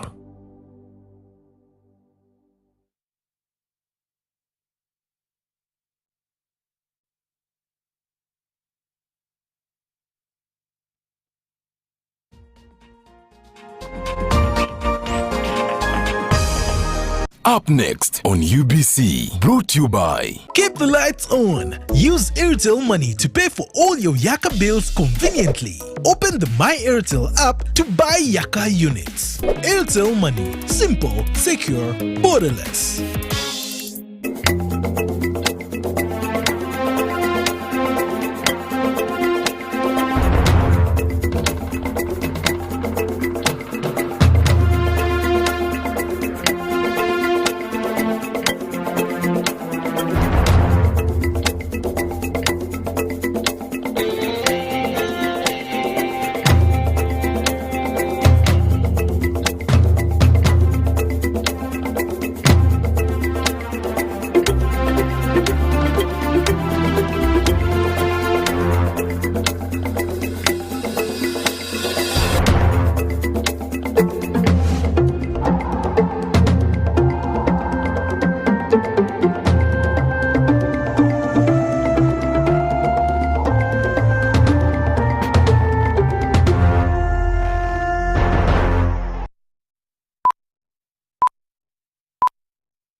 Butereevu poliisi erabudde abo bonna bayinza okwerimbika mu bikwekweto ebigenda mu maaso eby'okuyonja omulimu gwa bodaboda ne banyaggulula nate abagoba ba bodaboda nga babasaba ensimbi okubayamba mu ngeri ey'enjawulo. Ebyo n'ebirala tubireese omuli n'ab'ekibiina ekyomusanvu olunaku olwaleero bawunzise ebigezo byabwe by'akamalirizo ebya kibiina ekyomusanvu. Nkubuuzaako gyonna gy'otuusizzaako engalo. Nze Mario Nakitene ne Yusufu Ssenyomo wali ku lulimi olw'obubonero. Tegeeza muno atanatega UBC TV nti tutuuse era ekitundu ekisooka tukitandika bwe tuti. Kantandike n'omukulembeze w'eggwanga Yoweri Kaguta Museveni ayagala amatendekero aga waggulu okukebeza okukulembeza ennyo ebyokunoonyereza ebitwalira awamu enteekateeka za gavumenti naddala mu byamakolero. Ono akiikiridde omumyuka we mu kutuuza omumyuka wa Chancellor wa University y'e Kyambogo Professor John Yakobo Okedde. University bukyuka oluvannyuma lwa myaka 8. University y'e Kyambogo efunye omumyuka wa Chancellor omujja Professor John Yakobo Okedde era ng'atuuziddwa. I install you, Professor John Yakobo Okedde, as the third Chancellor of Kyambogo University. Professor John Yakobo Okedde yalondeddwa mu kifo kino oluvannyuma lw'okukkaanya kw'abatuula ku lukiiko olufuzi olwa yunivasite eno. Omumyuka w'omukulembeze w'eggwanga Jessica Alupo yakiikiridde mukama we. That I will faithfully undertake my duties as the third Chancellor of Kyambogo University. So help me God. Obubaka Pulezidenti bw'atisa Alupo aggumizza obuvunaanyizibwa amatendekero nga lino bwe galina mu kulungamya enkulaakulana y'eggwanga. The research from the universities must contribute to the government strategy for industrialization. Okussa ku mwanjo enkola za teknologiya ne sayansi bimu ku bisongeddwako olunwe ng'ebimu ku bijja okuyamba ennyo okugaziya eby'emirimu n'okumalawo ebbula. The university is responsible for developing and offering programs that are relevant and aligned to the national priorities and achievement of Vision 2040. The programs that you teach should equip students with innovative, entrepreneurial, and vocational skills which will enable them to become employable and enhance their capacity to employ themselves and others. Minisita w'ebyenjigiriza n'emizannyo yakiikiriddwa Minisita w'ebyenjigiriza ebisookerwako Dr. Joyce Kaduchu akubirizza obutasuulirira teknologiya ne sayansi ku mulembe guno kubanga musingi munene nnyo mu kuzimba omusingi gw'eggwanga kweritambulira mu biseera ebijja. The university must focus on programs that are beneficial to students and will make them stand out morally and academically to compete in the job market. Ye Professor Okedde yasuubiza okukozesa obumanyirivu bw'alina mu kutambuza emirimu gy'okulungamya abayizi n'okukwatizaako gavumenti. The country, in my view, is faced with the challenge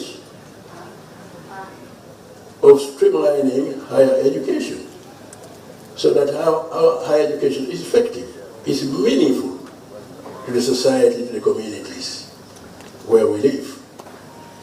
So this question of having everybody in Uganda carrying a paper degree,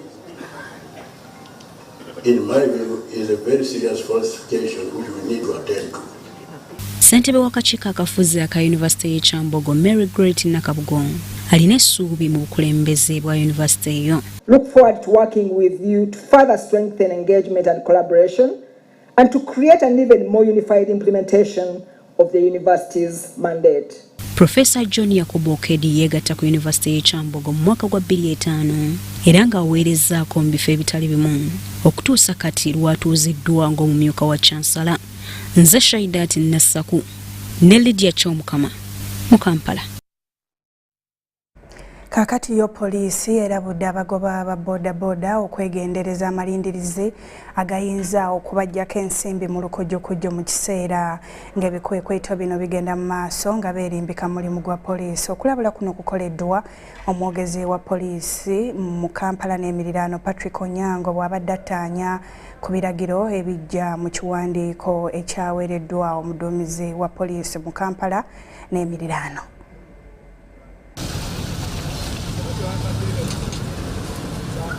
Ku ntandikwa ya wiiki eno poliisi y'ebidduka yazzeemu ebikwekweto ku bagoba ba boodabooda okuyamba okukendeeza ku bubenje obuyitiridde obuva ku nkozesa embi y'enguudo. Abantu bano tebafiirayo ddala kuwuliriza kintu kitukoze eki kyetubagambye, naye ate nno nga kiri gye bali kubanga teffe ku kkubo kwetuli. Buli anaavaayo eka nga tafuddeeyo kuteeka mu nkola bintu bino bye twagala mukole, mujja kujja mu buzibu buno. Mu bunnambiro kwekweto bino byateekebwamu amaanyi era abatalina bisanyizo pikipiki zaabwe ne ziboyebwa. Operation tuli mukola mu phases. Tutandise n'ekisooka teekwa kubeera ne reflector jacket ne element. Okuvugiza ekimama y'emu ku nsonga ezinokolwayo mu baboodabooda kubanga emirundi mingi tebagoberera amateeka ga nguudo.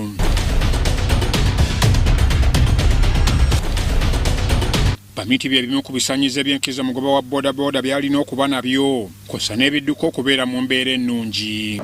Toteekwa kuvuga piki ng'omupiira guweddeko.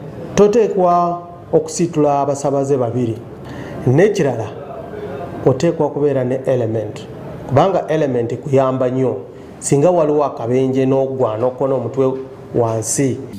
Wabula omwogezi wa poliisi mu Kampala n'emiriraano Patrick Onyango ategeezezza nti poliisi yatemezeddwako nga bwe waliwo abakozesa omukisa gw'ebikwekweto bino okujja ensimbi ku bagoba nga beeyita bakwasisa amateeka. Naye tofu nnyo okwemulugunya anti waliwo abantu abamu beerimbika nti basirikale bali mu ngoye eza bulijjo bakwata babodaboda. Kati omuduumizi wa poliisi wano mu Kampala n'emirano yo yayisize ekiragiro ng'ekiragiro kino kiraga nti oba kigamba nti singa waliwo omuntu wa bulijjo ng'ali mu kukwata ababodaboda nga ye tali mu uniform, omuntu yenna ng'ali omuntu wa bulijjo oli mu ngoye eza bulijjo ate okwata wa bodaboda oyo bateekwa kumukwata. Abakulemberwamu aba traffic police be bateekwa kubeera ku mwanjo okulaba nti ebigenda mu maaso bigenda bulungi. Onyango kinogaanyiza ng'ebitongole ebikesibwe bitasaanye kukola bikwekweto bino. Oba oli wa poliisi nga toli mu uniform oba oli okolera mu kitongole kikeesi eno si mulimu gwo. Okusinziira ku kiwandiiko ky'omwogezi w'ekitongole kya poliisi y'ebidduka Farida Nampiima, bodaboda esuba mu kakagazi zaakakwatibwa, pikipiki 1926 zaakaweebwa ebipapula olw'ensonga ez'enjawulo, so nga piki 1,288 ze zikumibwa ku poliisi ez'enjawulo. Nze Ivan Juko ne Dani Lugemwa wano mu Kampala. Mwebale nnyo bannaffe olw'egguliro eryo. Kaakati bo abaddukanya omukutu gwa gavumenti ogw'amawulire ogwa Uganda Broadcasting Corporation UBC basuubizza okuteekanga ku mwanjo amawulire agava mu maka g'obwa pulezidenti ku mikutu gyabwe gyonna. Obweyamo buno bukoleddwa b'ofiisa ba UBC nga bakulembeddwamu ssenkulu w'ekitongole kino Winston Agaba mu kafubo ke babaddemu n'abaddukanya ofiisi y'ebyamawulire mu ofiisi ya pulezidenti nga nabo bakulembeddwamu Sando Walusembe. Presidential Press Unit lyekakalabiza ku leero vunaanyizibwa ku kubunyisa amawulire agafe w'omukulembeze w'eggwanga owaakuno.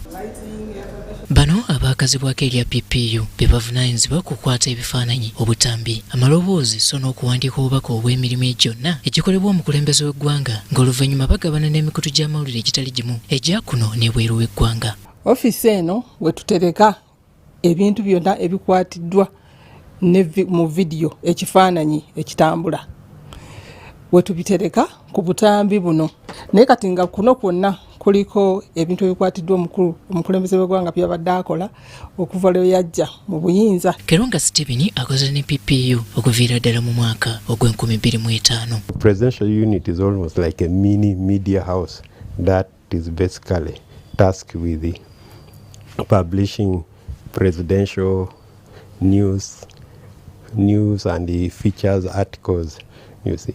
Harriet Nambi bamu ku abo abaludde mu PPU era nga mu kaseera kano yakulira ebiweerezebwa ku TV okuva ew'omukulembeze w'eggwanga. Abaana be tulina abasinga kati bato bali wansi wa myaka 3 bazaaliddwa ku mulembe gwani gwa President Museveni naye kaakati baagala okumanya boboogera nti ayina kyakoze bayinza obutakitegeera bulungi naye bw'atunulako n'alaba agamba okay buno oluguudo baaluzimba ku mulembe guno ye yalugulawo kino ekizimbe nakyo yakigulawo. Twagadde n'okumanya obanga ojjeko UBC so n'amaka g'obwa pulezidenti abantu ba bulijjo nabo bakkirizibwa okweyambisa ku tterekero lino. Olina okuwandiikira press secretary, senior press secretary ow'omukulembeze w'eggwanga n'olaga ensonga lwaki oyagala ekifaananyi ekyo.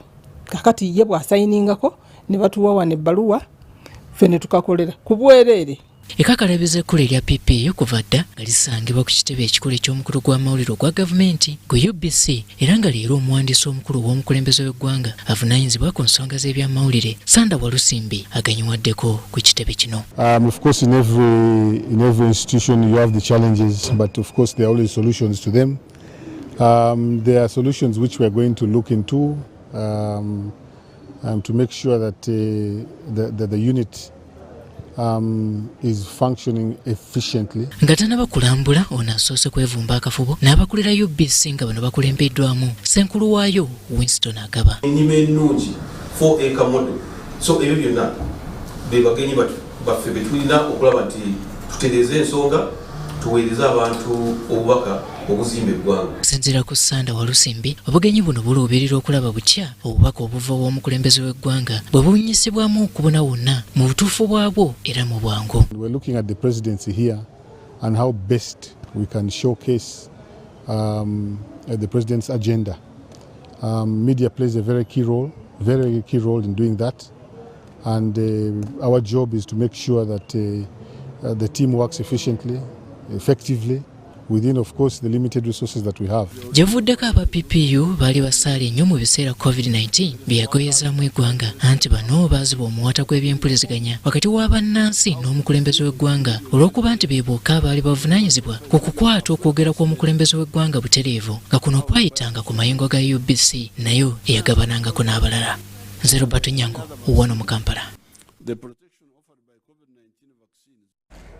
Terevu UBC tukyagenda maaso ye akulira ekitongole kya gavumenti eky'ebyenguudo ki Uganda National Roads Authority Allen Kajina asinzidde mu kakiiko ka Paalamenti akalondoola ebitongole bya gavumenti akakwasase ne yeetondera eggwanga olw'obutagoberera mateeka bwe yali akyusa ssente ezimu ezaali ez'okuzimba enguudo n'okusasula emisaala n'azikozesaamu ebirala. Kidiridde ababaka ku kakiiko kano okukizuula okusinziira kwa alipoota y'omubalirizi w'ebitabo bya gavumenti ng'obuwumbi obusoba mu 10 tezaakola kye zaali zirina okukola omwaka gw'ebyensimbi 2022 kyokka nga katubifune.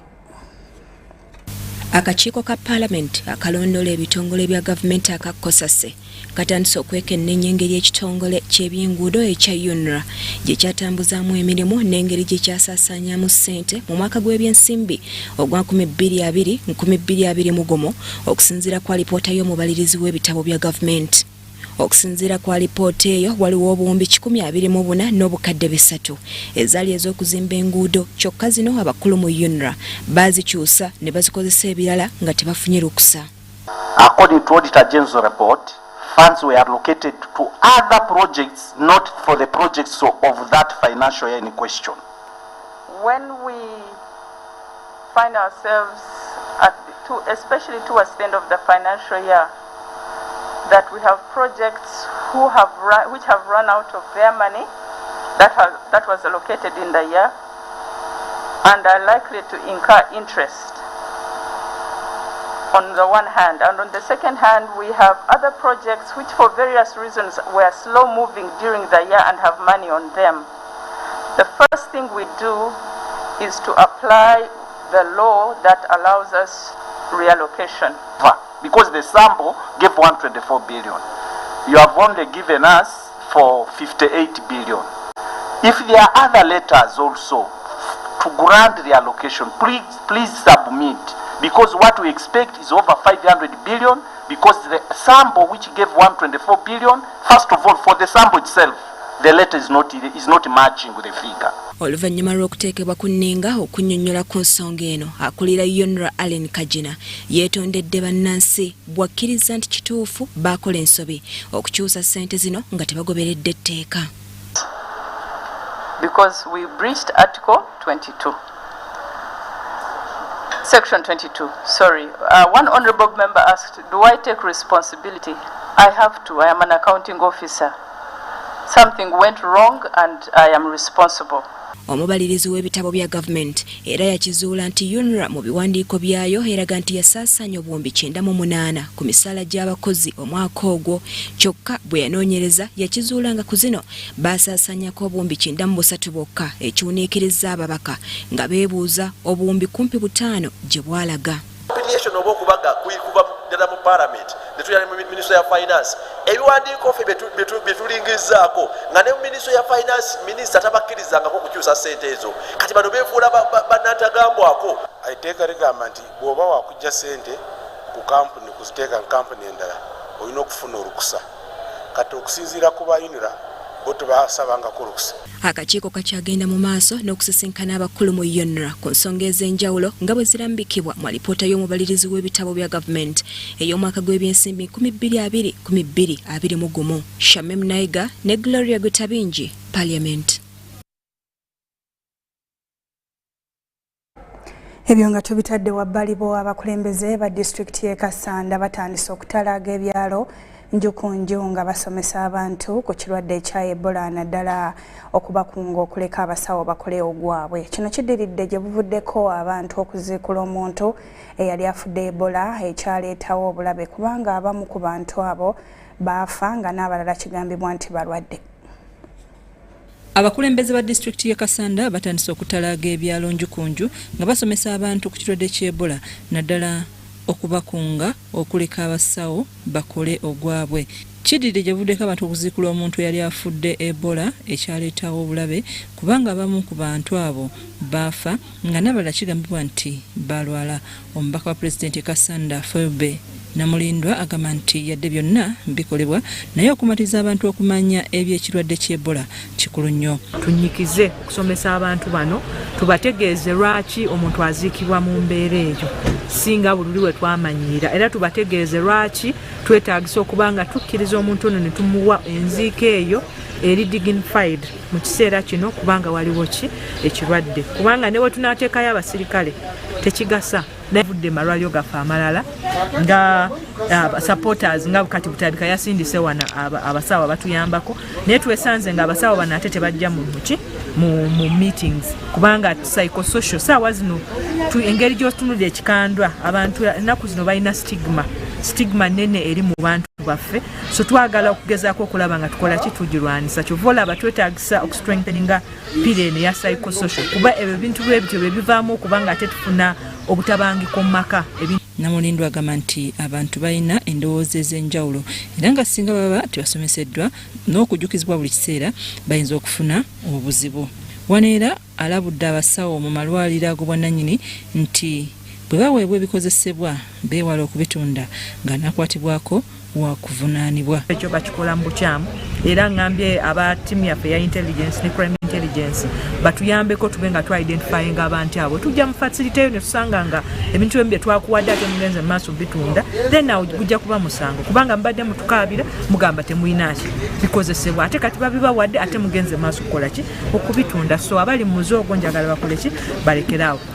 Abdu Wahabu Busulwa akulira ddawa mu busiraamu mu disitulikiti y'e Kassanda agambye nti okusomesa kuno kugenda kuyamba nnyo abasiraamu okubeera abagumu nti abantu baabwe baziikiddwa bulungi. Tiimu egenda okubeera nga erabirira kutya abantu baziika n'okubasomesa. Tiimu esomesa kati nga bantadde ku tiimu egenda ekikandwa village ewafudde abantu abangi wali ekitongo kubabudaabuda kubazaamu amaanyi kulaba nga tiimu abantu abo basigala nga bakyalina essuubi eri Mukama Katonda waabwe era we mbakubiriza ti yenna aviriddwako omuntu we abeere n'essuubi eri Mukama Katonda. Kale tugoberere ebiragiro ebya Ministry y'ebyobulamu twewala ekirwadde ekya Ebola okutuzingako. Ebyo nga tubitadde wabbali ye minisita omubeezi w'ebyempuliziganya bya tekinologiya Joyce Nabosa Sebuggwawo alagidde abakulembeze ba disitulikiti ez'obuvanjuba bw'eggwanga okusengula abantu bonna abeesenza ku ttaka lya Posta kiyambe enteekateeka z'okuzza obujja ekitongole kino. Okuzza obujja ekitongole kya Posta Uganda kituukidde mu kaseera ng'amatabi gonna okwetoloola eggwanga gali mu mbeera mbi. Ettaka ly'ekitongole kino lyesenzaako dda abantu so nga n'ebizimbe ebimu bikutte mu mbinabina. They are not yet ready for the level of ICT because they are old. Some are dilapidated.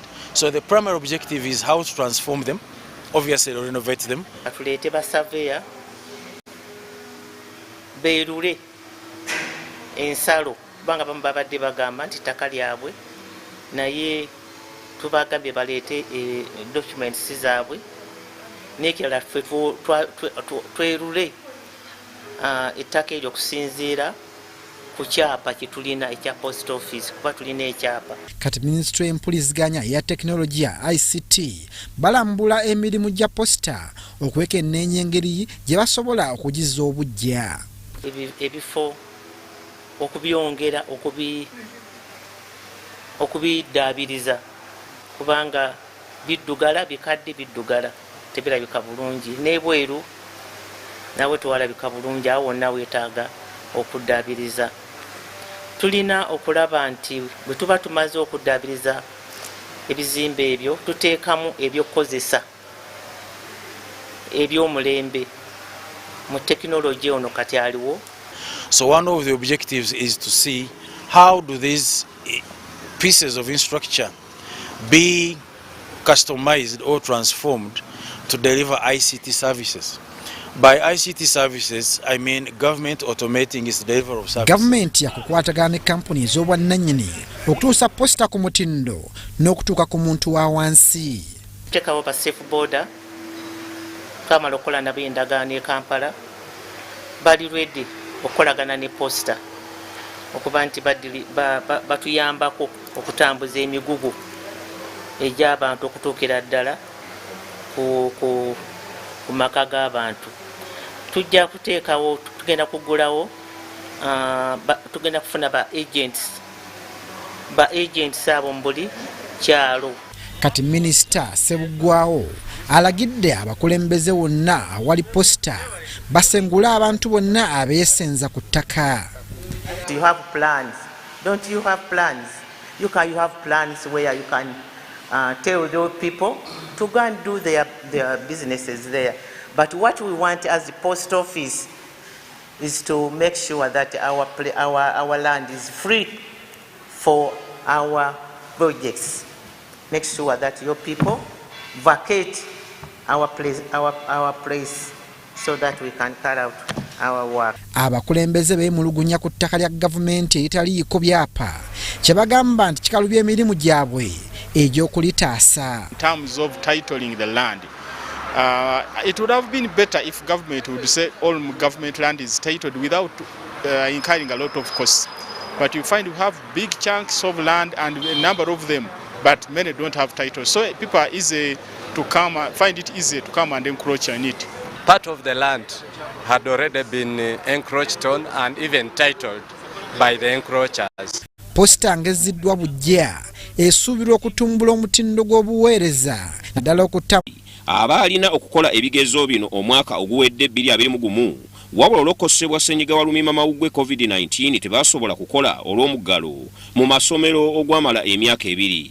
Olwaleero abayizi bamaliriza n'ekigezo ky'Olungereza ku makya batandise ne science era mu masomero ge tutuuse mu disitulikiti y'e Wakiso ne Kampala okusinziira ku balabiridde ebigezo bino n'abayizi bitambudde bulungi. Ku ssomero lya Samuyiga Memorial Primary School eno amasomero agasukka mu 10 okuli St. Teresa Little Kagoma, Maganjo Meya, Jinja Kaloli n'amalala abayizi basuubizza abazadde okukola obulungi.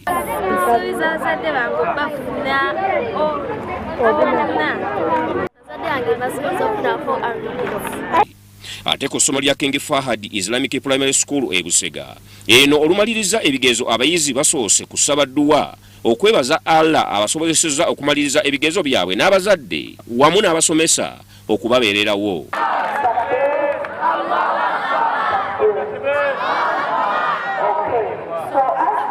Akulira essomero lino Hanifa Nalule asibiridde abayizi entanda okweyisa obulungi mu mpisa ezitakootana na ddiini n'obuwangwa n'abazadde n'abasaba okukuuma abaana baleme okutaayaaya ku byalo babayigirize emirimu bo kennyini abazadde gye bakola. Nga bagenda ewaka basibira entanda okubeera nga basigala mu mpisa ey'obusiraamu baleme kubeera nga ensi ebavuga ebaza ku sayidi endala kubanga empisa z'obusiraamu tuzibataddeko. Era nekubiriza abazadde nti abaana baffe bano mukipige nga mubajjukiza empisa z'obusiraamu kubanga zizigenda okubayamba mu nsi basobole okubeeramu nga tebataganyizibwa mbeera y'ensi nga bwemugitegeera kubanga eddiini bwoba bagirimu nga basaala nga basoma Qur'ani buli kijja kyonna mu nsi ekiyinza okubawugula babasobola okirwanyisa kubanga baba bali under the control of Allah buli ssaawa yonna mubayigiriza ku mirimu ewaka baleme kulanga abaana bali nga bamantaavu. Ndi Salon Kasibante wano mu kibuga Kampala.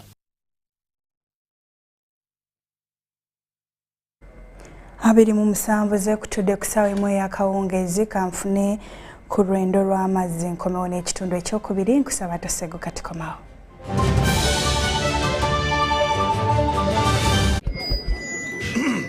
So ndi wano kubategeeza nti MTN Kampala Marathon ekomyewo era nga ku mulundi guno tudduka ku lw'abaana babebi. Temunfuna bubi, sitegeeza buno bubebi obusiba mu ndongo.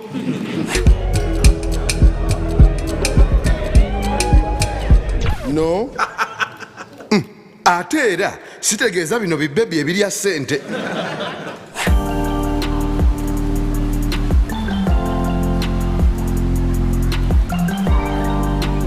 Nedda bannange njogera ku mabujje gano. Wegatte emisinde gya MTN Kampala Marathon eginaabawo nga 20/11/2022 okwewandiisa nyiga *M6577# oba kozesa Momo app. Welcome to Friends Stadium. Everybody's ready. Wait a second, not everybody. Come on, dude. It's the FIFA World Cup. You're going to lose your seat, the ritual seat, the lucky one. Losing more than a seat, your team is going to lose. Where are you, dude? The match is about to start. Your friends won't hold out much longer. Excuse me. Finally, everything is in the right place. Hey, other hand. And you, do you have everything you need to believe? Meet Professor Petero. He knows something every hustler in UG is gonna love. Oh, see. You see, I was just trying to get the documents to register for Airtel Money. You don't need the documents. You just self register. Yes, become a safer and more efficient cash-free business today. Easy. No mixing your business money with your Kameza money. Now, that's efficient. Airtel Money. Instant, secure, borderless.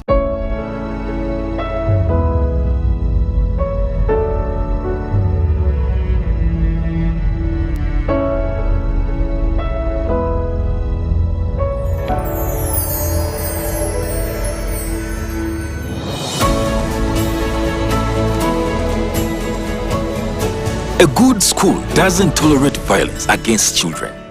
Because a good school equals a better life. Raising voices.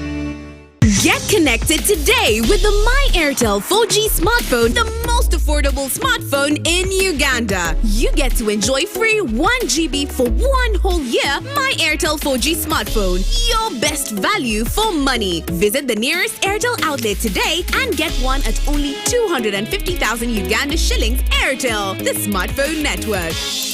The Tales of Kasozi, brought to you by Uganda Communications Commission. Yes, hello? This is Kasozi. How can I help you? Calling you from the mobile service center. Okay. So how can I help you? Well, We have noticed a few things wrong with your number and need your mobile money PIN. John Ferrer, never give out your password or PIN to any caller. Your mobile service provider will never call or ask for your personal details. If in doubt, go to your nearest phone service center. This message is powered by UCC, MTN, Airtel, Bank of Uganda, and NPSP Association.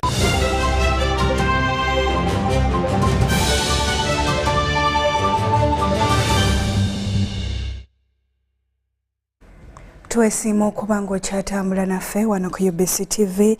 Ekitundu ekyokubiri kankitandike ne bannayuganda abasoba mu 1,000 baagala gavumenti ebawe ssente zaabwe ezisoba mu bukadde bwa $5 za Amerika 5 ezasibirwa ku akawunti zaabwe mu mwaka gwa 1979 oluvannyuma lwa Dr. Apollo Milton Obote okuwamba gavumenti ya Idi Amin. Bino bibadde mu kkooti ejulirwamu ey'omukago gw'amawanga g'obuvanjuba bwa Afrika. Abawaabi bwe balabiseeko mu kkooti eno okuwuliriza omusango gwe baggula ku gavumenti ya Uganda. Kkooti ejulirwamu ey'amawanga g'obuvanjuba bwa Afrika etandise okuwuliriza emisango egyawabwa amawanga ga Namukago kona abantu ssekinnoomu. Abalamuzi okuli ne Soy Kayobera akulira kkooti y'amawanga g'obuvanjuba bwa Afrika, Sauda Mujasil, Katharina Minoti, Aneti Mujenyi wamu n'omulamuzi Cheborion Balishaki be bali mitambo gy'emisango gino. Egimu ku misango mwe muli ogwa bannayuganda 110 nga bano bavunaana gavumenti ya Uganda okusiba akawunta zaabwe mu mwaka gwa 1979 oluvannyuma lw'olutalo lwa Dr. Apollo Milton Obote mwe yawambira Idi Amin dada. Most of them were businessmen, ordinary people doing their business because they were not taken to court, they were not tried, but they just closed their accounts and took all the money to Bank of Uganda. Abawabi bagamba nti wadde ng'enfunda eziwera kkooti ezasooka zizzenga ziragira basasulwe wabula tewali kyakoleddwa yadde akabonero akalaga nti bandisasulwa. Akawunti esukka mu 10,000 tusigazaawo abalamu bali babiri bokka tebalina wadde zigula ddagala naye nga balina billions of their money in their accounts. Because our belief on our side is that each day that passes they are violating the rights of these people. You can't keep somebody's property, you're not trying him, you're not giving any justification. Kati bano baagala kkooti y'omukago gw'amawanga g'obuvanjuba bwa Afrika eragire gavumenti yaako n'okubasasula. Twagala East African Court etuyambe tusirise naye tetugenda ogamba nti alhamdulillah nga bwe tusaala because Nubian ya Muslim tetujja kukikwasa Katonda yekka. We shall neno government oba government kitujja kugenda maaso nga tusaba sente zaffe because the treaty allows that if a member state like Uganda is doing something wrong which is not in accordance with the rule of law, good governance, democracy, and that activity is continuing, then there is a cause of action. Kigambibwa nti mu mwaka gwa 1979 eyali omukulembeze wa Uganda Dr. Milton Obote oluvannyuma lw'okuwamba gavumenti ya Amin yaragira okuggala akawunti z'abasiraamu ko n'abanubbi ng'abalanga okukolagana n'Amin. Kigambibwa nti ensimbi zino zaateekwa ku akawunta ya banka enkulu ey'eggwanga okumala kati ebbanga lya myaka 4. Mu musango guno gavumenti ya Uganda ekiikiddwa mu nnamateeka Angongo Imerida. Ku misango emirala egikoleddwako mubaddemu ogwa Abba Limited nga bavunaana gavumenti ya Rwanda. Kkooti ejulirwamu ey'amawanga g'obuvanjuba bwa Afrika etuula ku kkooti y'ebyobusuubuzi mu Kampala yakuwuliriza emisango okuva mu mawanga ag'enjawulo okutuusa ng'ennaku z'omwezi 2 omwezi ogwa Desemba omwaka guno. Nze Namammonde Deborah ne Suzanne Nabugudde abakusakidde bino. UBC leero bo bannayuganda bawangalira emitala w'amayanja wansi w'ekibiina ekibagatta ekya Uganda Diaspora League batandiseewo enteekateeka ey'okutandika okusonda ensimbi nga baziteeka ku akawunti okuyamba ku bannayuganda abanaabeera nga balemereddwa emirimu mu mawanga gye bagenda era n'okubagulira tiketi okudda okwabwobwe. Katubifune. Gavumenti ya wano ng'ekolera ne gavumenti ya Saudi Arabia baliko bannayuganda bwe bakomyawo nga bano bali balemereddwa embeera ne bannakima kya National Platform nabo baliko bannansi bakomyawo kati n'ekibiina ekigatta bannayuganda abakola emitala w'amayanja ekya Uganda Diaspora League batongoza enteekateeka y'okusonda ensimbi baziteekanga ku akawunti ey'enjawulo okuyambanga bannansi abafunye obuzibu ng'obwo. Waliwo omwana otuuka eri nga tusobola okukola follow up nti omuntu employee watuke n'amu abusinga ndize we tuyinza okukolagana ne gavumenti zeeri kuba neeteri abantu tebali waggulu w'amateeka tusobola okukolagana ne gavumenti zeeri ne prosecute those people abatutte abaana baffe nabonaabonere. Ebintu bino ebisinga tusobola obikyusa tusobola obitereeza naye n'abantu singa baba bagenze nga tebogedde bintu bikyamu okufunirako obubudamu era twandibadde nga tetuli mu saganga ng'ezo.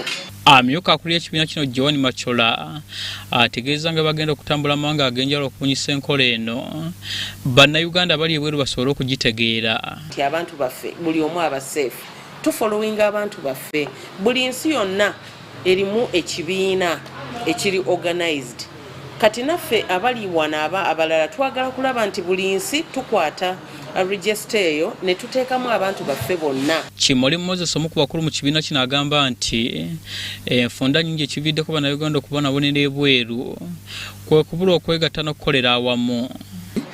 Then tuyamba n'abaana bo abasobola okuza ssente ezo tuyamba okuinvestinga mu bintu by'enjawulo. Abaana batandisewo project obw'empolampola okuyamba okwongera ku ssente ze bakoze eri zibe nga ziri invested properly mu Uganda.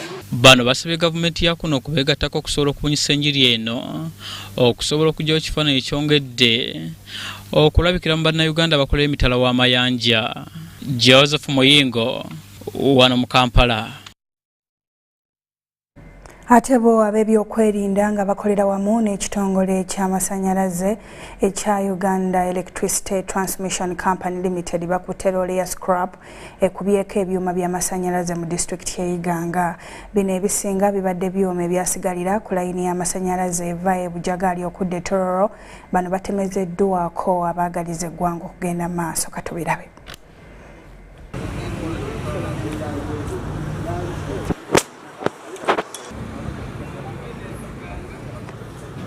That car we've seen with the materials. So we urge all people in the business to see that we give this lead information, work with the police, work with the local leaders to ensure that we fight this vice and we save the government and ourselves from these billions of money that we lose each and every time. We've lost 52 towers, lattice towers. Now when you compute that money, it means that we need about 37.5 billion shillings to see that we replace these lattice towers. So we are losing a lot of money as UETCL first because there is a lot of delay in project completion, and as a nation we are also losing a lot of money. I'd like to thank Tembo Industries, the one in Iganga. Ate kyo ekitongole ky'ebyettaka mu maka g'omukulembeze w'eggwanga kyennyamivu olw'enkaayana eziva ku bannannyini ttaka ne boonoona ebintu okuli ebirime by'ebibanja watali kugoberera amateeka. Kino kiddiridde obutakkaanya ku nsonga z'ebyettaka okweyongera. Ye amyuka omuwandiisi ow'ekyama ku nsonga z'ebyettaka mu State House Ocheng Edward Sunday abadde akyaddeko ku ttaka eririko enkaayana wakati w'ab'ebibanja ne nannyini ttaka kwe baatema emiti emiduuma mu disitulikiti y'Empigi. Ebikolo by'okusaanyawo ebintu okuli n'ebirime eby'ebibanja mu ggwanga ebikola bannannyini ttaka bivumiridwa abakungu okuva mu kitongole ky'ebyettaka mu maka g'omukulembeze w'eggwanga ne basuubiza okubiwanyisa. Kino kiddiridde ab'ekitongole kino okufuna okwemulugunya okw'abannyumba y'omugenzi Bulasio Kizza Walusimbi Emagala Muduuma mu disitulikiti y'Empigi ab'emulugunya olwannannyini ttaka n'abawanga Eva gwe balumiriza okutema kalitunsi waabwe. Bano bategeezezza nti bakibanja ekya kitaabwe eyafa mu mwaka gwa 2010 kye yagula mu mwaka gwa 2005 ne basimbako kalitunsi wabula nannyini ttaka n'abawanga mu mwaka gwa 2017 nga tayina kiragiro kya kkooti yasaalimbira ku ttaka lyabwe. Bw'omusanvu lwe bajja ekiro ne basaawa kalitunsi ne batandika okutema kalitunsi ono yenna twagendokera ku makya nga kalitunsi bamutemedde mu mbinabina nga bw'omulaba yenna akuze bw'ati ate ne batavaayo kuga nti ffe twamutemye. kati okuva olwo naffe ensonga lwaki twagenda tuba tukyali awo ne baga bw'atyo amyuka omuwandiisi ow'ekyama ku nsonga z'ebyettaka mu maka g'omukulembeze w'eggwanga Ochieng Edward Sande alabudde bannannyini ttaka ne bannayuganda ku bikolwa eby'okusala embiira ku ttaka n'okwonoona ebintu ate ng'oluusi wabaawo ekiragiro kya kkooti. Bwe bayita Nabawanga Eva yaja nga talina court order n'atema emiti gyabwe gya kalitunsi ettaka n'aliwamba ekibanda n'akiwamba. Kakati mabega awo twawulira nti Eva akozesa looya ng'agamba nti tewali miti n'emu. Asabye enjuyi zombi olwa Blasio Kiza Walusimbi ne Nabawanga Eva okusigala nga bakkakkamu beewala ebikolwa ebiyinza okuviirako okuyiwa musaayi bagoberere etteeka ly'ettaka kye ligamba. Kaweefube wafuwa okwogerezeganyaamu ne Eva Nabawanga agudde butaka olw'amasimu ge obutayitamu. Kino ajjukirwa nti wadde gikunuukiriza okuwera emyaka 15 bukyanga gavumenti okuyita mu lukiiko lw'eggwanga olukulu ereeta etteeka erigonjoola ensonga z'ebyettaka ne pulezidenti okutondawo ebitongole bigonjoola obutakkaanya ku ttaka byo bikyagenda mu maaso mu ggwanga. Ndi Salongo Kasibante emuduuma mu disitulikiti y'Empigi. Webale nnyo munnaffe Salongo Kasibante. Kakati bo abavubuka okuva mu mawanga agakola obuvanjuba bwa Africa basabye gavumenti zaabwe okubongeza ku nsimbi kibasobozesa okwongerako n'okunnyikiza ku buyiiya so ne tekinologiya. Bano babadde bagulawo olukungaana lw'abavubuka b'amawanga g'obuvanjuba bwa Africa ku buyiiya olw'okuyindira ennaku 3 wano mu Kampala. Ndusavu ku buli 10 ku bantu mu mawanga agakola obuvanjuba bwa Africa bavubuka. Abavubuka yadde bangi balwana okwejja mu bwavu nga bakola emirimu egitali gimu okusomozebwa kwe basanga kuddiriza obuyiiya bwabwe. You agree that the science, technology and innovation is heavily underfunded. Even at the East African community, by the way, we have a challenge where you find that the bigger budget is going to politicians. When we don't have youth accessing resources, this is because, for example, loans are either too expensive or we don't have the security to be able to access these loans. Secondly is even just the development of this infrastructure in itself. Mu lukungaana lw'abavubuka abasibuka mu mawanga ga Namukago mu buvanjuba bwa Africa olwetolera ku nsonga okuli ebyobulimi, ebyobulamu, embeera y'obudde, amasannyalaze n'obuvumbi.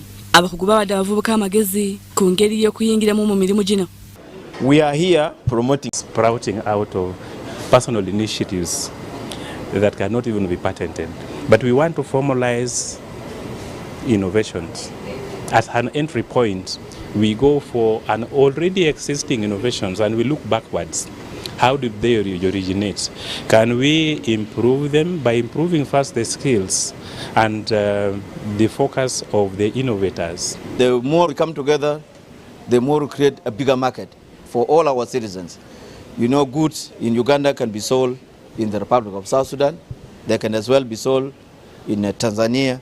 Abavubuka abeetabye mu lukungaana luno balina essuubi nti bakuganyulwamu wabula ne bakuutira bannaabwe okwettanira enkola ez'okwekulaakulanya. We need to ensure that we bring data prices down, to ensure that we promote innovation. That is one. Two, we must ensure that we harmonize the ICT and the STI frameworks in the region. So even the more we develop this regionally as opposed to nationally, we open our access to markets for youth innovations. Olukungaana luteekeddwa wansi w'omulamwa ogugamba nti okusumulula enkulaakulana y'abavubuka okuyita mu buyiiya. Nze Rebecca Nantongo ne Susan Nabugudde abakusakidde bino.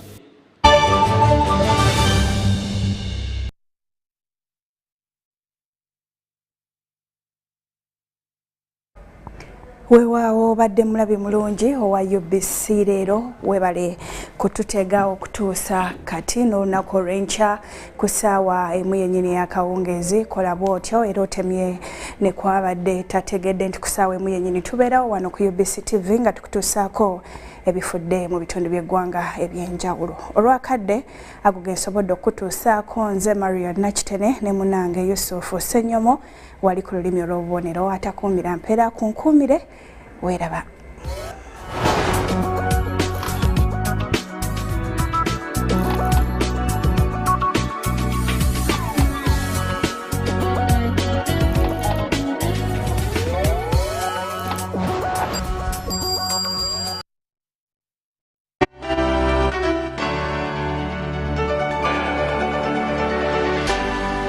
UBC, inspiring Uganda.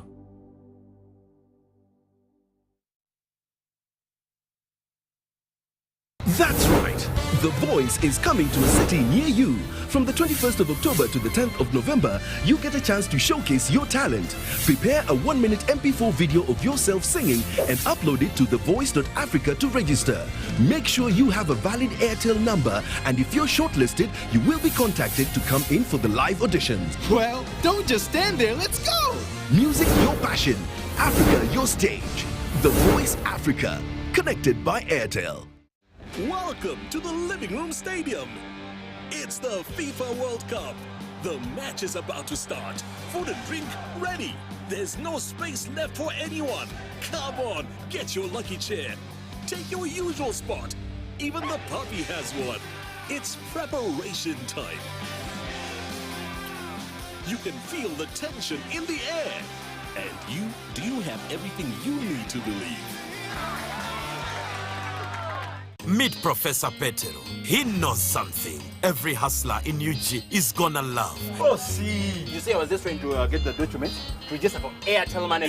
You don't need the documents. You just register. Yes, become